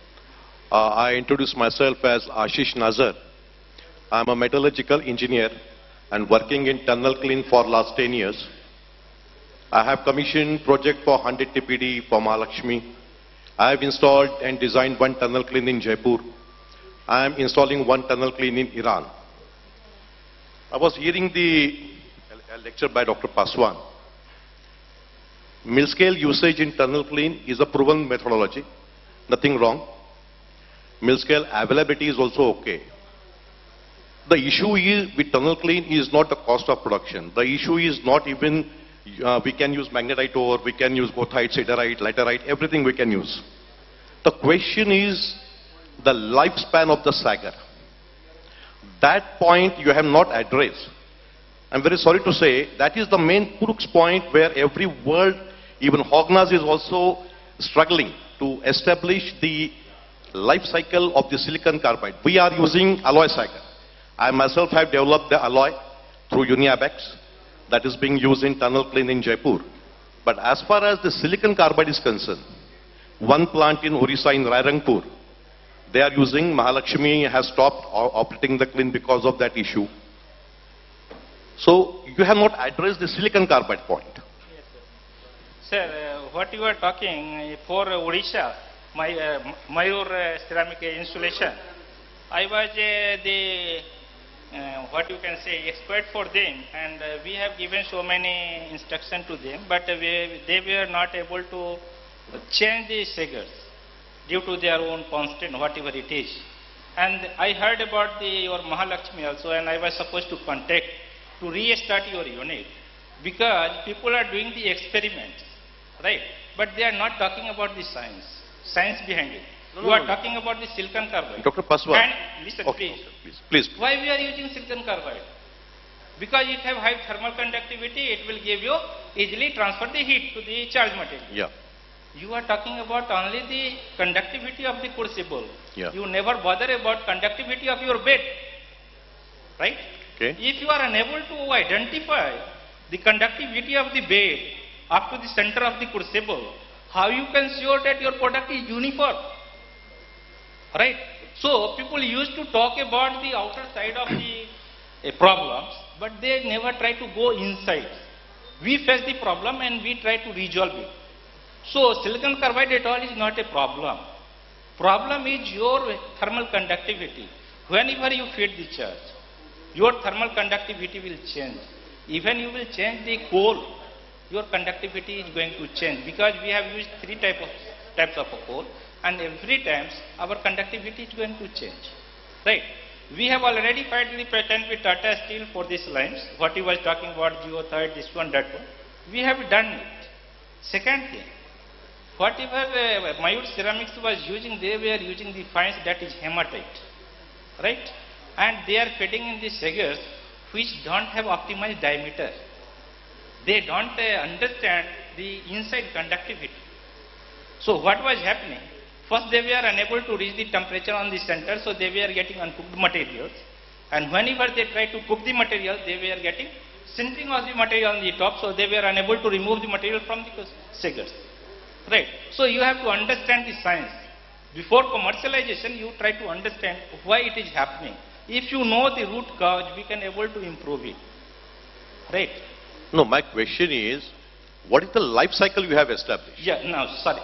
What we have developed our own silicon carbide crucibles, sagers, and that is not 100% silicon carbide. So we have blended so many ceramics, and till now we did not check the number of cycles we can use it, but we can throw our silicon carbide from 8 to 10 meters feet height.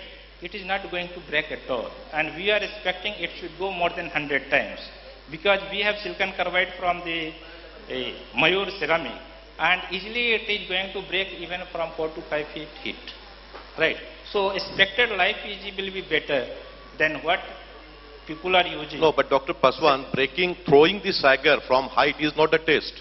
Yeah? That is throwing the sagar from different height and checking whether it is breaking or not breaking, that is not a please test. Try to understand what we have developed. It is under process. Unless we will not take the trial, we cannot say it will be 100 times. This point I Right. want to raise, Second- tunnel clean sagar life will decide the commercial viability. That is the main point that I want to highlight. Recyclability, when we used in the first times, some crucible got broken due to melting of the iron oxide inside the sagers. So we recycled it. We again made the fines, we rammed it, and again we made the crucibles, and again it is working. Right? He was explaining the science. I mean, the commercial viability is yet to be developed. Yes, I think we have to have that is. patience and give them the time. Any next question? Yeah. Can Chai I ready hai? ask? Can I ask one question? अच्छा, हाँ वो तो है. Smita ji, can I ask one question? I think that the later question we can ask to the individual during tea. Yeah, one brief question you asked. मेरा question sand global neutral lining sir neutral lining मैं भी use कर रहे हैं ਉਹਦੇ ਚ problem ਕੀ ਆ ਰਹੀ ਹੈ ਜਿਸ ਵੇਲੇ ਅਸੀਂ ਉਹਦੀ ਲਾਈਨਿੰਗ ਕਰ ਦਿੰਦੇ ਆ ਤੇ ਜਿਹੜਾ ਉਹਦਾ ਟੌਪ ਹੈਗਾ ਟੌਪ ਚ ਕ੍ਰੈਕ ਆ ਜਾਂਦਾ ਹਾਂ ਇਹ ਜਿਹੜੀ ਹੈਗੀ ਹੈ ਪ੍ਰੋਬਲਮ ਕਾਫੀ ਵਾਰੀ ਆਉਂਦੀ ਹੈਗੀ ਹੈ ਕਿਉਂਕਿ ਜਦੋਂ ਅਸੀਂ ਉੱਪਰ ਟੌਪ ਬਣਾਉਂਦੇ ਆ ਅਸੀਂ ਸਿਲਕਾ ਨਾਲ ਬਣਾ ਦਿੰਦੇ ਥੱਲੇ ਨਿਊਟਰਲ ਲਾਈਨਿੰਗ ਨਾਲ ਅਸੀਂ ਉਹਦੀ ਲਾਈਨਿੰਗ ਕਰਦੇ ਹਾਂ। No doubt neutral lining is best.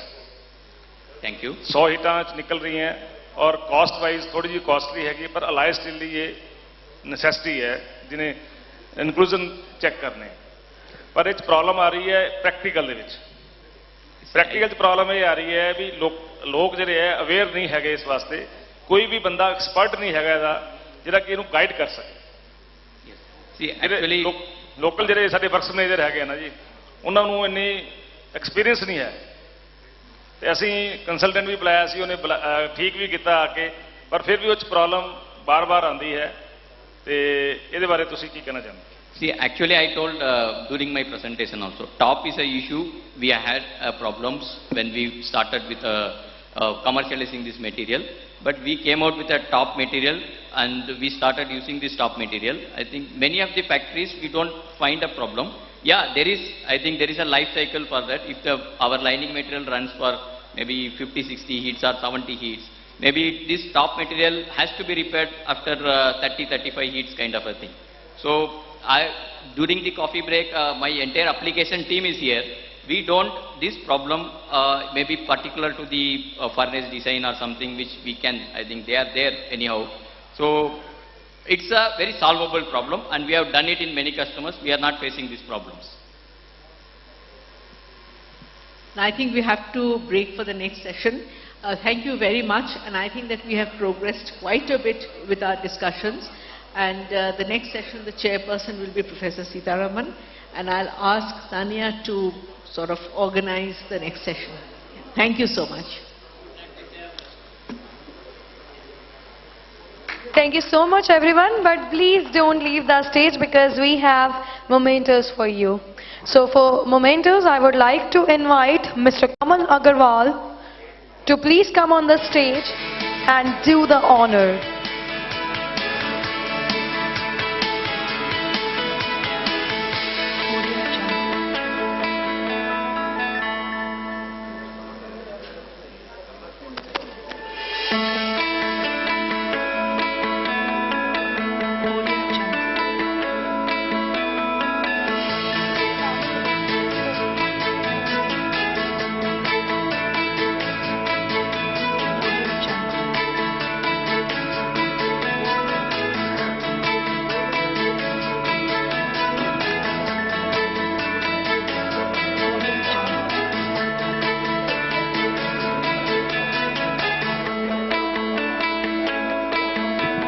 Presenting memento to Dr. Susmita Das Gupta, Joint Chief Economist.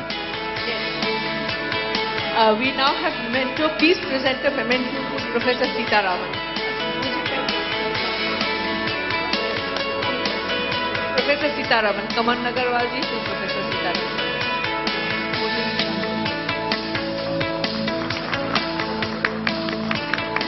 Presenting memento to Dr. Dayanand Paswan. Where is he? Dr. Dayanand Paswan. Dayanand Paswan.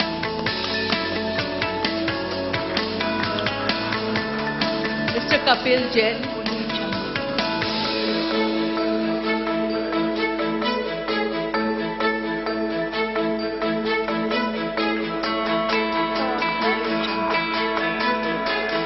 Mr. Vignesh Babu.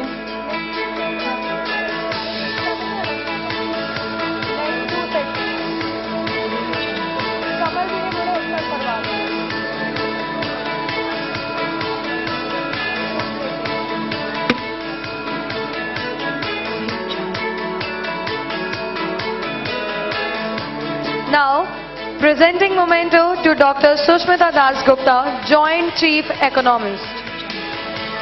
Thank you so much, sir. Thank you so much, ma'am.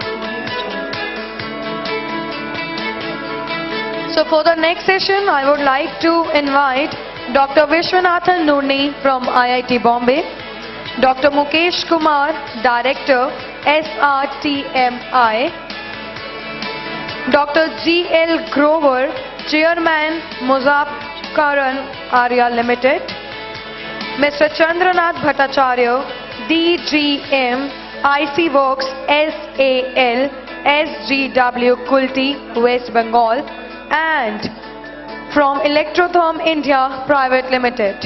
And the session would be taken by Professor Sita Raman, Royal Institute of Technology, Stockholm, Sweden. Dr. Grover.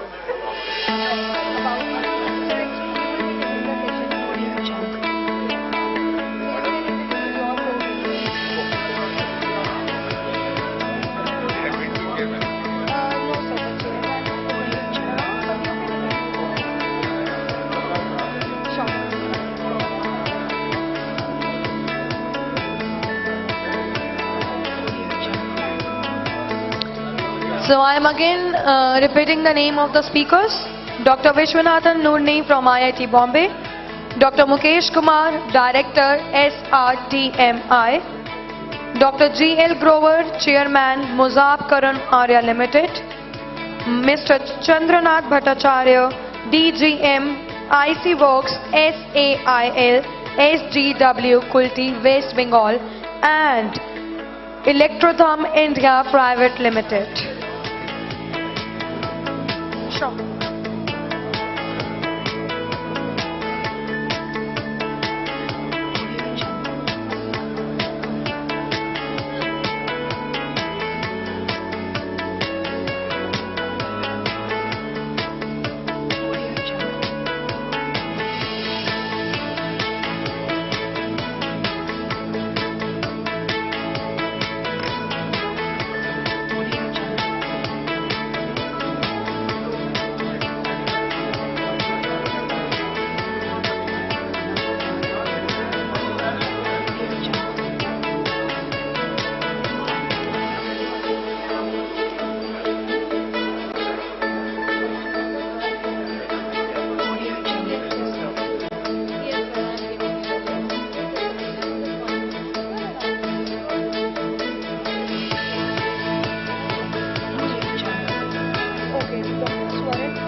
From Electrotherm India, I would like to invite Dr. Swarin Bedarkar to please come on the stage and join us as a speaker.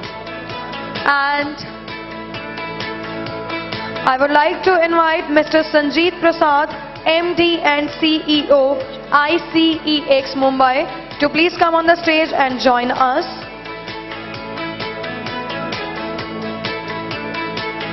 Mr. Azizul Haq, BSRM, Chittagong, Bangladesh, and from Metal Power Analytical Private Limited. And I would like to invite Shri Paramjeet Singh, Additional Industrial Advisor, Ministry of Steel, to please come on the stage and take over the session as the session chairman with Professor Sita Raman.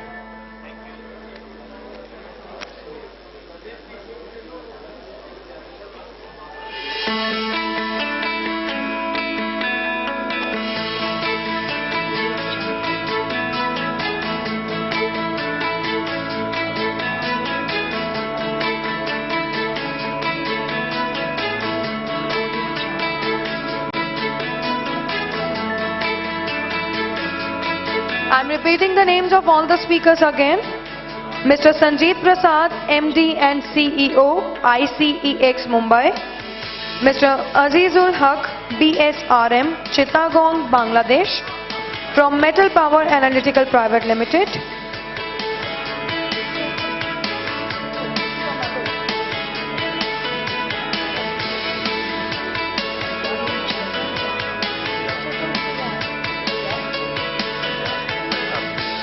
Mr. C.R. Sisadri from Metal Power Analytical India Private Limited.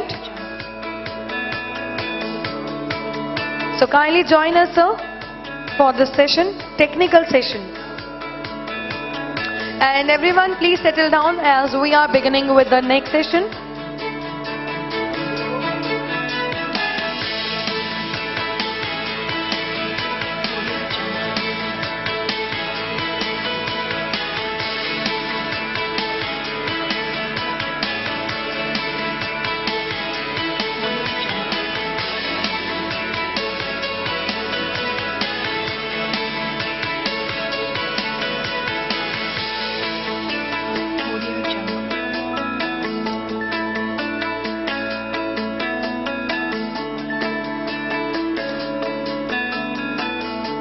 Good afternoon, ladies and gentlemen. My name is Sitaraman. I have given lecture recently just now. I am the chairman for this session, and we have 1, 2, 3, 4, 5, 6, 5 papers. So the first paper will be by Professor Vishwanathan, IIT Bombay. Importance of clean steel making, why and how. Professor Vishwanathan.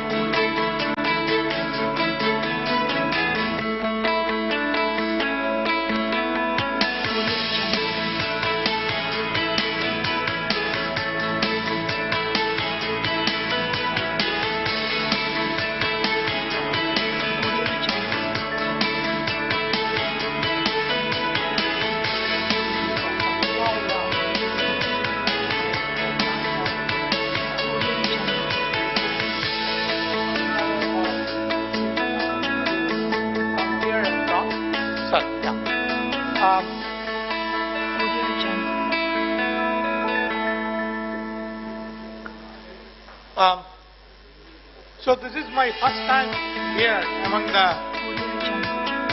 secondary steel students, the organization. Otherwise, I primarily work with primary steel makers. However, I started my PhD work in the secondary steel sector. Actually, my PhD was on cupola. At that time, a lot of pollution issues were there. So during my PhD, actually I did a lot of experiments in Kirloskar foundries in Bangalore. Now it is a mall there. And then also in Sholapur, Chetan foundries. In these foundries, we installed some 2 rows of tiers and all those things. So that was part of my PhD. And afterwards I shifted to the primary steel sector. But incidentally, I'm very honored also because Professor Sitaraman is my mentor who is chairing this session. And Dr. Swaren Badarkar is our student at IIT Bombay. And I understand that he is very well known in the secondary steel sector. So that way it's a very familiar sector, people with me here. Okay. I just wanted to make one clarification because the word clean, last session itself, the clean, the way, for example, as steel quality people or who look at steel making, we look at clean as clean steel. It is nothing to do with emissions, etc. When we say clean steel, it is primarily, it has to do with inclusions. Okay? How clean the steel should be. So if inclusions are much more, rather sometimes the word dirty is used, to describe the steel. So here, the topic I have selected is importance of clean steel making, where I am talking about not the emissions, but basically what is there inside the steel. I am also from the Center of Excellence at Steel Technology, which we have established with Ministry of Steel, at IIT Bombay. So I am part of that. And at present, we have also members, for example, Tata Steel and JSW as members. And one of the reasons for coming here also, as I understand from Ministry of Steel, that we would like to have interaction with the secondary steel manufacturers. So that's the reason why I am also here. So we'll be more than happy to interact. And if you look at, we have, our mandate is to train steel personnel, working whether it is primary or secondary steel sector. And we also conduct research projects, and we also have a master's program in steel technology. And one of the projects which the Center of Excellence is working on, tropical steel. We believe that the steel which we use, especially in the Indian conditions where we have a lot of coastal area, the corrosion is quite high. So whether we can, develop a steel which containing some amount of phosphorus, because phosphorus is known to, help resisting corrosion. We don't have a low temperature, application. So hence, whether we can develop a tropical steel. So this is one of the ideas which the Center of Excellence is working on.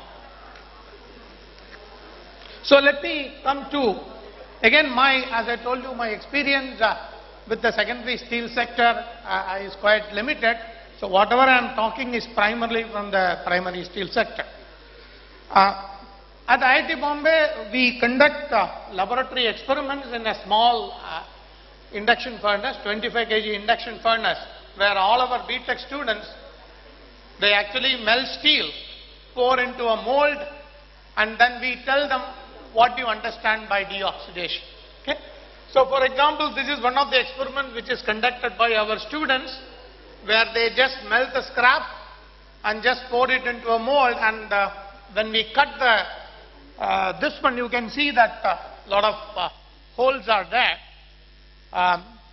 This is the same thing, for example, if you observe ice cubes, you will see a lot of, once you put it inside the fridge, at that time you don't see any bubbles, but once you take it out, you will see a lot of bubbles. So why does it form? See, for example, Professor Sitaraman was already talking about, the cleanliness. Even in the morning, Jindal was also talking about quality of steel, etc. All those things are, one of the things which is very important is the oxygen level. Okay? So, there is always dissolved oxygen which is there in the liquid steel, which is also there in water. And once water solidifies or, liquid steel solidifies, this tries to come out. And when it tries to come out, for example, even if you calculate 10 ppm by weight, oxygen is there in liquid steel.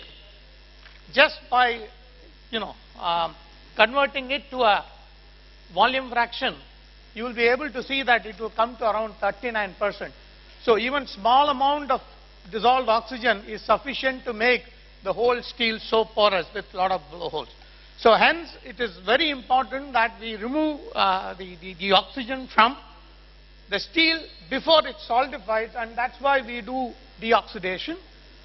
And by deoxidation, what we are doing is primarily, we are removing the oxygen from the liquid steel by making sure that it forms solid oxide.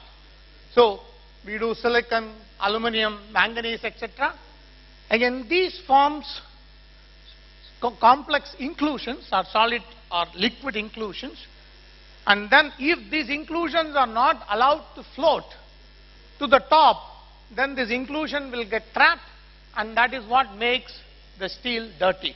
So it is very important that once we deoxidize steel, we should make sure that these inclusions are floated out.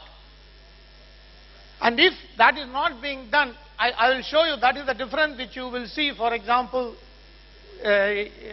we did collected some samples, and we just looked at the analysis, and we found that the inclusion level, for example, in a primary steel, rebar versus that from the secondary steel sector, there is a large difference, and this, one of the reason is the inclusions.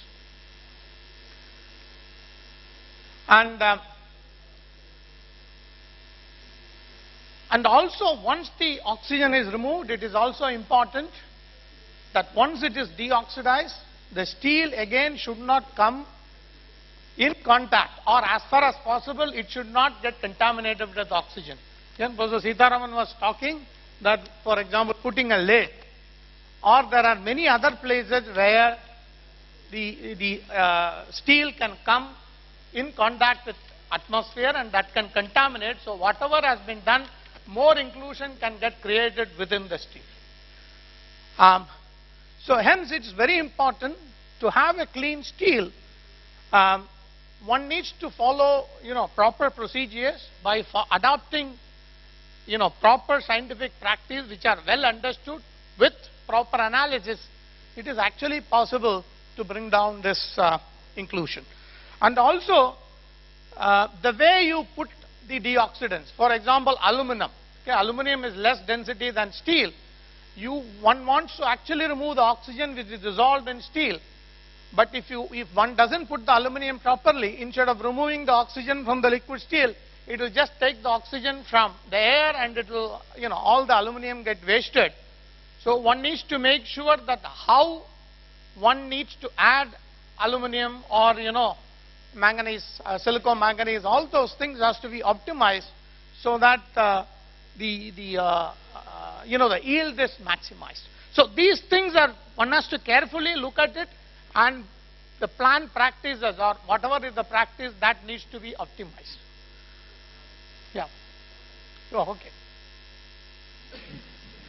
And what can inclusion do is, if it is a hard inclusion, then it can create, voids, and that can create cracks, and these can become places for corrosion. And for example, they can also break and they can form strings, and those kinds of things can happen. So you can see that if it is a soft inclusion, it can get deformed. So all kinds of possibilities are there as far as inclusions are concerned. Okay? And if you look at inclusions, as I told you, it can lower the ductility. One of the things which can, affect is inclusions can bring a lot of spread in properties. Okay? So I don't know what properties, when we, look at mechanical properties, what exactly we report, I don't know. But one needs to look at the spread also. Especially one needs to consider the lower side. Okay, so depending on the inclusion along the rebar, there can be actually variation in quality. And that can have a detrimental effect on the final application. Okay? And especially when you do harden the temp core process, when you harden it, if inclusions are there, it can have more severe effect because of the hardened phase there. That is more prone for corrosion. So these things are actually, not proper studies have not been conducted, as Professor Sitharaman was telling about inclusion, but these are some of the studies which has been conducted earlier on other steel, and probably these will be applicable also on rebars. Okay? And also, if the refractories are not managed well, this can also create inclusions coming into the picture. And also, as I understand, many of you also maintain argon purging. Means even if you have LRF, but still in the ladle you maintain argon purging. This argon purging also, if it is too much, then actually this inclusion will not float out, it will come back into the steel. So appropriate flow rate of argon purging has to be done. If you do too much, again inclusion will not get float out to the surface, it will get trapped into the steel, and even whatever small amount of slag, some of it can get trapped into the liquid steel. Okay? And that's what I was talking about. So if flow is too much, then that can also create problems as far as the inclusion removal is concerned. Okay? And also, for example, when you transfer, when you transfer liquid steel from one vessel to other, for example here, these places actually the pressure is low. So if there is any cracks in these places, for example, this can actually entrain air. I'm sorry, I'm not able to show this. This can entrain at the neck, this can, because of low pressure, and that can again increase the number of inclusions. Okay? I'm not going to talk about desulfurization, Professor Sitharaman has already talked about. See, these are some of the total oxygen level which I have taken from the literature, some of the steels. If you look at, for example, some of the iron cans, it is total oxygen is 20 ppm. if you look at wire, etc., which is 30 ppm. Okay? This total oxygen in a way gives the inclusion, because it's very difficult to see inclusions directly microstructured, because the statistics is, you can see only very few of them. But actual better way of knowing how much inclusion is there is by total oxygen analysis. So I just wanted to show you, for example, the total oxygen level in secondary steel. Some of the manufacturers, we looked at it without LRF. For example, it is 490 ppm, which is almost 10 times more than any of the steel which I have come across. For example, in the primary steel sector, it is 10 times that. And this is really enormous. So I think one needs to look at this.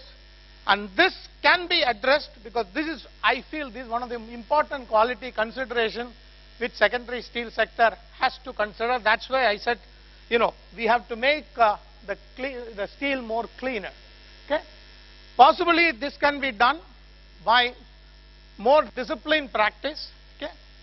So for that, your manpower has to be properly trained. Your processes have to be optimized. So this, of course, at IIT Bombay, we have experience in looking at primary steel sector. We can help you with these things. We can have interactive sessions. And also, for example, primary steel sector, they have operators, meet, where operators can exchange their ideas through this. Probably one can bring down the, the inclusion level, which is currently quite high.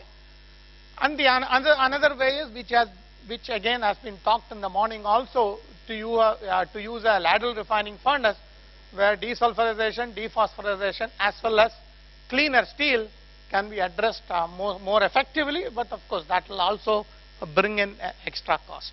Thank you. Thank you very much, Professor Vishwanathan. We don't have time for questions. Please ask your questions during the coffee time, okay, or tea time. Now I will ask our next lecturer. This is a very interesting lecture from SRTMI. The director himself is addressing you, Dr. Mukesh Kumar. Please.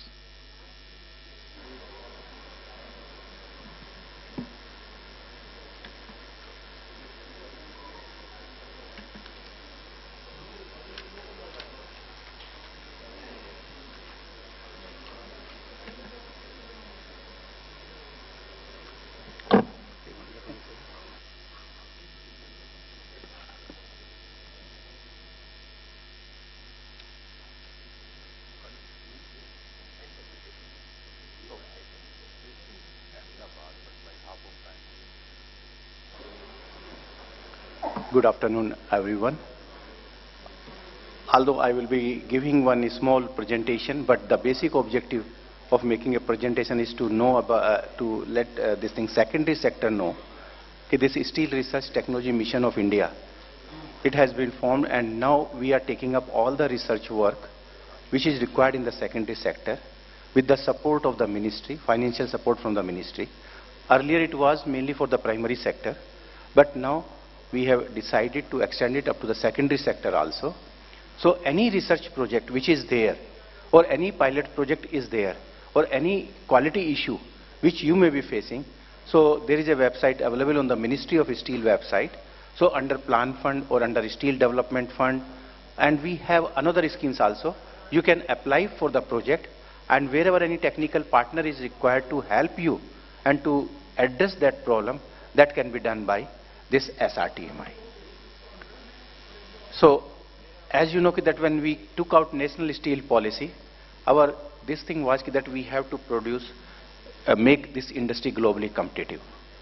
Although we have completed almost, you can say, first around 70 years, first plant was put up, as I was telling you in the morning, 1870, that is in West Bengal. And if we see from that angle, we have touched around 148 years. In 148 years, we have reached capacity from 0 to 100 million ton. But in next 10 years, we want to go from 100 million ton to 300 million ton. So what we have achieved in last 148 years, double of that we want to achieve in the next 10 years. So in last till today also, most of our technological dependence is on the outsource only, whether it is a primary side or the secondary side, except some small things we have developed. But on technological front, somewhere we have failed to cope up with the latest requirement and other things. And still we are looking for the outside only. That's why Ministry has decided to let us form a this institute which can focus on all research and everything. We were knowing when we formed the National Steel Policy, what are our major challenges for the primary and secondary sector. Number one was that availability of the raw material, whether it is DRI for the secondary sector, coal for the secondary sector. Then preferential allotment, they were not getting any preference, logistic issue, lack of focus on advanced technology. Like today we are talking sulfur, phosphorus, but if we see other part of the world, US, they have started induction furnace, although they have phased out almost all the induction furnaces, but they have made lot of big improvements. But still here we could not attack that area. Similarly, today you are talking about the quality, that there is a problem.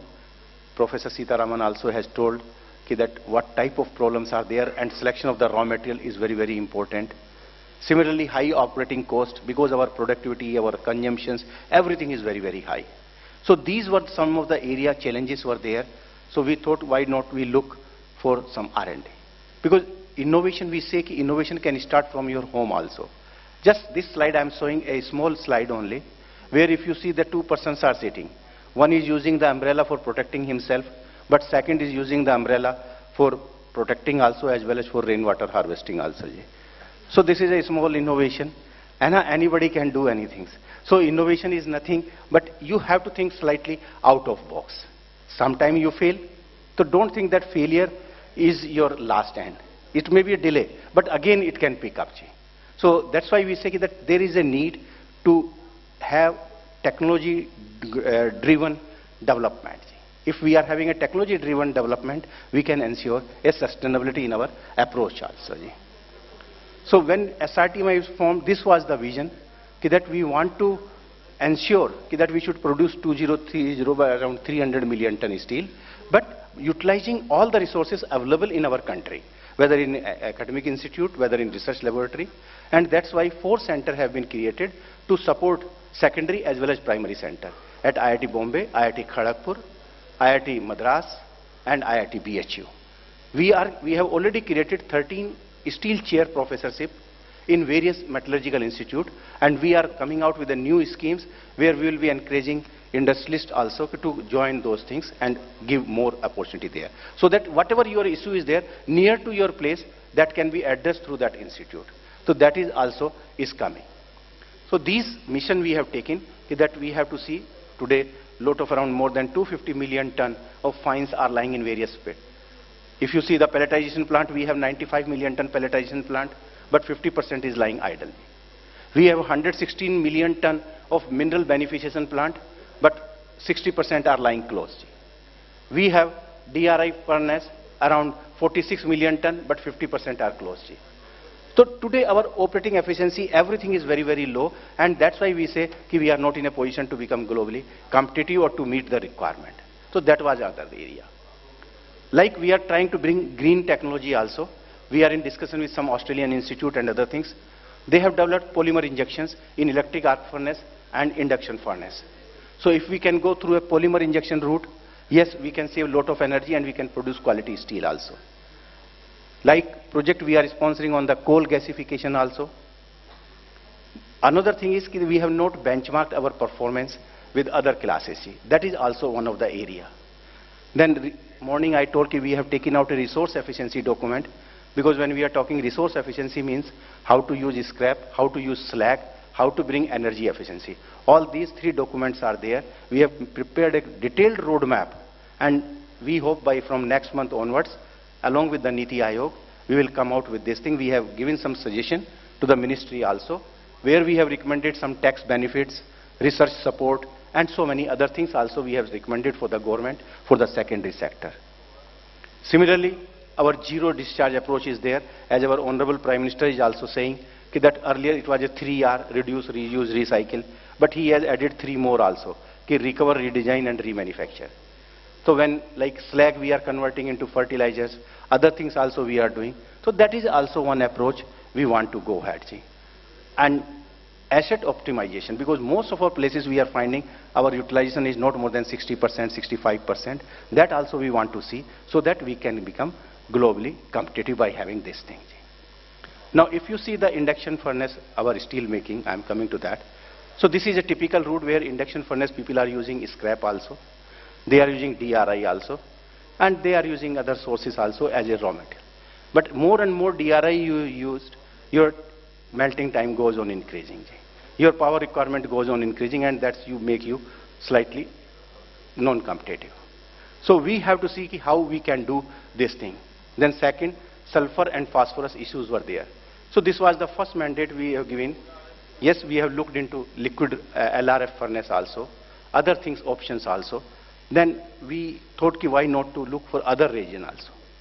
Like these slides, I think Professor Sitaraman has morning covered, when you are going for EF and IF, and particularly IF, these are the factors which you have to consider before going so that you are competitive and you can meet your globally competitive requirement. Availability of raw material. Not only for today, but your future also. What will your future forecast? Like today, Dr. Paswan has projected mill scale can be used. That also can become a raw material source. It can be used as a coolant in primary sector also. So similarly, here also it can be used. Operational cost, what is your energy cost is there, whether you have a captive plant, whether you are using from somewhere else. Then future melt stop expansion. So these are some of the things which will decide how you want to go ahead with this thing.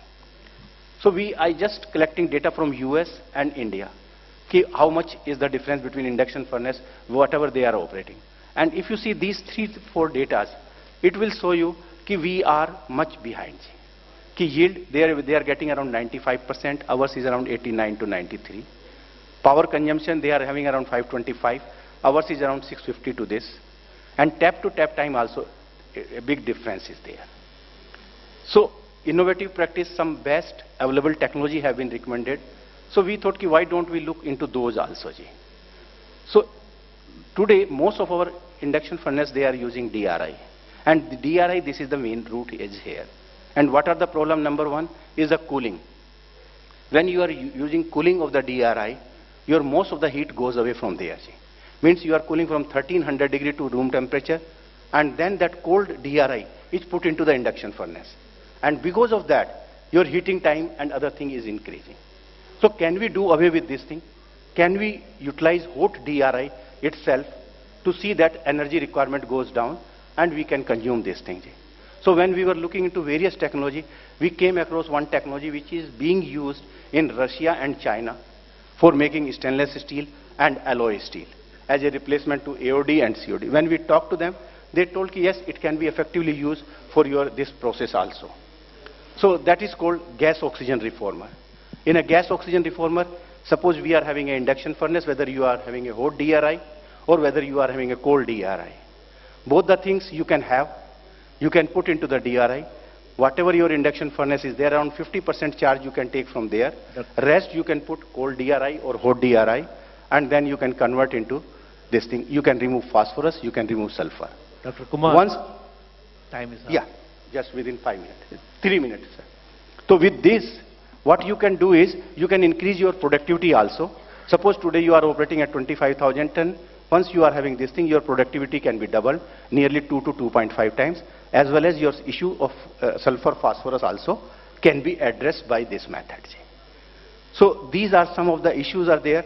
We thought LRF, yes, one issue is there, but cost of dephosphorylation in LRF is becoming very, very high. So when we were reviewing and comparing both dephosphorylation cost, it appears that this GOR may be a good idea in place of LRF if it works there, because it will reduce your dephosphorylation cost, increase your productivity, and automatically you increase your steel production capacity also, and maximum payback period may come around 10 months to 12 month time.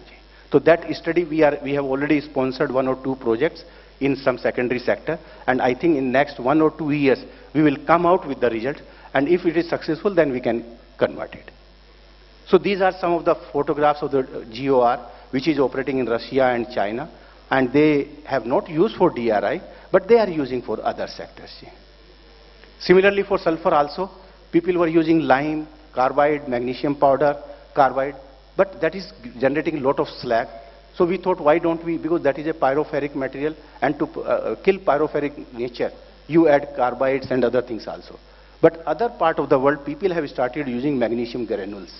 And if you use magnesium granules, quantity requirement is very, very low. So slag generation also is not there, and you can get sulfur level less to 0.001 level also, you can get it. So you can address sulfur, you can address phosphorus also. Another technology what we are discussing with Russia people, that is a new, altogether new technology, that will be replacement to primary and secondary sector also, where all iron ore fines, everything will be used, and this is called magma technology. In this case, there is no refractory. All the cooling is done through a sodium cooling, and when we are having a sodium cooling, a hard layer is formed, and no refractory other thing is required. This may be our future technology. We are already in discuss for setting up a pilot plant for this type of technology also. So that future where we have missed, we can attack those areas and we can become globally competitive and also known for the quality steel. So this is our future, what we are looking in a future, and all research and other things, we want to collaborate, move around this only. Because our objective is, we should utilize our resources. Today, 53,000 crore rupees coke we are importing, 15,000 crore rupees ferroalloys we are importing, 15,000 crore our scrap we are importing. So this a big business, we have resources, and with our dedicated approach, we will be able, we hope to do this thing. Thank you very much. Thank you, Dr. Mukesh Kumar. Thank you very much for an interesting lecture. And it was very nice. You could see what this SRTMI is contributing to the secondary world. Okay, thanks a lot. No questions, please. Please catch him during the tea time. I will go to have a slight change in the program because one of our members has to catch a flight. So I would ask Dr. Mr. Sanjeev Prasad, MD and CEO, ICEX Mumbai, please come over. 10 minutes, please, sir. Dr. Prasad, 10 minutes, please.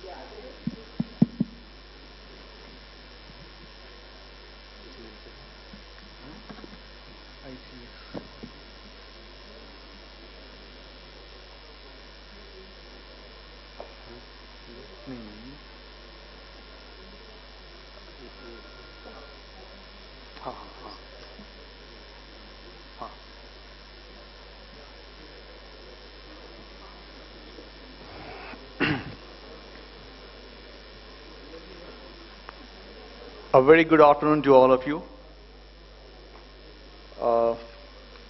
Let me at the onset thanks the AIIFA for giving us this opportunity of making the small presentation to you. This topic is very, very different from what we have been discussing since morning and what we'll be discussing after in the evening also. It's very, very different. Here, I was here since morning, and I've seen people talking about the different technological use and how you can better and make it the production more efficient. So that is, we are trying to harness the power of technology and to enhance our productivity. We do all this thing, but the primary reason is that how we increase our profitability. At the end of the day, as a businessman, we have to see how we can increase the profitability. But we all know there's a very important factor which really drives our profitability is the insurance. I'm sure my audience will appreciate this, that gone are the days when you will do a business without having an insurance. Can you ever think of doing a business without insurance? The panel here? Huh? I can't hear you. Can you do a business without insurance? Yes, you can do. Mr. Vishwanathan? No. Mr. Agarwal, can you do a business without insurance? Can you do a business without insurance? You need an insurance for covering the risk. Correct? So you have fire insurance, you have burglary, you have earthquake. Okay, you need insurance. Life can't move without insurance. But what about price insurance? We have seen how the prices have moved up and down over the last couple of years. I think the price from last May 2017 to 2018 has gone up by 40%. Am I correct? Then in June and July it came down by 10%. Again in August started going up. It went by 8%. Again I have been told it is coming down. So when there's so much of price volatility, price moving up and down, why don't you take insurance for that? Have you ever tried taking insurance for the price risk? That is a major component of the risk which we are taking. No. Have we ever gone to GIC or ICICI Lombard? Mr. Agarwal, have you ever gone to GIC and asked them, please give me a price insurance?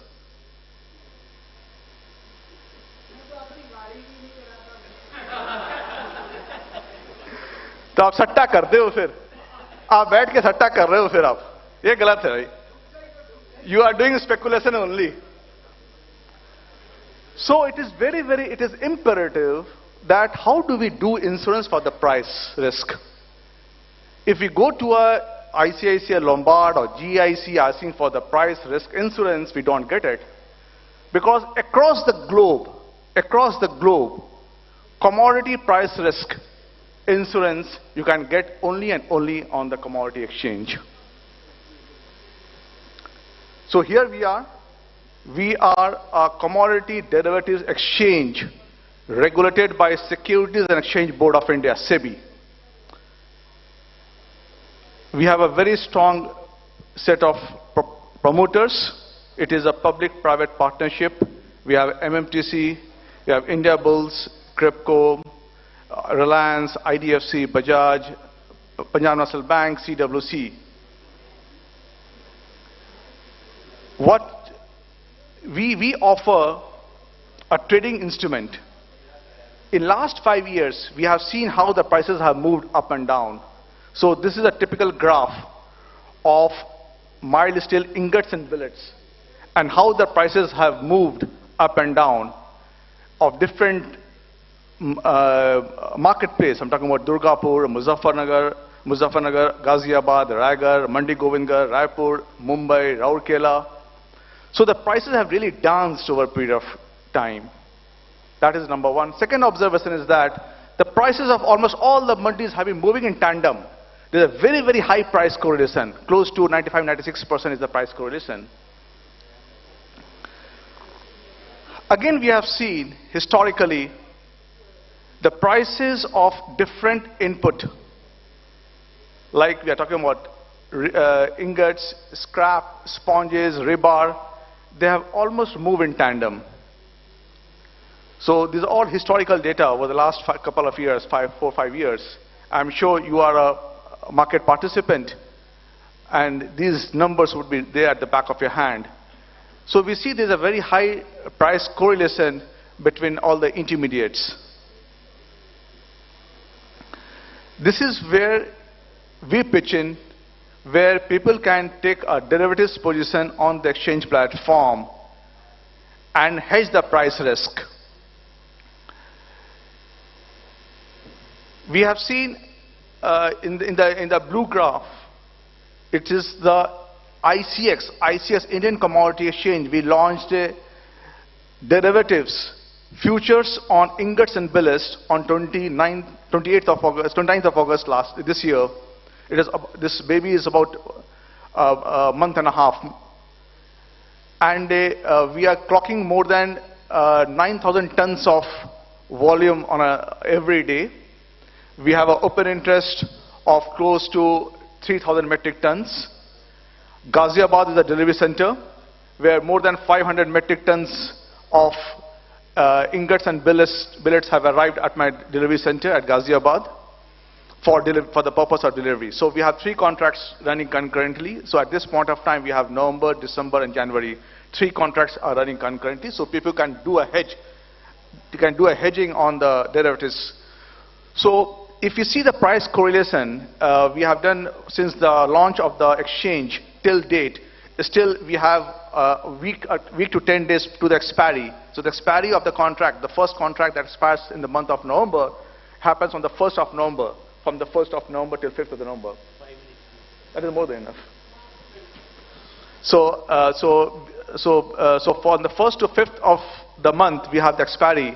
And at the expiry of the contract, the future and the spot market will merge. Please try to understand, a future is a derivative, it is a mirror, darpan hai. Physical market ka mirror hai, darpan hai.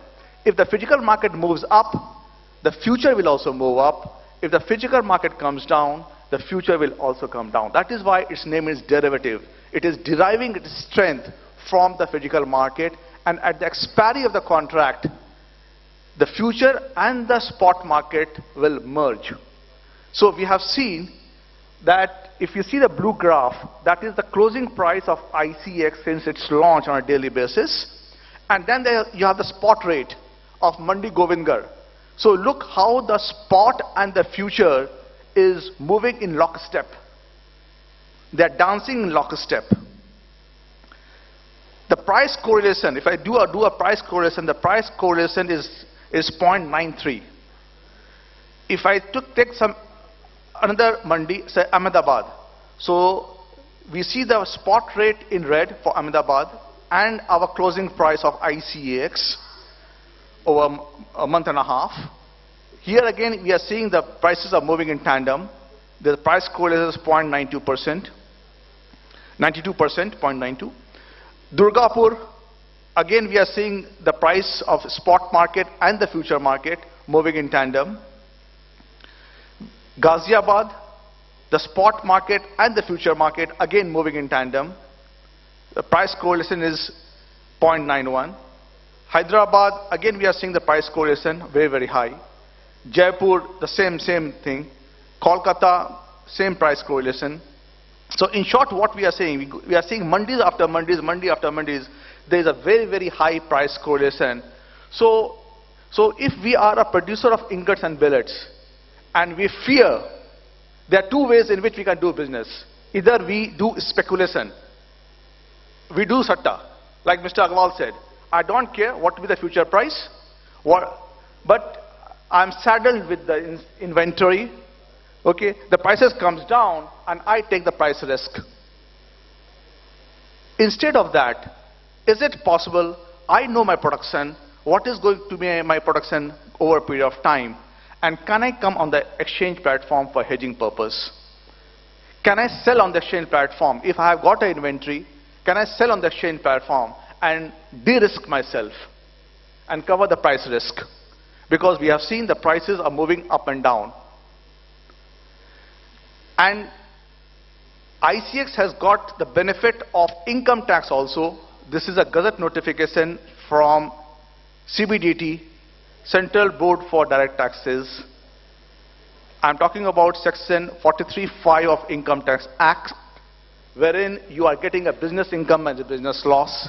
So whatever profit you are making in the derivative, if you are making a loss in the spot market, it gets adjusted.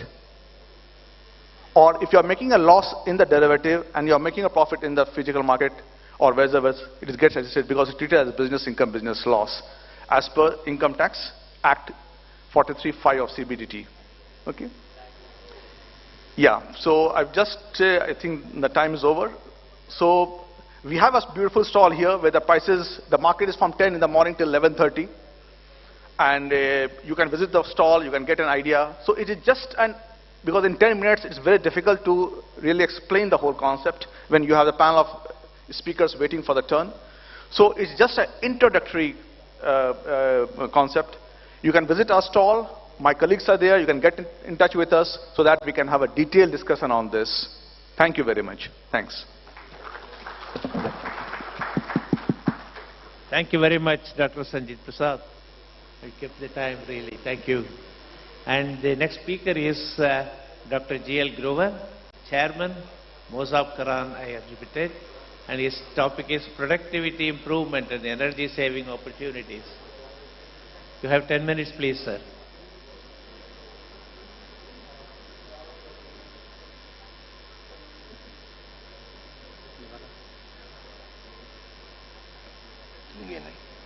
Yes. इसको दबाना पड़ेगा. Dr. Grover, you have 10 minutes, please. Okay, thank you.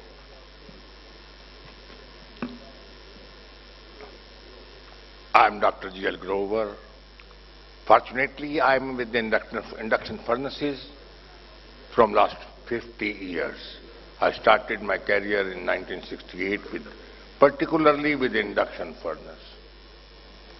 So, still we are talking about lot of technology. We are talking lot of process parameters, lot of induction furnace developments. Fortunately, still we are not following the real process in practical while doing melting, while casting, while making billet making. Giving the various introductions, I came here to get you remember that we are forgetting what practically we are to do. We are not doing practically well. Fortunately, unfortunately, I was a part of Ministry of Steel for assessment of some units. I have visited, and as a core man of melting and casting, practically, I found they are meeting the parameters. They are showing the very good laboratories, very good equipments, very good investments. But unfortunately, we leave the job to the untrained technicians, melter, charger to give the results. We have the best people. We have the general manager, works manager, metallurgist, everything. But once we come on practical, we keep the job on the melters and chargers, which are working in dusty, smoky, and pollution area working. My humble request is, first of all, we should do our introspection that really we are working for energy saving, or we are really working to take the best quality of the production. So, my friends, I am only to remind here how we can save the energy. How we can save energy, what is the quality of the induction furnaces today, what were past. In 1960s and 70s, we were working with main frequency and high frequency furnaces. We were very much reserved to go for low frequency furnaces or medium frequencies because we were not having the power components, IGBTs, thrusters and other equipments which we can work on 100 frequency, 125, 150 frequency or 250 frequencies. I remember in 1985 when the induction furnaces were coming to India in small scale with 50 kg to 100 kg and 300 kgs. Our bigger players were also not able to decrease the frequencies, only working for 500 and 1000 frequency. The reason was the line losses, the equipment losses were so high. Whereas in medium frequency induction furnace, the efficiency of furnace was above 90%. While working with medium frequency and high frequency, the losses were 30% and efficiency was 70%.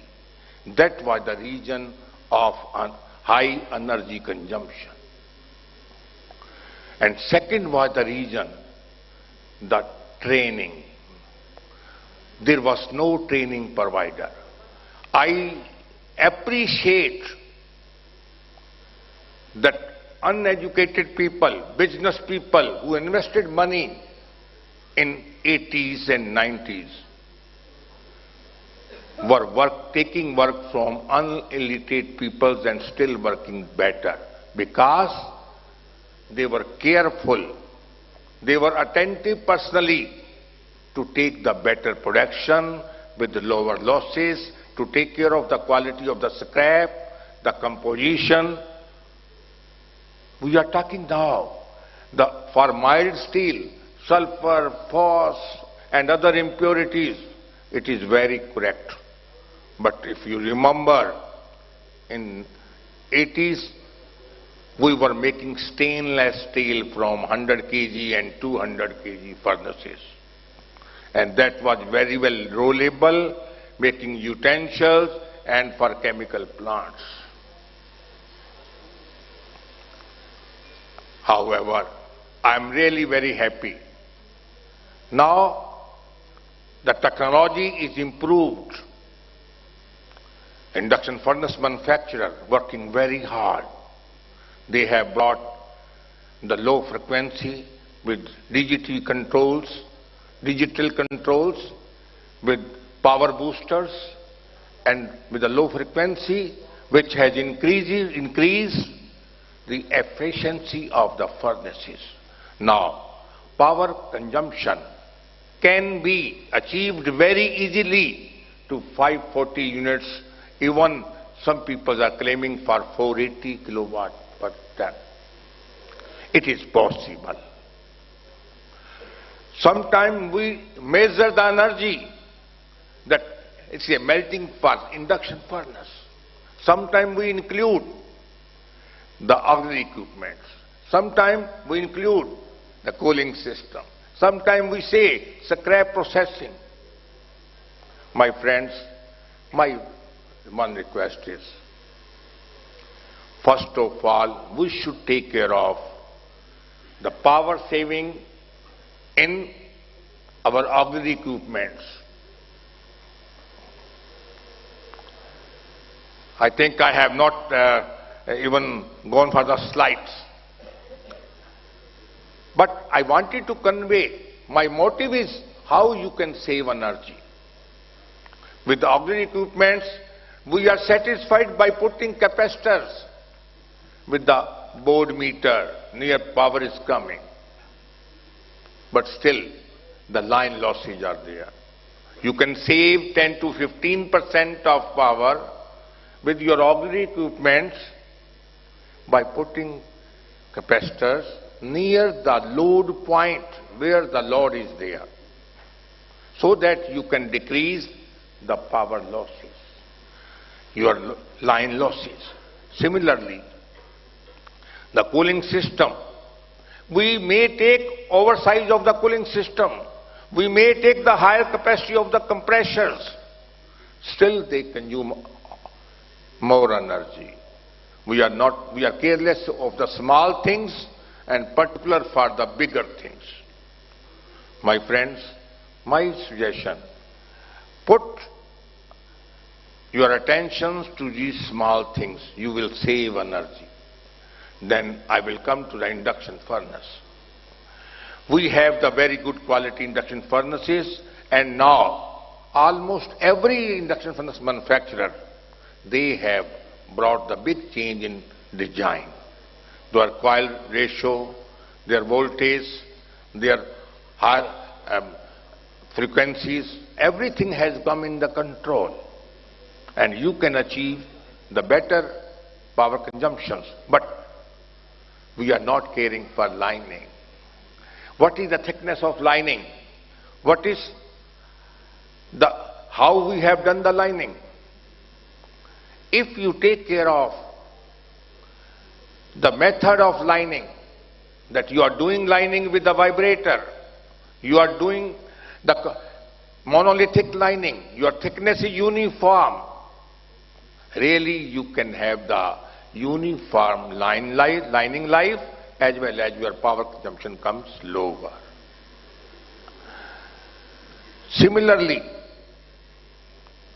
how you are charging, how you are making the scrap, we have to process. Now, you see, regarding the scrap quality, I will say, beggar don't have the choice. Whatever scrap you get, you have to melt it. But what care we have to take? Because who will go for the scrap looking? We have to make the sorting of the scrap, processing of the scrap by inclined shear, shredders, baling machines, and alligators. You have all the equipment with you now, but you were not having. Process the scrap. Make it charge mix. Do proper poking with a scrap pusher and give the maximum power from the very start. We are giving and not taking care of the slack. Power is given, but your furnace is hungry. It is wasting your energy. So, my friends, you should take care of these all points. The most important thing, the training. I would like to request the Ministry of Steel, the NIST, and other technical experts, and the cluster of induction furnaces, and where we have a lot of furnaces, that make a group and provide training in the shop floor. If you are not providing training on the shop floor, we are talking big, but we are increasing our power consumption. Training is most important. We have to design. So, my friend, my message is this. I wanted to say, please be attentive with the small points, and then technology will be yours. Thank you, my friend. Thank you, Dr. Grover. You were very, very good in keeping the time. And I thank all the speakers for this session, the 4 speakers who have made an excellent presentation. And it was very, very nice to be a chairman for this session. I thank you all, and I thank the organizers. One particular thing I wanted to mention is that in this country, there is a lot of focus on primary steel making. But I am very, very pleasantly surprised that the Steel Ministry has given equal importance to secondary steel making and also to the induction furnace, which are a major player in India. And I am very, very pleasantly surprised and very thankful that they are able to take the initiative in the Steel Ministry and do this. Thanks a lot. And I will hand over the chairmanship to Shri Panjit Singh ji, and he will continue the next sessions. So thank you so much, sir. As he has to catch his flight, Dr. Sita Raman. So we have a memento for you. And to present this memento, I would like to invite Shri Kamal Agarwal ji to please come on the stage and present a memento. And along with him, I would like to invite Mr. Sandeep Jain to please come on the stage and do the honor. And along with the memento, I would like to invite Mr. Ashok Surana ji to please come on the stage and present a flower and a plant to Professor Sita Raman.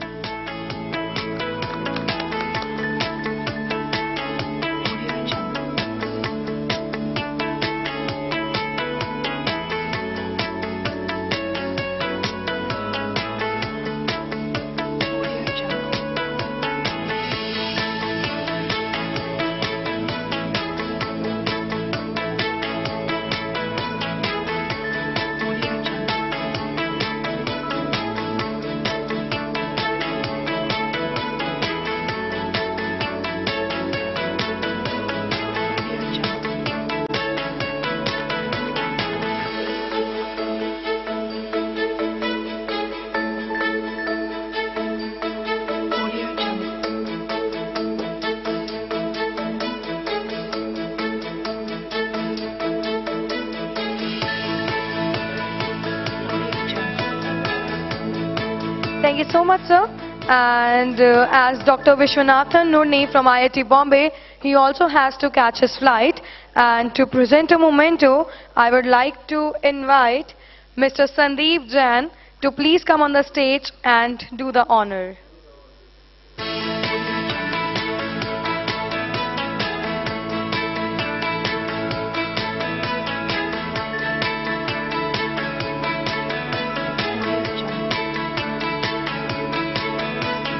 And to present a flower and a plant, I would like to invite Mr. Ashok Surana to please come on the stage and do the honor.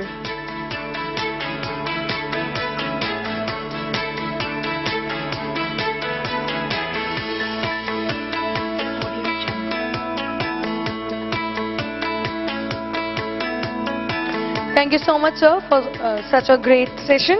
And now, moving further, I would like to request Shri Paramjeet Singh, Additional Industrial Advisor, Ministry of Steel, to please take over the session as a session chairman. Thank you. Since morning we are talking about green steel, clean steel and economic steel. And I think all the sessions, whatever has been covered, actually they have touched the objective of the seminar. And I was just thinking of it, that the benchmarking is missing in this particular session. But while reading this, the presentation to be made by Dr. Swankar from Messrs. Electrum India Limited, he is covering regarding the benchmark. The topic is DFOG, powering the growth of steel making through induction route with benchmark performance, energy consumption and productivity. Dr. Swankar.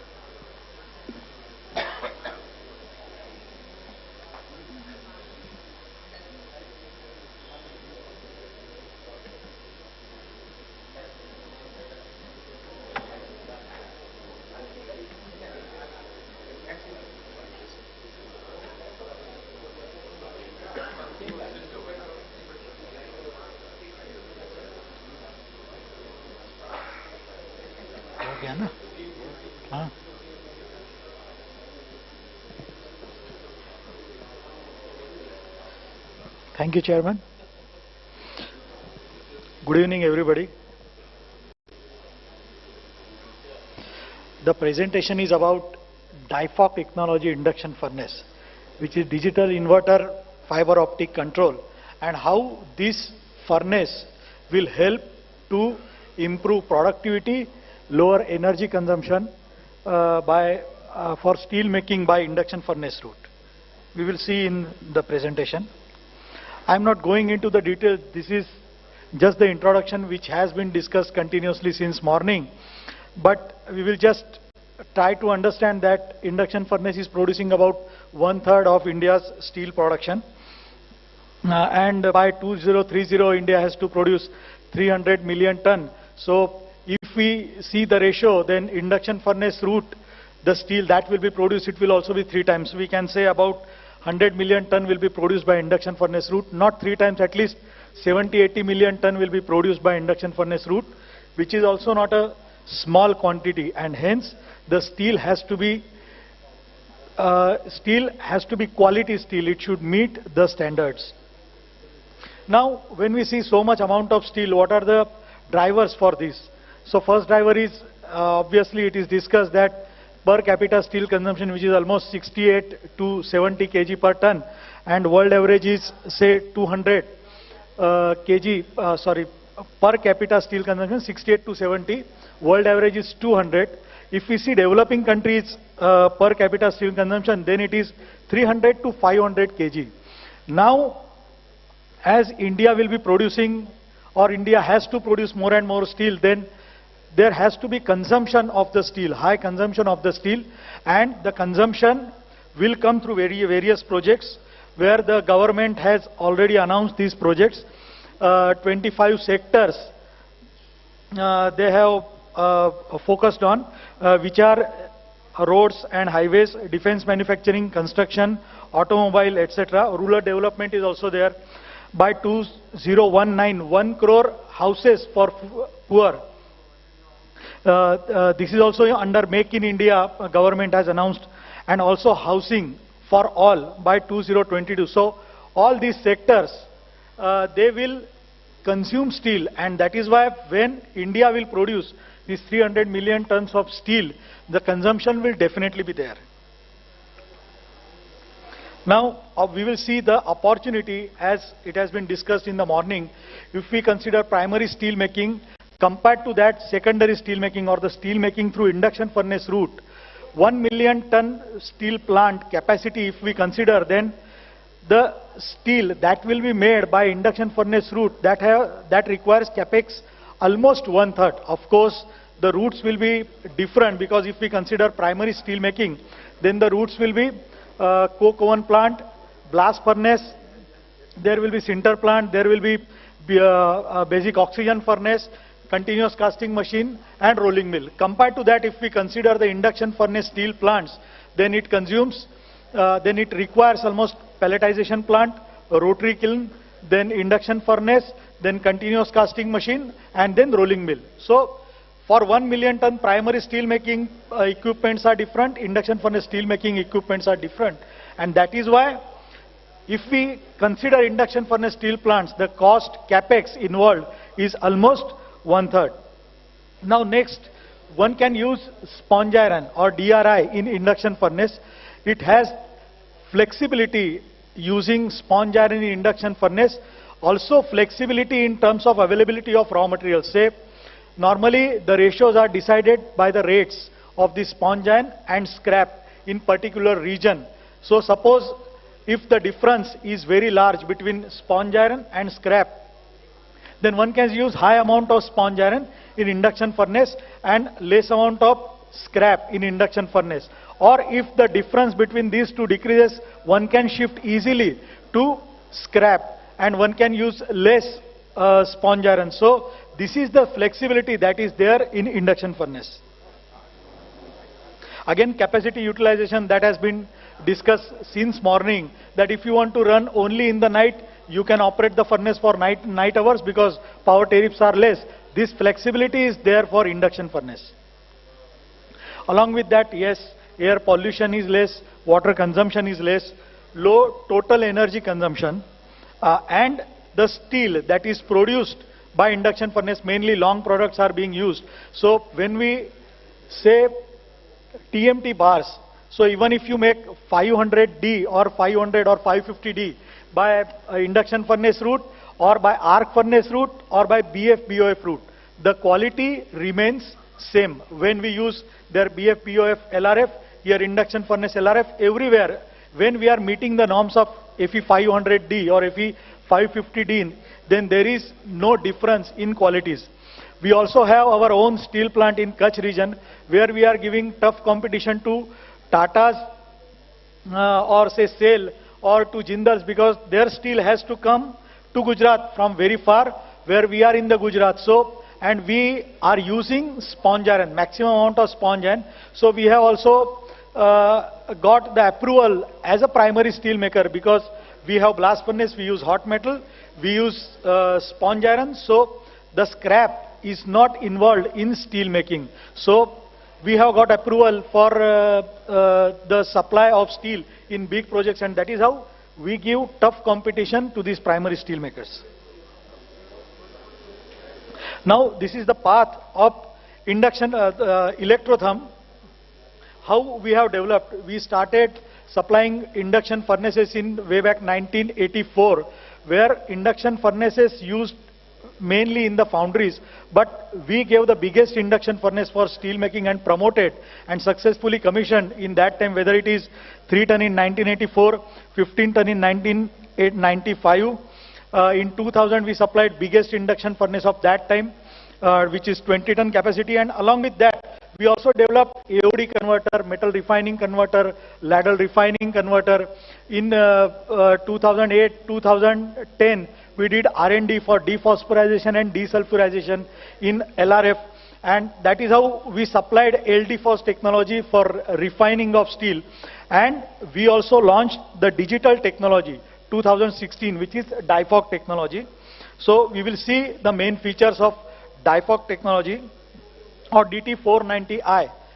As the number says, the technology number or the name, DT490, 490 represents the kWh per ton consumed for melting steel when we use 90% of scrap and 10% of sponge iron. Now sponge iron every steel maker use or every induction furnace steel maker uses because he has to control the carbon. So this is very practical number. When we use almost 90% of scrap and 10% of sponge iron, the kWh consumption is 490, and this is the name of the technology, DT490i or DIFOC technology.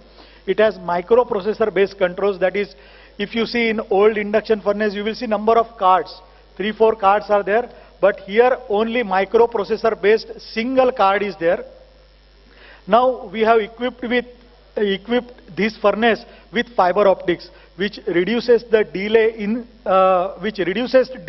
in signal processing.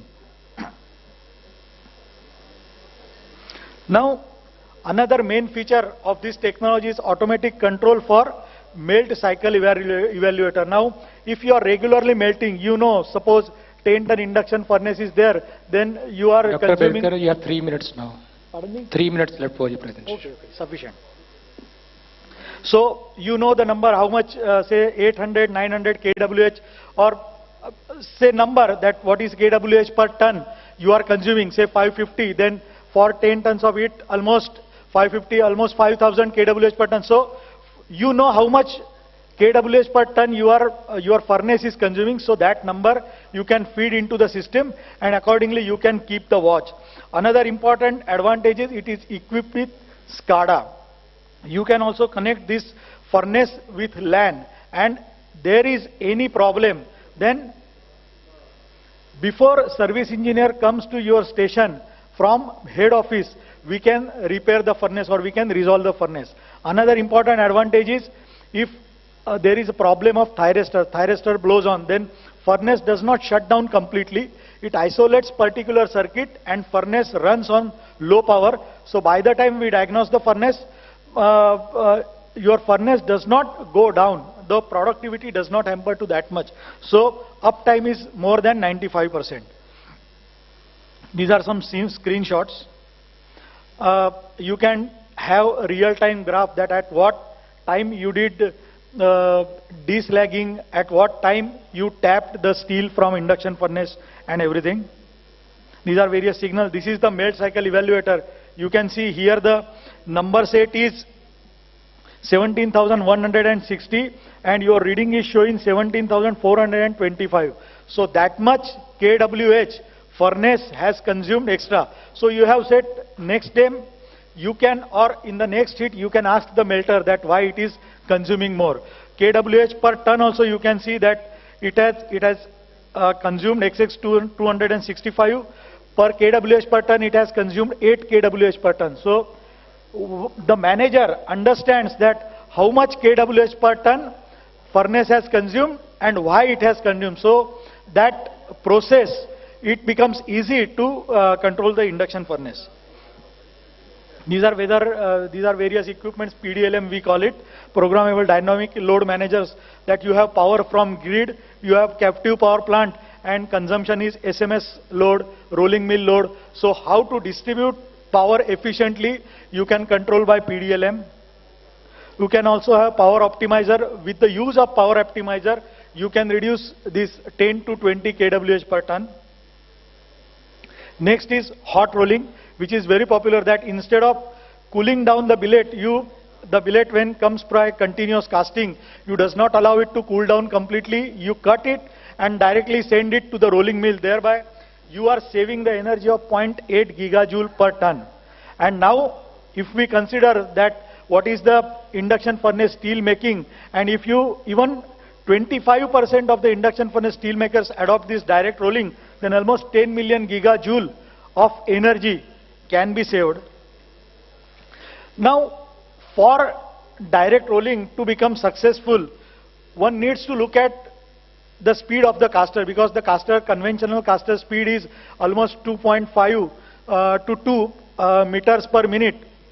If you are cutting the 4-meter billet, then your time is almost 200.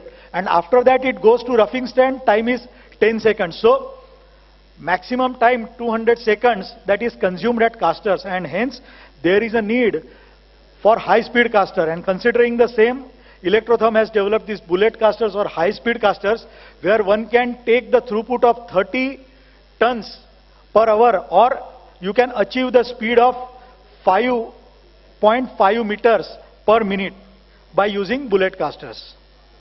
Now, in concluding remarks, I am just coming to conclusion that by using DIFOC furnace or DT490i, the kWh per ton that is achieved 490, it is very practical number.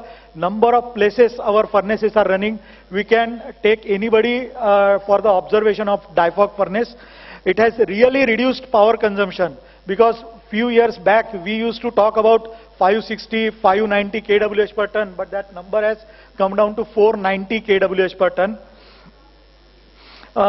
If whatever, it also depends on your operating parameters and everything. So whatever operating practices you are carrying, if one can install DIFOC furnace, definitely he can save 50 to 60 kWh per ton, and that is a very big number. The saving of 50 to 60 kWh per ton energy, it is a really big number. PDLM, use of PDLM can further help you to save almost 10 to 20 kWh per ton.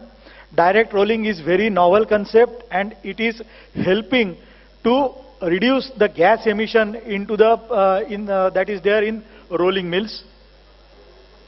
And again, by using of high-speed caster, this direct rolling has come to reality. It is possible.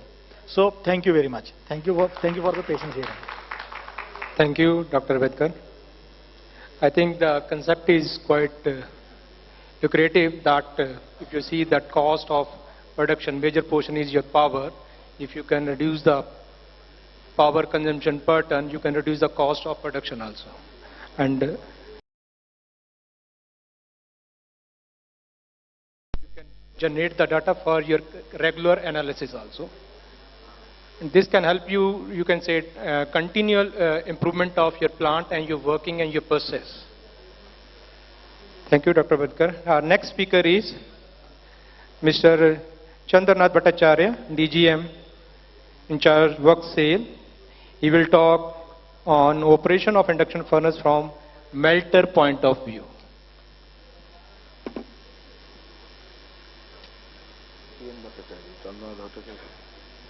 Dr. Bhattacharya, kindly stick to 10 minutes. Yes, sir. CN Bhattacharya, Chandranath Bhattacharya.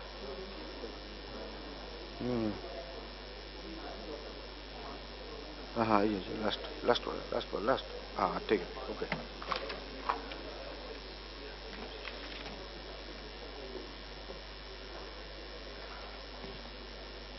I'm indeed proud and privileged to be here.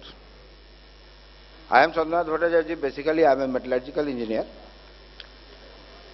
and almost more than 25 to 30 years I have been working in foundries.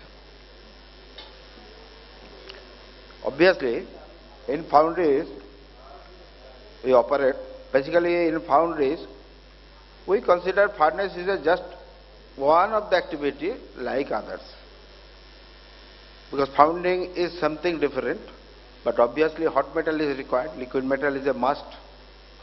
So that involves always some interest, or that invites interest from our side. There are a lot of metallurgical points which have been raised, Dr. Sitaraman has discussed. Leaving aside the process part, metallurgical process part, I have just put my feet on the shoe of a melter. I am not going to that, how advantageous is induction furnace over arc furnace. But before that, since induction furnace is also electric steel making, like arc furnace. Now, what a melter who shall be operating either a arc furnace or induction furnace, what will be the role of a melter? How you look at it? Because ultimately at the end of the, just like Dr. Grover has very correctly pointed out, what about your people who will be operating? Most pertinent point. a melter, obviously he has to be associated, or he must be aware what is the capacity of my equipment. Induction furnace, if I ask anybody, somebody will ask, yes, we'll supply your induction furnace, we'll commission it. What is your requirement? I can say my throughput. I will be told, now we are putting a furnace with 10-ton capacity. What is 10 ton? There is a batch capacity. Why I am coming back to this? Now ultimately, a designer or the user must know what is his requirement. One is holding capacity and another is his throughput from the furnace, ton per hour, as simple as that. If somebody says, my requirement will be 3 ton per hour, and if I want to melt CI, let us say, simply multiply 550 kilowatt hour per ton, maximum will get. Why I was saying, the transformer or the rated power, rating of the transformer, this is basically the heart of any electrical furnace. Control is head, but heart is transformer. The stronger is the transformer, all the activities can be synchronized, but that is the must. I have seen many a time crucibles have failed during the progress of melting. Dangerous. Why it is so? It is so. People have put up a superheating furnace. Very good. 10-ton capacity superheating furnace. What was the rated power? Rated power is 1 MVA. Then what is the active power? Hardly 850 kW. Then how it is going to work? I want to say, a melter also must know, or rather the people who will be there in the application, they must have very clear idea about it. Nowadays, just little bit of history. History says, originally people have started commissioning and operating mains frequency furnace, straight away from the mains, 50 hertz. Those furnaces has been very, very good. I have the opportunity to work in such kind of furnace 25 years back. It's a pillar induction furnace. Portable manufacturer was pillar. Excellent furnace. For what? That time with the advent of or further improvement of mainly SGR and alloy iron. So, mains frequency furnace has been very, very good. Because there, the main electrical parameter, or before I go into that, I can tell you one thing. Transformer gives or drives certain power to the furnace and charge. Once the power is driven towards that, that is the apparent power a furnace or the system is giving. Then, what will be the active power?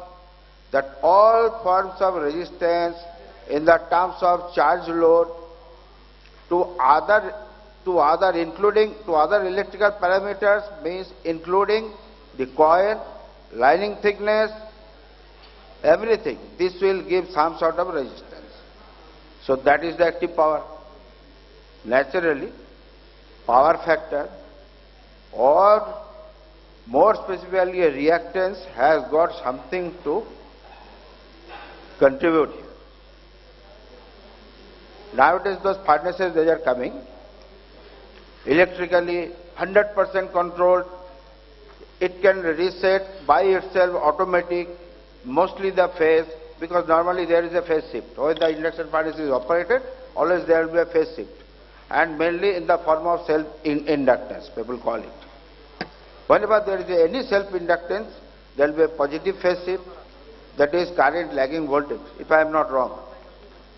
And when that shift occurs, now there is a imbalance, power imbalancing. system will not function. Rather, the active power will be further lowered. So now capacitors are added to the system. Previously the system was manually add group capacitors one by one till such time it is managed or it is okay.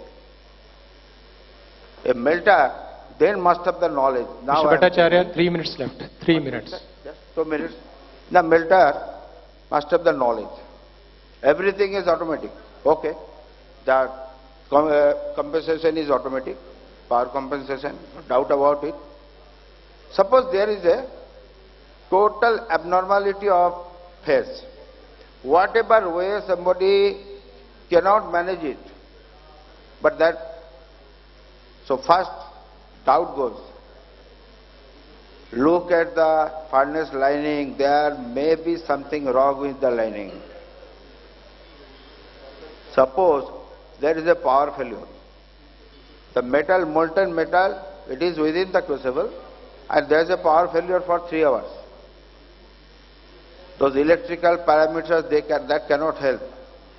So I want to mean the melter or the person who will be working there must have proper knowledge about the design of the furnace, including its electrical control system.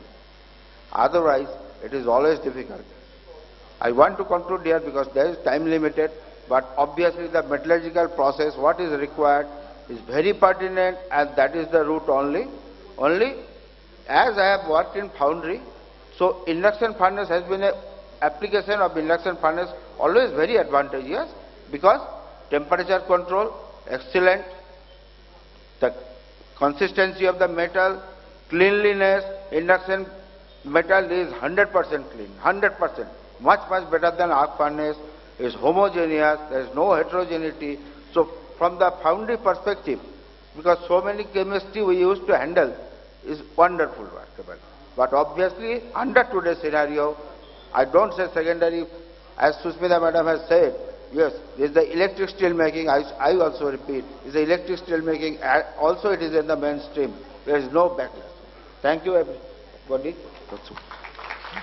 Thank you, Mr. Bhattacharya, for sharing your field experience. And if anybody requires his advice or consultancy, you can directly contact to him later on by taking his number.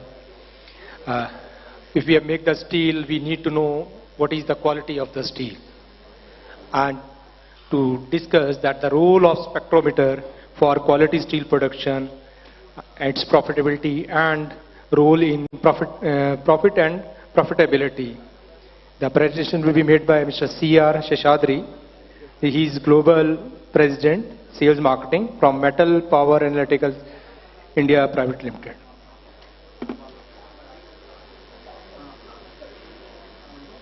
Good evening all.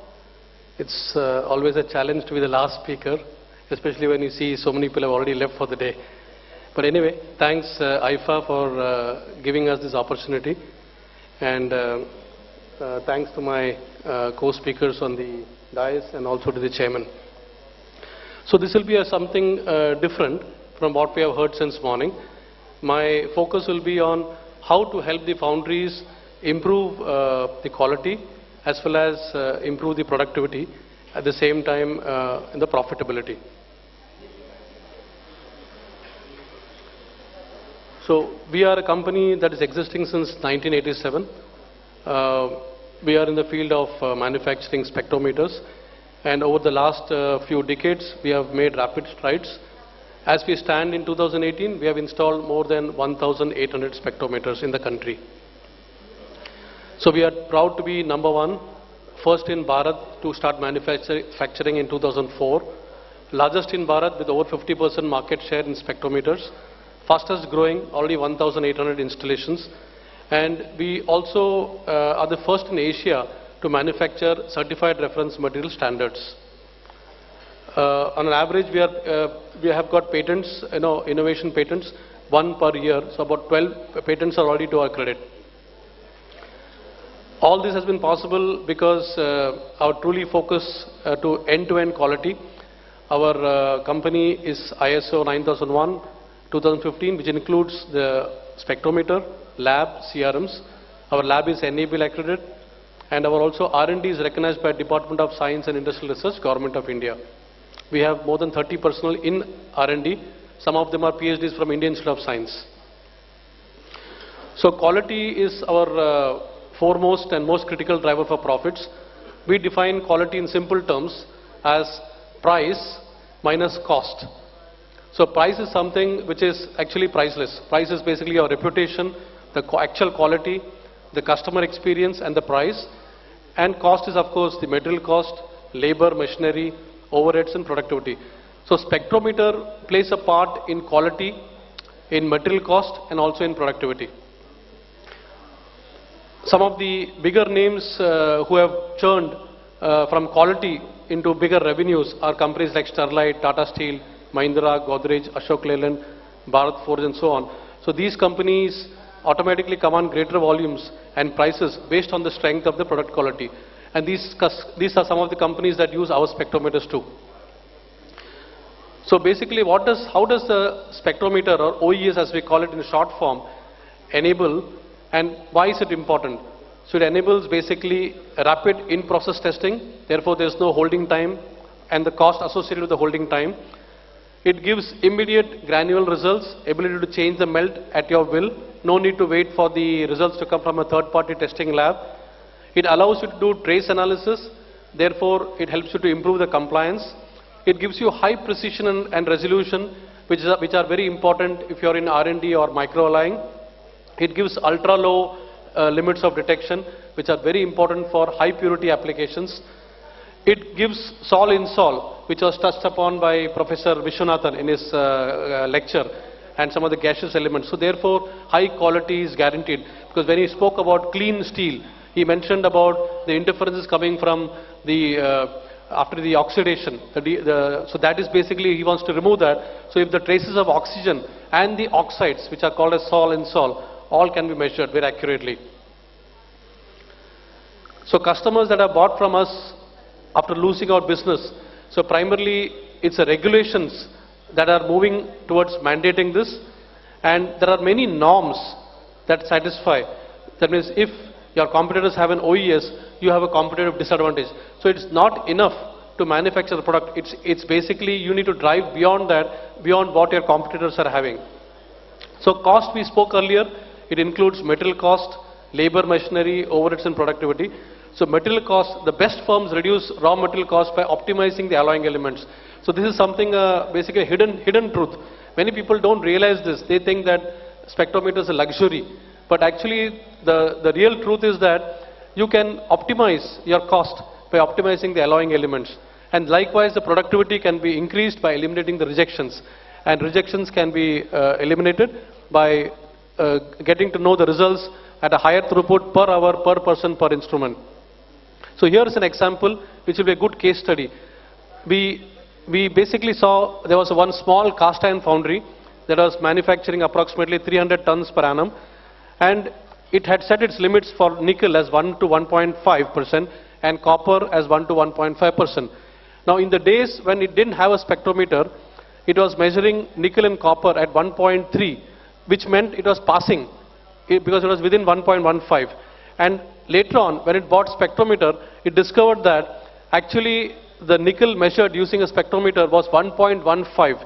So which meant that it saved that 0.15, which is equivalent to about 7.5 lakhs per annum.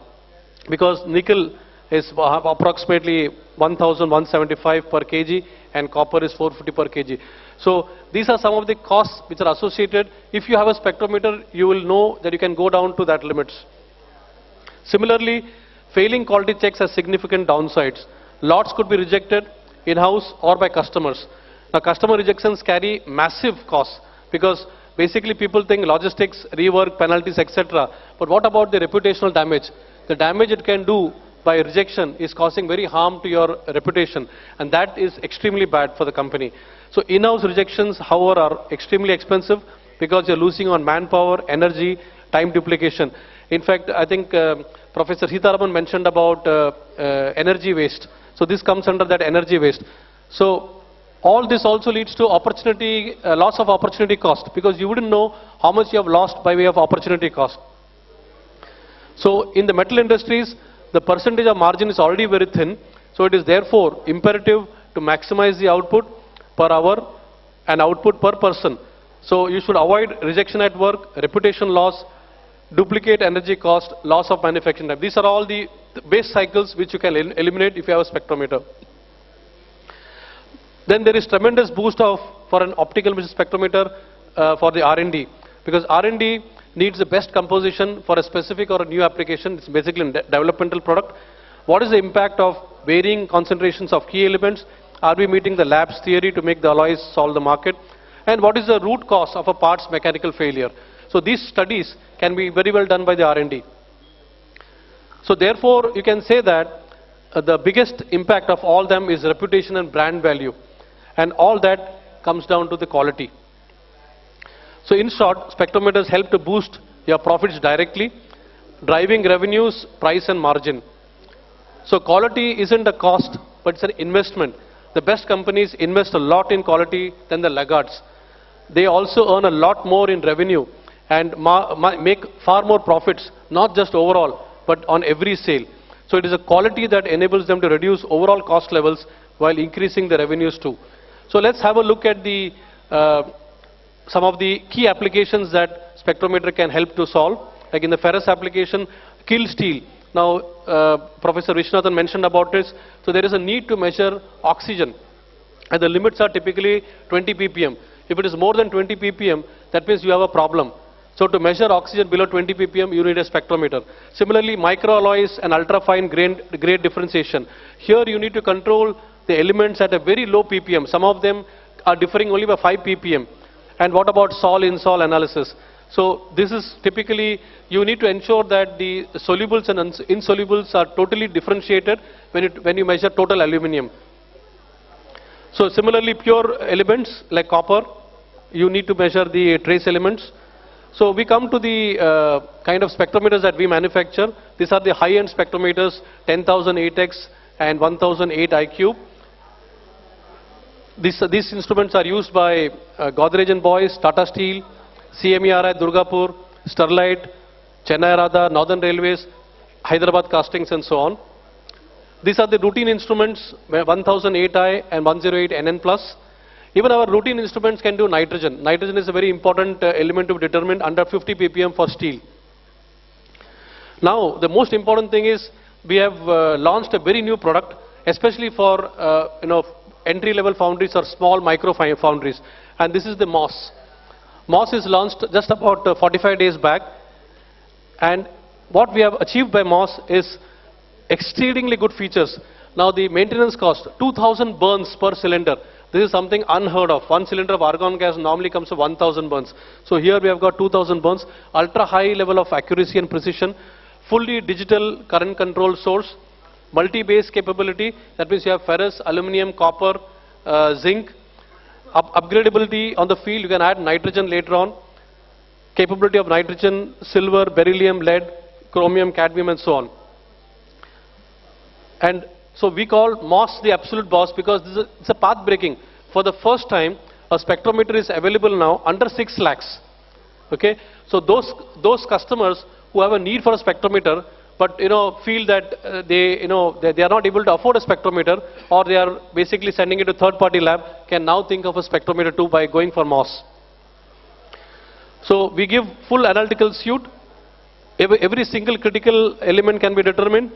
Range of accessories are also available, and the whole footprint is the smallest in the world. It's only by 10 inch, by 11 inch, by 12 inch.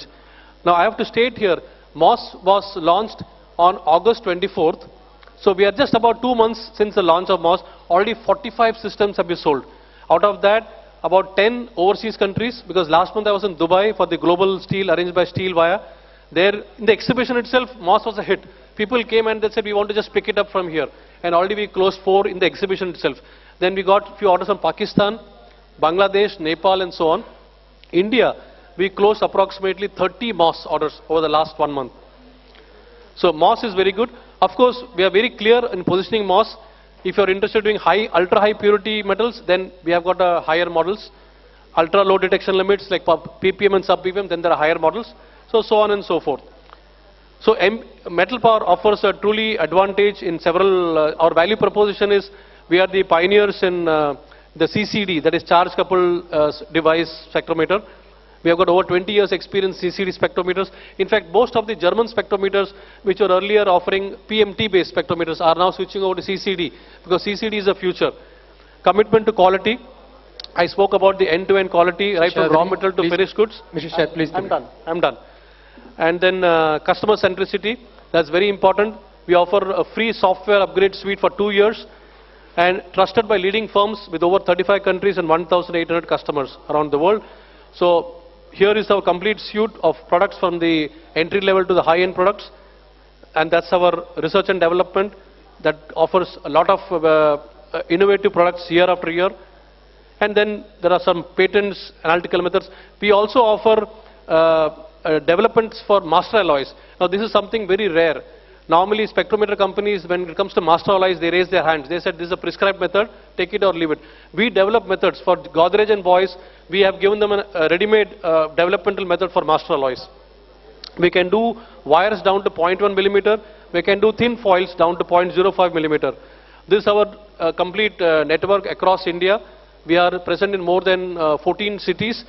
So not only directly present, but we also have what is called as our friend from Electrotherm mentioned, that is online service support. So there is no need for our engineer to even visit. We are able to solve the problems online from Mumbai. And apart from this, we are present in 32 countries outside through distributor network. These are some of the leading names who are using our spectrometers, and quite happier too. And that's our that's my last slide, where our sales and service officer mentioned, and also the presence overseas is mentioned. I must thank the organizers once again, and thanks for your patience too. Thank you very much. Thank you, Mr. Sheshadri. I think it's a portable one, which industry can take the help of it actually. Just to conclude the session, since morning we're talking about this clean green steel. Main objective is to produce the quality steel. And one of the session I think which was missed by the organizers, that which was touched upon by Mr. Garover, that skilled manpower is very much important to achieve the efficiency as well as the quality. So I request the organizers to, whenever they organize the next program, include this session also. As you know, Ministry of Steel is helping this sector in a many ways. We have taken up many R&D programs for the dephosphorylation, development of refractory for the low phosphorus quality steel, and one project on computer simulation of reheating furnace. And still we are welcome that if any project is available which is related to the energy efficiency or the improvement of quality, that is very much welcome. And Ministry has helped this sector by, in the last, you can say, 10 to 12 years by bringing 2 projects in association with the UNDP, and many of the units are sitting over here who were the one of the, you can say, model units in this particular projects, and they have been benefited out of it. And this shows that this sector is very much keen to learn new technologies, new concepts. And I think the concepts, this type of programs will take up this sector to the next level. I'm very happy that today the next step of quality was discussed. Earlier this sector was talking about the quality regarding phosphorus and sulfur only. But in this particular conference, that inclusion is discussed. This is the next level of quality system. Quality required in the steel. So after maintaining this sulfur and phosphorus, sector shall discuss about the next level. And whatever the help is required, SRTMI is there, who is ready to help this sector. Thank you very much for patience listening. If you have any questions, you can take up this question during the tea time. I think everybody is in a hurry to go now. Thank you so much, sir, for the wonderful technical session. Now, I would like to invite Mr. Ashwini Bhatia to please come on the stage and present a flower to our session chairman, Shri Paramjit Singh, Additional Industrial Advisor, Ministry of Steel.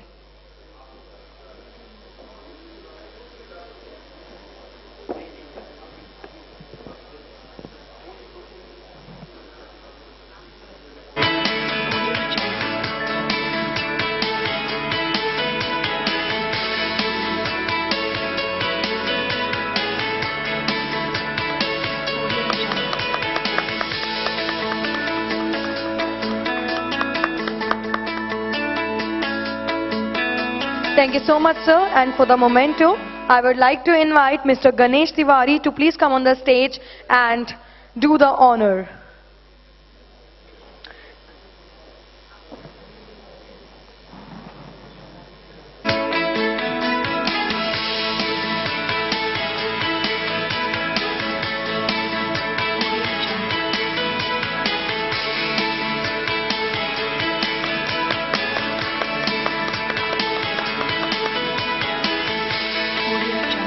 And it's a request from Mr. Ganesh Tiwari to please be on the stage because we have speakers as well. So first of all, for Dr. Mukesh Kumar, Director SRTMI. Can we have a memento, please?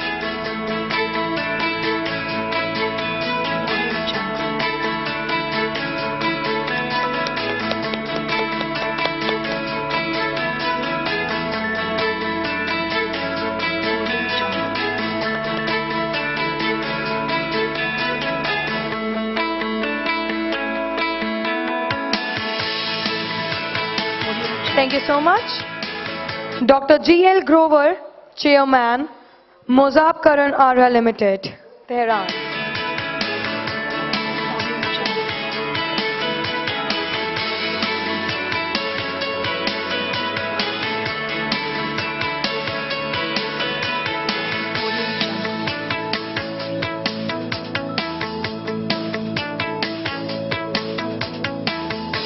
Mr. Chandranath Bhattacharya, DGM, IC Works, SAIL, SGW, Kulti, West Bengal.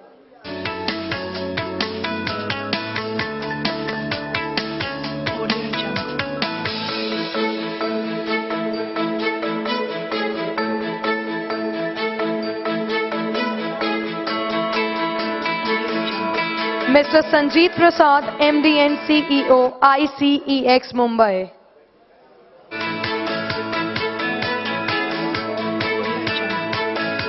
Mr. C.R. Seshdhari, Chairman, Metal Power Analytical Private Limited.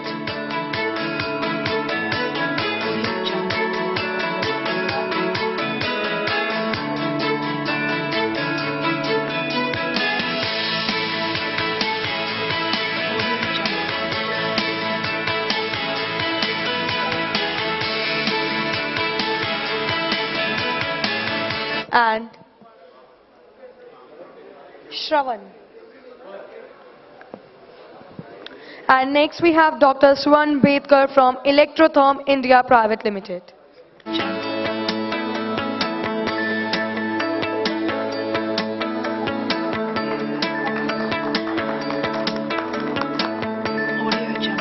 Thank you so much, sir. And on behalf of Mr. Sanjeet Prasad, MD and CEO, ICEX Mumbai, Mr. Ajit Sidakar will receive his memento.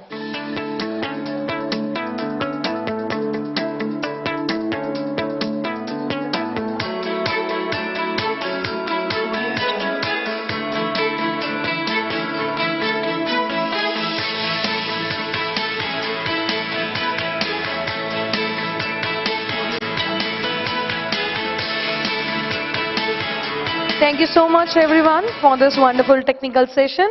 And I think I should now call everyone for a group picture.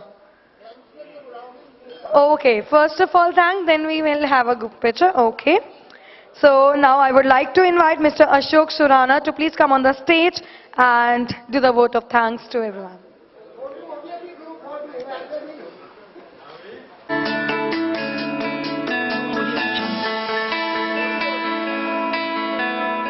All India induction furnace association के behalf में मुझे धन्यवाद ज्ञापन का अवसर दिया गया है, तो मैं सबसे पहले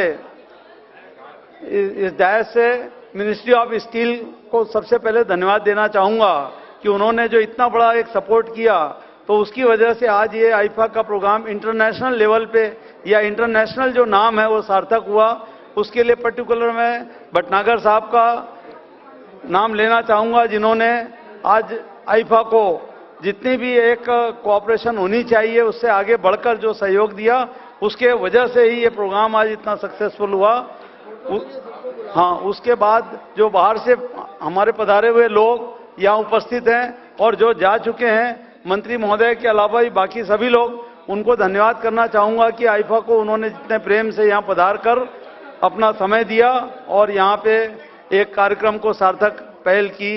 अब मैं आप सभी लोगों से जहाँ उपस्थित हैं उन सबको और साथ में ये फोटोग्राफर के लोग और ली मेरिडियन के जो स्टाफ है सबको धन्यवाद देना चाहूँगा। सभी लोगों ने इस प्रोग्राम को सार्थक बनाया और अभी अब आप सब लोग से एक मेरी गुजारिश है कि इस प्रोग्राम को यादगार बनाने के लिए सब लोग डायस की तरफ आ जाएं और एक ग्रुप फोटो लेवें, ताकि एक यादगार रहेगी कि इतना सुंदर, इतना ऐतिहासिक और इंटरनेशनल प्रोग्राम जो सक्सेस हुआ है उसकी यादगार आपके भी दिमाग में रहेगी। आपसे गुजारिश है स्टेज की तरफ आ जाएं। धन्यवाद। आइए।